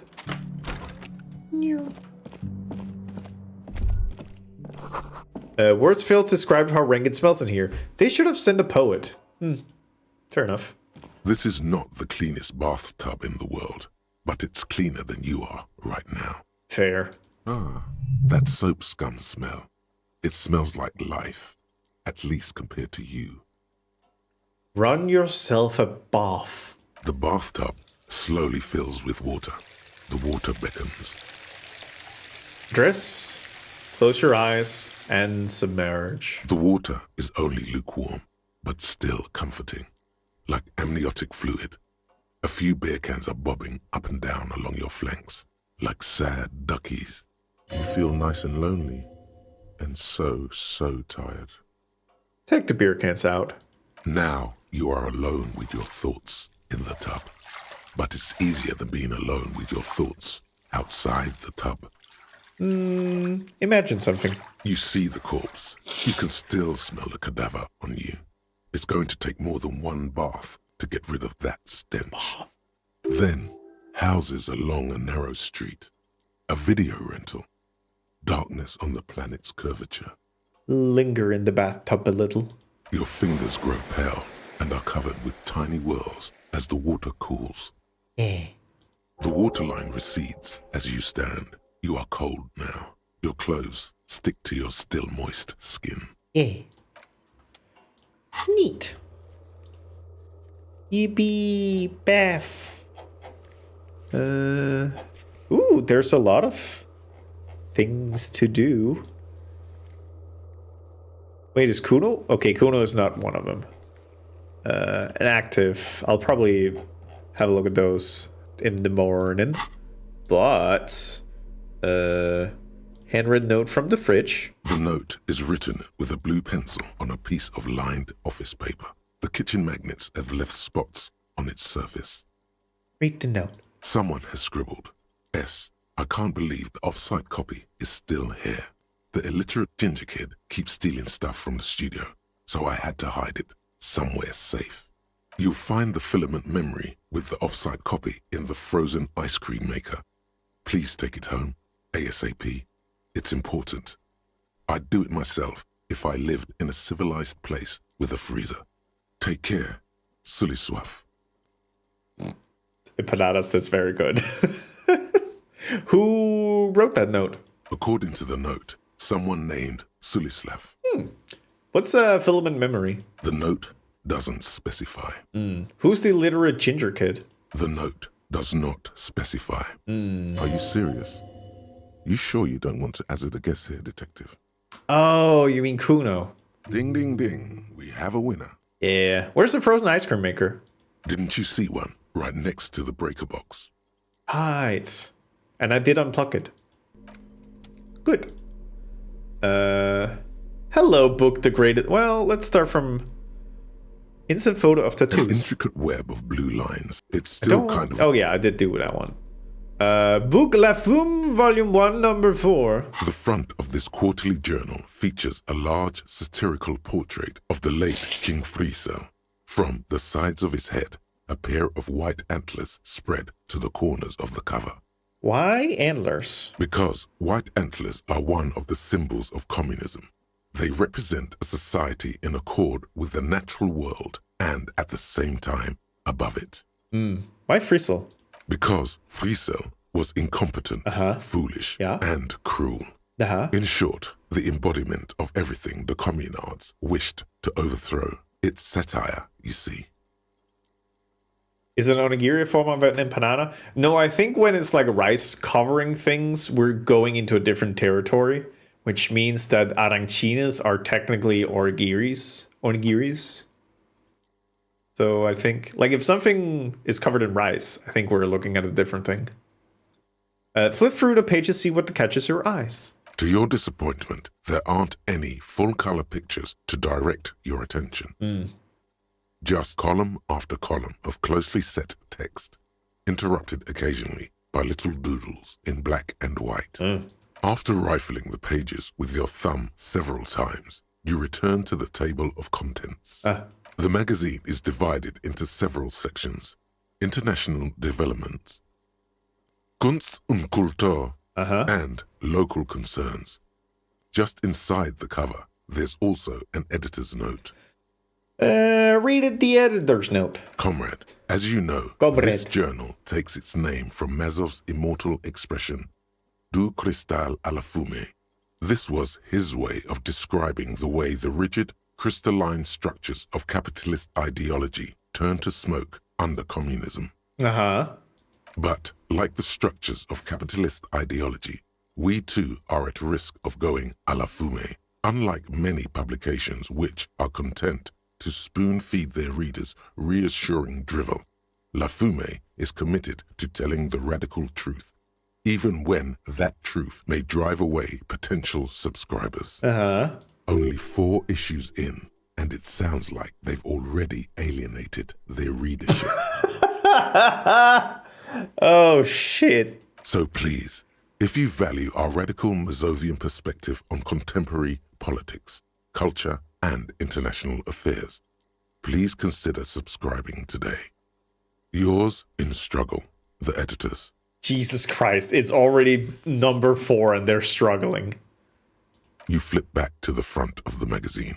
The table of contents unfolds before you. I want to catch up on international developments. This section includes a long, tedious critique of the latest round of free trade negotiations between the EPIS nations and the Free State of Semenine. You also skip over an article about heavy fuel oil smuggling along the Messina border, something about bear wrestling in Samara, book riots in Yugograd. Face it, you really aren't interested in foreign affairs. You're not even sure where most of these countries are. You flip back to the front of the magazine. The table of contents unfolds before you. What is Kunst und Kultur? It takes a moment, but gradually it dawns on you that Kunst und Kultur must mean arts and culture. Yeah. Why they decided to title this one section in Volda is beyond you. It evokes a sense of recognition and fellowship among those privileged enough to understand. As you leaf through this section, you come across several reviews of recent radio plays, as well as a brief artist spotlight featuring a local artist identified only as CS. The main feature, though, is a long essay titled Tip Top Tournée, a critical Mazovian perspective. Read the profile of CS, which is most likely Cindy Discal. This so-called artist spotlight is really just a brief Q&A, made all the briefer by the subject's evident hostility to her interviewer. Yeah, that's Cindy. Just a moment, what is this tip-top tourney? The actual article is surprisingly light on details, but after skimming a page or two, you gather that it has something to do with motor carriage racing. If you don't follow it, you only ever hear about the ludicrous sponsorships and obscene death toll. All right, let's see what these communists have to say about Tip-Top. You think you're settling in for a relaxing recap of the most recent season, maybe sprinkled with some nice anecdotes about a few of the more colorful drivers. Instead, you find yourself skimming a 10,000-word feature about all the politically problematic aspects of Tip-Top Tournée. Wait, what's wrong with Tip-Top? Where to even start? For one, there's the crass commercialism of its sponsorships. Yeah. And then there's the practically criminal emphasis on deadly motor crashes. Hang on, who wrote this stuff? Oddly enough, this article has 2 bylines. Nasteb Encolada Bernal and Exilus Buka. There's no way those are real names. Wait, why aren't they real names? Have you ever met anyone named Exilus? Come on, they're plainly pseudonyms. Okay, what's so bad about sponsorships? Under capitalism, the article says, every pursuit has its price. Every pleasure, even one as elemental as the joy of racing others around a track, is reduced to an advertising opportunity. Thus, the so-called tourney becomes a competition between increasingly meaningless brand signifiers. Yeah. The discount laundry detergent racing against a pack of Astra cigarettes, or even a fritter. You're right, but then you see them get to crash. And that precisely is what's problematic about it. Were it not for the promise of random, spectacular violence, audiences would quickly lose interest. At the end of the day, it's the destruction of these 750,000 real races that you're really watching for. Okay, I'm gonna let you decide. So is it, no, I'm pretty sure I like it for the racing, or, wow, you're right, I really am just in it for the violence. Although I do feel like there might be some interest in violencia. Yeah. Just a second, 50-50. Well, I'm for the violence. You see, one cannot avoid the conclusion that Tip Top Tourney is simply the apotheosis of spectacular entertainment under capitalism. You flip back to the front of the magazine. The table of contents unfolds before you. All right, let's see what they mean by local concerns. Unsurprisingly, much of this section is taken up with articles declaring unqualified support for the dock workers' strike. You skim the headlines. Paint the harbor red and white. Martinez tames the wild pines. A city in revolt. First, we take Martinez. Then we take La Delta. Finally, there's a brief article by the writer, G. Martin, accusing the owner of the Cape Side apartments of illegally attempting to evict certain communist tenants simply for not having paid their rent. What damn communists should have killed a lot of them when they had the chance. Or, if it weren't for the wild pines, all those moochers would be out of a job. And charging rent just to live somewhere is pretty outrageous. And wouldn't it be better for everyone if labor and capital could reach some reasonable accommodation? Boo. Why should I care? This doesn't have to do anything with me. You know what? Charging rent just to live somewhere is pretty outrageous. The writer G. Martin remarks dryly that capitalists love wealth redistribution, so long as it's only redistributed upward. You flip back to the front of the magazine. The table of contents unfolds before you. Put the magazine away. Cool. Wide envelope. Yup. You take the legal documents out of the envelope. A 12 to 40 month construction period and the zoning plan in the addendum. Look at the zoning plans. The youth center cuts into the ocean like the bow of some great modern ship. Apparently, it's going to cover most, if not all, of the street and the square between the existing houses. It's 3 stories tall. To kind of remind people, this is an envelope I was given from Everard, who wanted me to basically evict people on the other side of the river. So that's what we're reading about. It's going to be awfully close to the already existing buildings, almost wall to wall, practically integrating them into the youth center. Congratulations on surviving, MV. Also be functioning on no sleep to the go. Sleep, if possible. This is either an ominous or cool architectural choice. Hard to say. My money is on cool. Looks like a cubic pyrite. Centers very close to houses, ominous shape, cool cubic pyrite. Okay. Put the logic. Don't I have anything that can boost logic? Boop boop boop boop boop boop boop boop boop boop. Boop boop boop boop boop boop boop boop boop boop boop boop boop boop. Minus logic. Boop boop boop boop boop. Plus logic. Boop boop boop boop boop boop. Okay. Do. I do actually like having drama. We'll take that one. Wait. Let me. I'll read you in a bit. You. Boop. You take the legal documents out of the envelope. 12 to 40 month construction period and the zoning plan in the addendum. Okay, I just bungled the 92% check, so how about a little... Chat, can I have a boost in my intellect? I'm a stupid little baby bitch. Can I please have a brain cell? I guess I'm following the pattern of only seeing Renee when my life is in chaos. Please, just drink some water. Close your eyes. Let the sleep hit you in the dick. There is no loophole. The simple truth is the current residents are going to lose their street access, and for the next 12 to 40 months, their lives will be dominated by constant construction noise right next door. That was a success, by the way. Wait, what are the ramifications in this? Once the construction starts, it'll probably take a few months, a year maybe, for even the most stubborn occupants to get tired of living like this.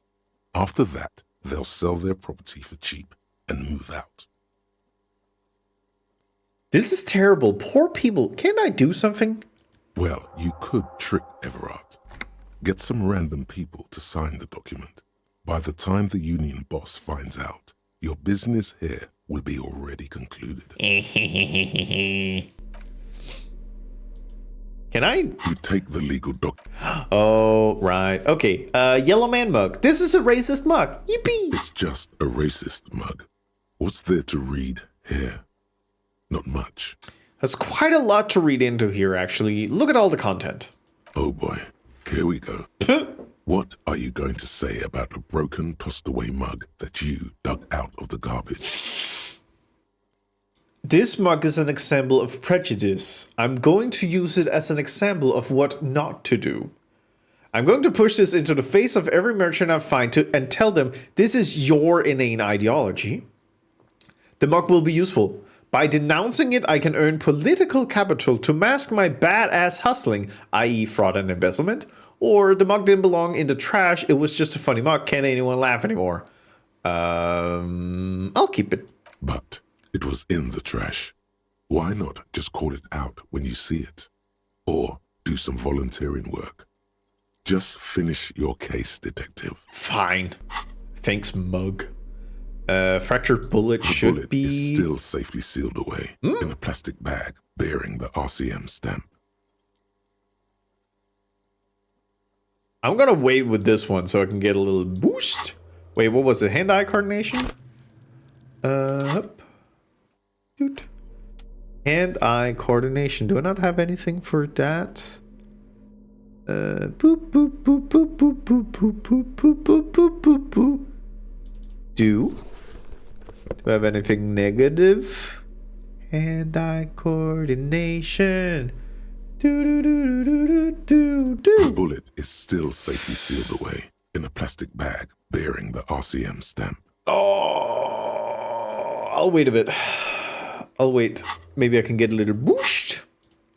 What about this book? The Man from Helmdall and the Devil Woman. The edges of the pages are worn and smudged. A lot of people have read about the Devil Woman's altercations with the Helmdall Man. Look at the back cover.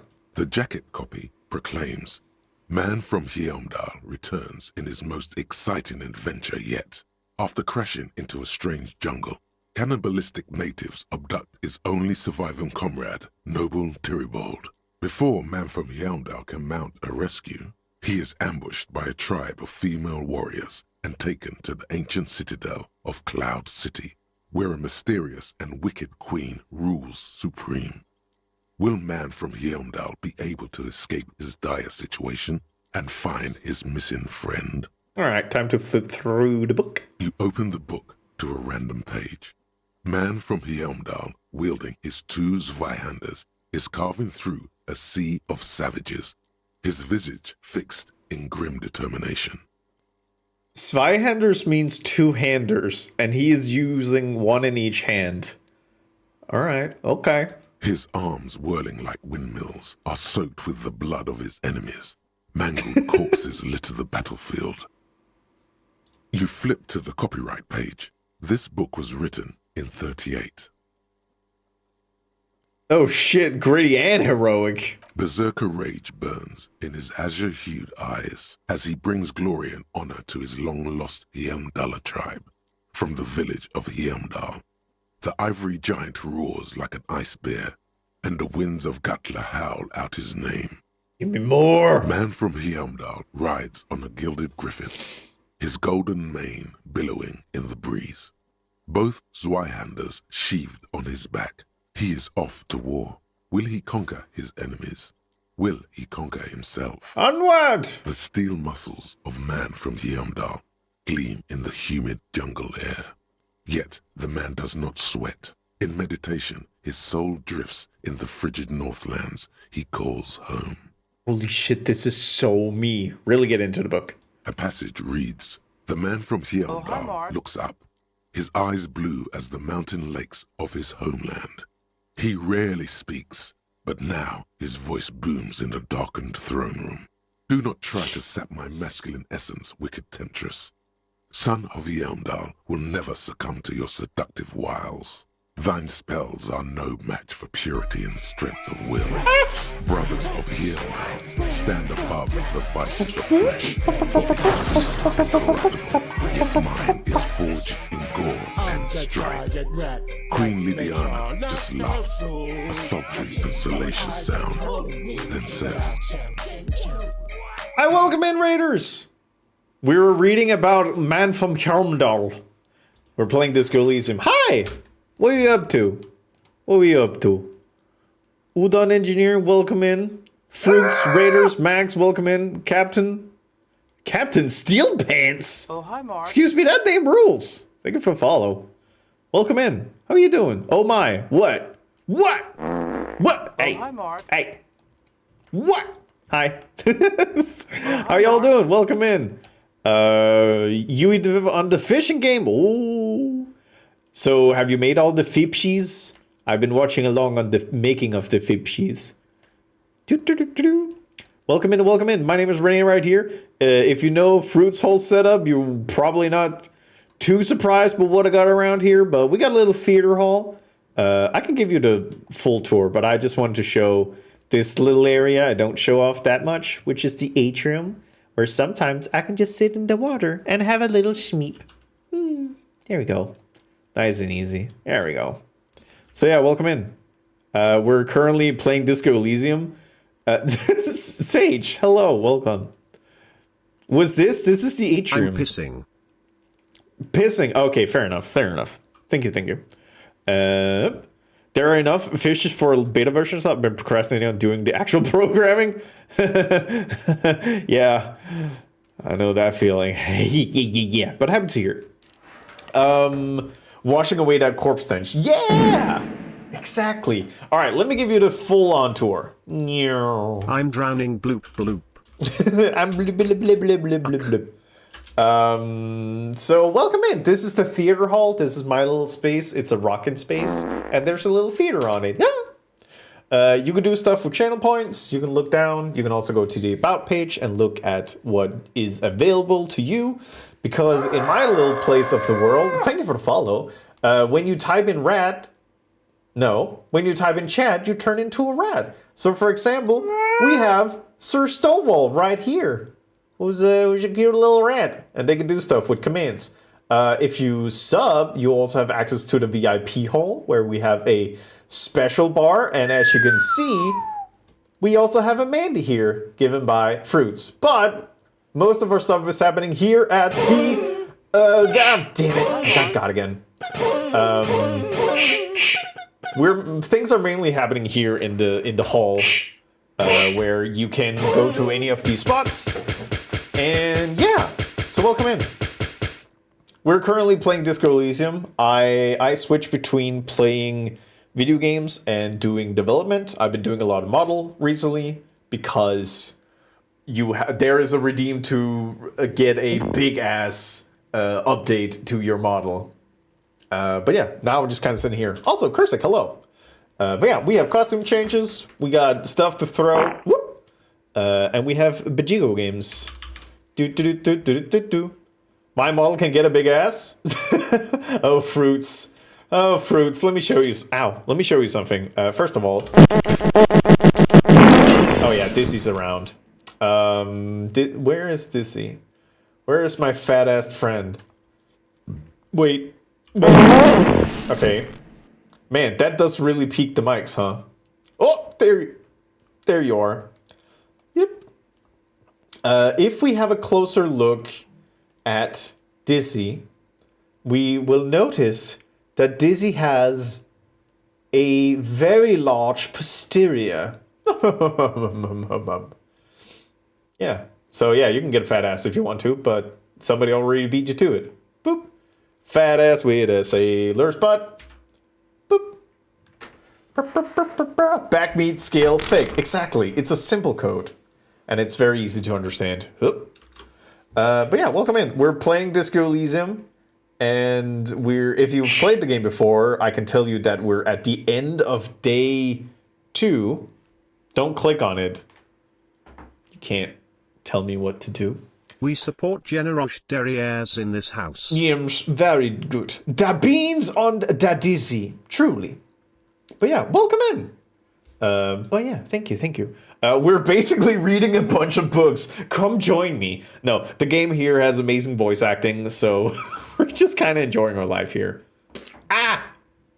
I have grand plans for you, man from Heimdall. She gestures her diabolical hand toward. What is happening? Am I pressing wrong buttons? Spam! Then lead my arm against the vicious cannibals. Don't know why the raid animation is broken. It shouldn't. Inside, there is turmoil. This goes against all he holds. Welcome in, Raiders. Welcome in, Spam. How was your stream? I hope you're good. Welcome in, everybody. Hi. Welcome in. We are currently playing Disco Elysium, and we're at the end of day 2.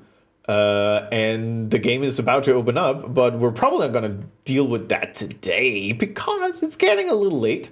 But we're trying to wrap up this day. I got the animation brainworms. Ooh, what you animating? Alerts? Emotes? Something third? I wonder. Will I ever know? Maybe. But yes, for now, we're doing theater. La la la la la. Sage, what is that emote? Sage, I'm looking at the emote directly with my supervision. What is that? Don't throw stuff at me. Explain yourself. What is this? What's it called? Dude. You know what? I can respect that. But yeah, welcome in, Spam. I hope stream went well. And both Fruits and Spam. If you gotta chill, if you gotta relax, please do. But yeah. Somebody got some Eiffel emotes. Alright. I have grand plans for you, man from Heimdall. She gestures her diabolical hand towards an array of potions and unguents. First you shall please me, then lead my armies against the vicious cannibals. Not a muscle moves in the face of man from Heimdall, yet inside there is turmoil. This goes against all he holds sacrosanct. Wow, this is epic. Or, I kept hoping it would get better, but the writing is terrible. No, this is epic. In the final pages, man from Heimdall mounts Gallavarin, his mighty griffin, and turns his gaze to the horizon. Queen Lydiana is dead, but an army of cannibals is storming the gates, and still there's no word of trusty Tyribald. To find out what happens next, you'll have to pick up Man from Heimdall and the Three-Eyed Skull, available in fine bookstores everywhere. Spring 39. Damn it. Fine, didn't learn. Book of Medicinal Purposes of the Pale. Medicinal Purposes of the Pale. Yes. The cover of this heavy tome features a number of... Fruits, if you're going off to have some foe, I cannot blame you. Foe rules. Have a wonderful foe. And thank you for the raid. Open the book. Flipping through the book, you find a number of sections on the general benefits of the Pale. A large pharmacopoeia makes up nearly half of the book. What's a pharmacopoeia? You come across the following explanation.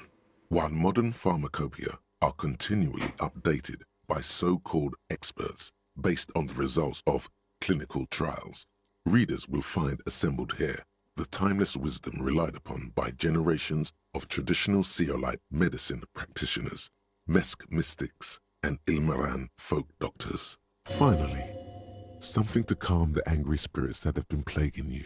Thank you, Inland Empire. It seems to contain descriptions of the medicinal properties of various ingredients that may be gathered from the pale, as well as instructions for producing a variety of herbal remedies. Is there anything in there about restoring lost memories?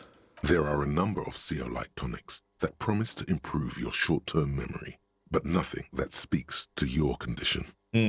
I just want something that will soothe the relentless torment of my existence, please. What you're describing is booze. Oh. You don't need any herbs for that. Thank you. Anything about curing an epileptic hangover? There's nothing in here that speaks to hangovers directly. However, while browsing through the various descriptions, you become convinced that you could assemble something from the ingredients listed here. Want to give it a shot? All right, Boog, let's see what you got. First, you need to choose a base ingredient. God, now I remember this specific book that there is a combo I can make that will make it good. I will be your winter's torment.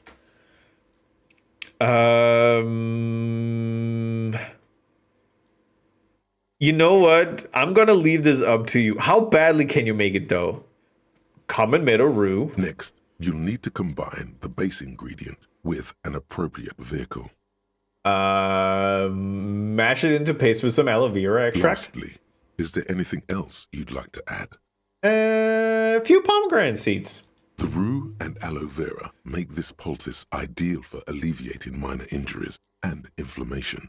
It won't do anything for your hangover, though. Thank you, Ali. You did most of the work. Would you like to try again? Yeah, let's try again. Very well.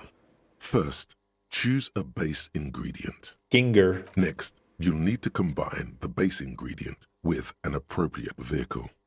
Bitch tea. Lastly, is there anything else you'd like to add? Ginging.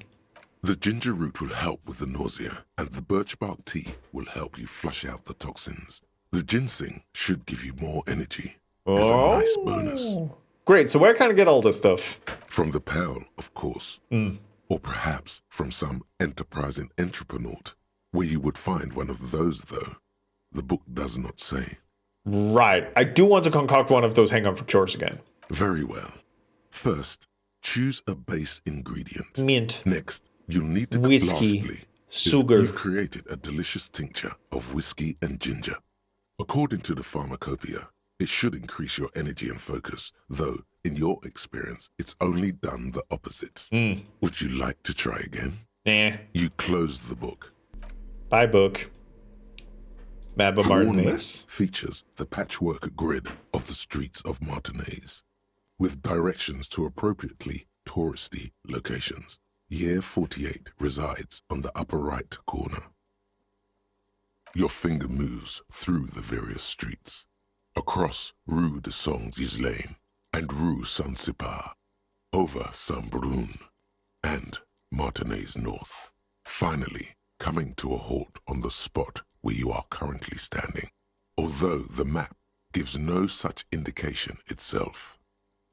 For a more detailed view of the map, go to your Yeah. Where's the tomato, spices, and sauces and vodka? Where's my Bloody Mary? The Greatest Innocence by João Paulo Salomão Lopes de Fuego. The book is large and heavy. All right, Crag opened the immense tome. Browsing through the various chapters, you try your best to understand the ceaseless overflow, the sprawl of names, dates, places, events historical. Most of it ends up as a twisted mass of facts inside your brain. Your educational survey is done. Did you catch any of that? No. Oh well, it's pop quiz time. Let's see what you've learned. This might take a few minutes. You ready? Sure, why not? That's the spirit. Here we go. Question 1. Who was the first innocence? Dolores Day. Dolores Day. Incorrect. Dolores Day was the innocence of humanism, internationalism, and the welfare state. She codified parliamentary democracy and created modern institutions. Among these, the moral intern, she was powerful and beautiful on all her icons. Damn it. Her colors are silver, white, and apricot. And when you think her name, Dolores, stomach acid rises to the back of your throat, and it hurts. You see a flash silver, a wreath, an airport bag, and blonde hair. You don't know why. Another choice, perhaps? Steer clear of this one. There's something terrible about this one. What? A strange sensation of loss. When she left the earth, the dust, and the ice, and the humans. That is unimportant to the quiz. Stop thinking about this. Okay. Yes, the quiz is impersonal. No need to rouse sensations in yourself at the mention of Dolores Day. Who was the first innocence? It wasn't Dolores Day. Sola? Incorrect. Damn it. Sola was anointed during the previous century and even lived to see the current one. She was an urban planner who spoke her mind and largely left history to its own devices, encouraging people to excel on their own rather than prescribing to a deified model of history. She is often called an anti-innocence. Sola resigned after an assassination attempt by a Yugo nationalist who blamed her for not taking the side of the left during the turn-of-the-century revolutions. Innocences don't usually resign. Care to try again? The Percanisian? Correct. Nothing much is known about him. It's not even clear that he was a he, but Franco Negro presumed as such and called him Pius. He's depicted as a young man with molten gold pouring out of his mouth. All he spoke was gold. It's said he invented God and equality of men before God. He also introduced the gold standard as a way for measuring people's love for Aurum. As the first innocence, he declared that there should be more of those like him. It is presumed his disciples were the beginning of the Holy Party, the founding party. Question 2. Who was the strongest innocence? Easy. Everybody knows the answer to this. You, me, anybody. Doesn't sound too familiar to me. Shoot me a hint. An innocence is the highest category of historical personage in the world, a literal personification of history. Traditionally, an innocence, when anointed, assumes supreme rule over the Occident or the known world in general. At least the parts that matter. Okay, very interesting, but that doesn't help me with the question. I can do better. Okay, so commonly an innocence does not enforce his or her power through military power. This is seen as unnecessary. The innocence wins because an innocence can't help but win, for their deeds are inevitabilities. Did this help? No. Damn. Dolores. Fucking hell, my body's stupid. Fine, it's Dolores. Incorrect. God damn it! While she originated many modern institutions, launched several successful expeditions, and was even critical of the innocentic system itself, and somehow keeps popping up in your mind, she is not often considered the strongest. Okay. Even though the words most associated with her rule are l'amour, la compassion, la autodiscipline, love, compassion, self-control, which could be seen as facets of strength. Would you like to try again? Yeah. Please, relax. Vespa Messina. Incorrect. Fuck! Vespa Messina is not a person, but a defunct state on the southeastern coast Have a good dinner, of the senpai. Occident. It used to take up most of the peninsula before separating into the republics of Vespa and Messina. Care to try again? Franco Negro. Correct. Named the innocence of militarism, he codified hereditary rule, but at the same time ended serfdom and established the Inter Isolari Real, as the global reserve currency. He also established the concept of the nation. Okay. Franco Negro attempted to solve the rising tensions between the aristocracy and bourgeoisie by building a unified society in which every man has a place and a mission, but at the same time may rise to nobility provided on the strength of his virtue. Question 3. Who was the false innocence? All news to me, so maybe a few hints. Yes, there exists a group called the Founding Party, known as the Holy Party, during the time of the Pericarnacian. This, the world's oldest international organization, spends its time in search of either the re-emergence of the innocents or new members. Sigh eternally. Encyclopedia, you're a fucking nerd and you need to see the rim of a toilet. There seems to be a mix-up with the sources. It's not my fault. Okay. At least it clearly wasn't Dolores Day. She wouldn't be false. She's beautiful. What if I answered Dolores, though? No, stop thinking it. I said it wasn't her. She was true. Fine. Erno Pasternak? Maybe? Correct. Ooh. There have been a number of counter or false innocences. Some assumed to have innocentic qualities. Some who just thought so themselves. Occasionally, they have the support of a faction inside the ecclesiastic organization, and accusations of foul play have arisen. The most famous and important of these was Erno Pasternak. He was into torture, despotism, hymns, cannons, and world conquest, but got defeated and humiliated by Stepan the Despicable of Kedra. Final stretch. You've come so far and learned so much. This is the most important one. Question 4. Who was the greatest innocence? The most important of them all. The most precious to humankind. You sound confident. Go right ahead. A hint would come in handy. Of course, this is my thing. The reason I exist in this world. The correct answer is Franco Negro. You're absolutely certain of this. 0 doubts. Dizzy, I gotta believe Encyclopedia. They have never steered me wrong. The correct answer is Franco Negro.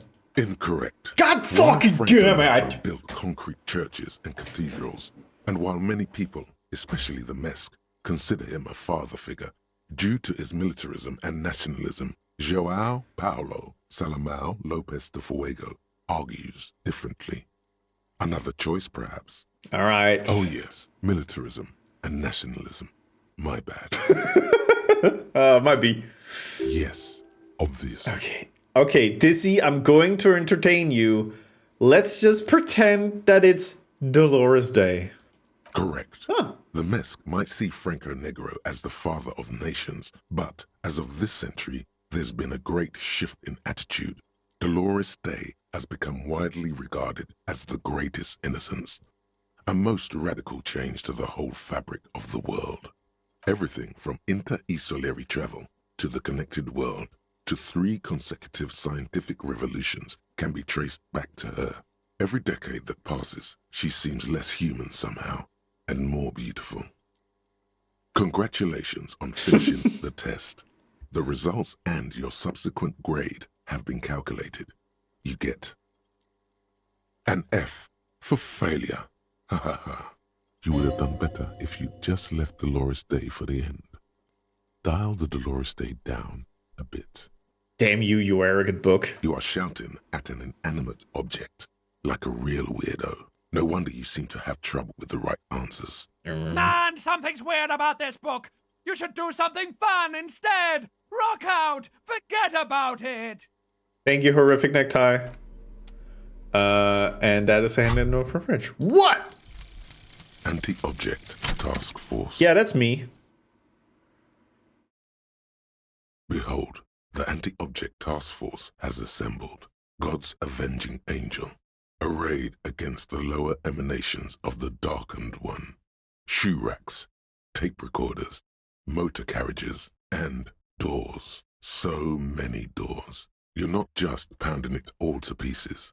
You're reforging the universe, from the anvil of the heavens to the worms below. Indulge in it. Be bold. Have an impact on the shape of creation. Out of the furnace of your rage. A new reality. Also, you should trash your room again. Tempting. No, Daisy, I didn't hear anything. Alright. Cool. I think with that... Wait. What's this? Ooh, empty cassette case. Neat. Wait. Boom, boom, boom, boom. Did I just not have enough sight to do that? Where's my areas? The window stands broken in its frame. Cold wind blows in. You see some lights shimmering outside, but it's difficult to make out the outlines of the buildings below. Dark phantoms with many tiny eyes, chaotically arranged and not looking at you. Visual calculus. Engage. The shards face outward. Whatever broke this window came from the inside.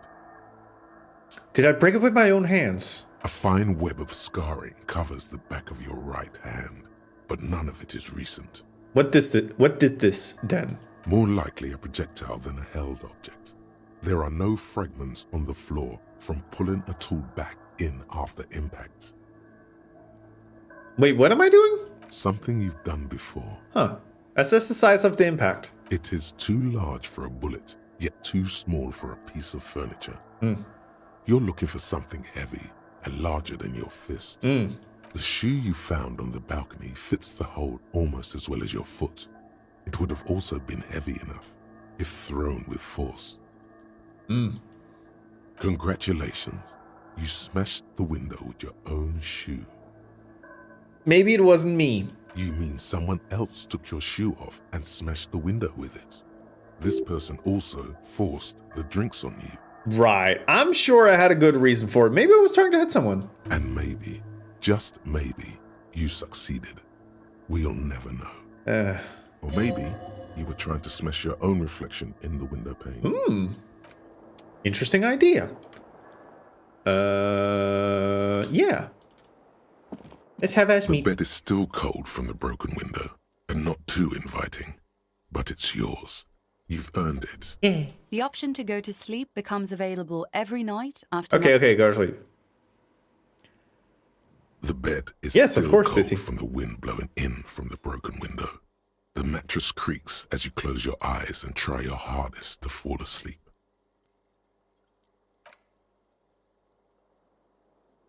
Here we are again, my broken bud. The waves are coming, carrying you away. But you can't go. No, you have to stay. Always half aware of yourself. You're not cooperating, brother man. Why? It's your disgusting body. Uh-huh. Even through your sleep, you feel a vague discomfort suffusing it. Your belly and your sides are unpleasantly tender. You wish you could curl up into a fetal ball of safety. But you cannot, because of the pain. Stinky boy. That pain in your right side is your enlarged liver, by the way. As for your kidneys, you've really been compounding the damage lately. Every cell in your body is moaning in agony, asking, what did we ever do to you?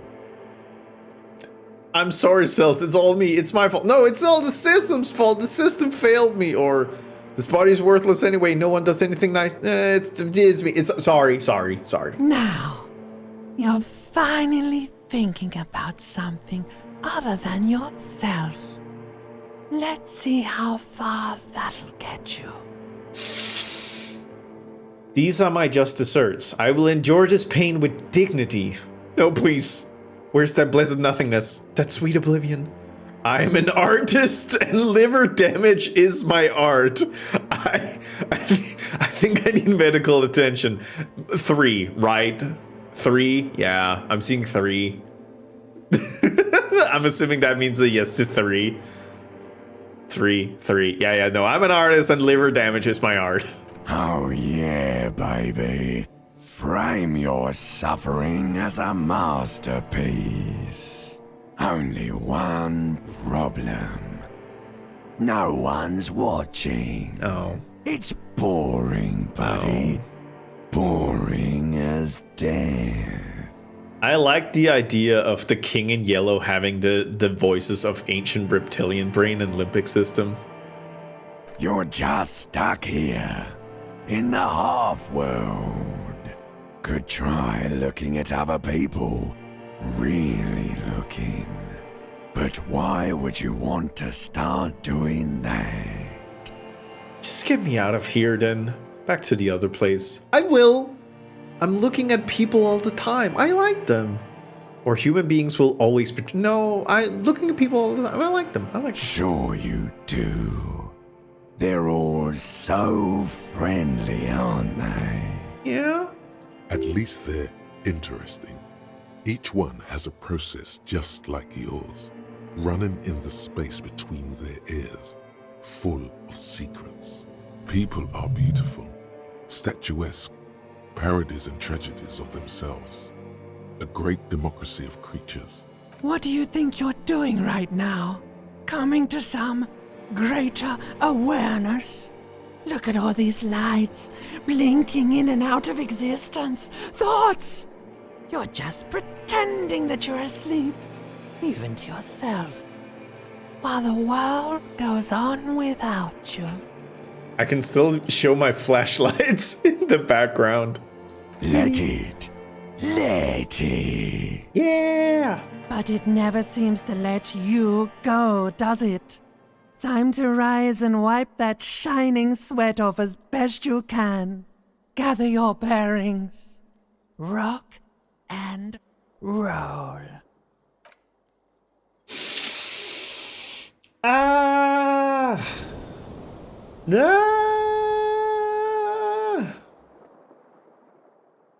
Buh. 7:30. Holy vow. Always get up. Thank you. That was it for today. I keep forgetting how incredibly slow this game is. We managed to go from... We managed to play 4, 5, 6, 7, 8, 9 hours of a day in the span of 5 hours and 20 minutes. It's fine. We're getting to day 3. I love day 3. Beep, beep, beep, beep, beep, beep, beep, beep, beep, beep, beep. Breaking news. Very comfy.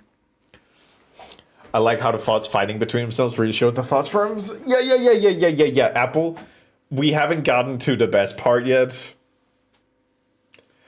In the game's defense, you did spend an hour reading a lore book, not a complaint. That is true. There is one interaction I'm looking so much forward to. It's coming soon. I actually think end of day 3 can maybe show it, but I'm not completely sure. But yeah, thank you everybody for joining in. Thank you for the raids. Let's see, whomst can we shuttlecock? Spanx for stream. Oh, you silly. Let's see, who's out there? I see a Berry, an Osio, an Eiffel, a Pop-Tart, a Farty RD, an Aphrodite, a Splasha. Shuttlecock? Yeah. What do you gotta say about it? You got problems? This was a wonderful time. Hi, Love Chic. Hope you've had a good morning. A good, wonderful morning. Whoop. Oh, I need to see what I'm doing before I can make some decision.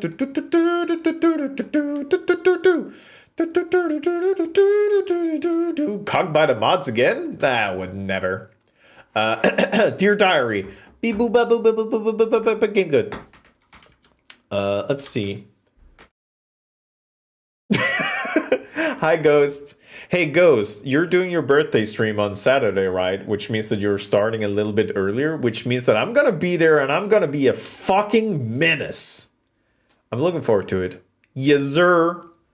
I'll be looking forward to it, Ghost. I'll probably also swing by if I'm allowed to join in and have a little bit of fun. Teehee.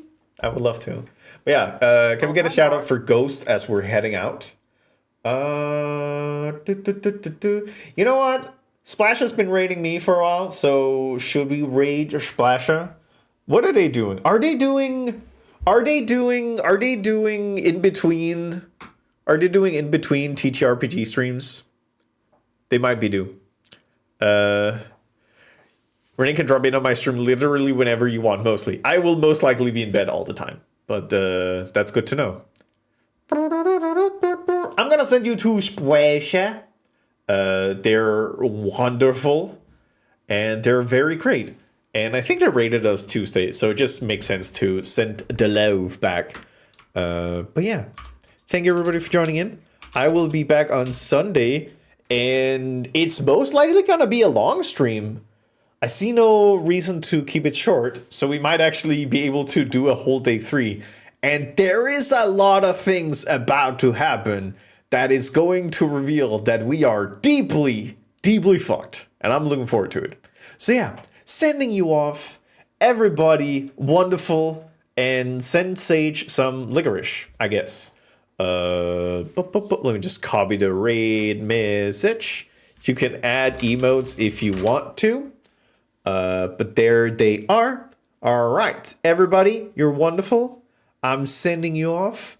Bye-bye, everybody. See you on Sunday. But I'm gonna burp. Bye.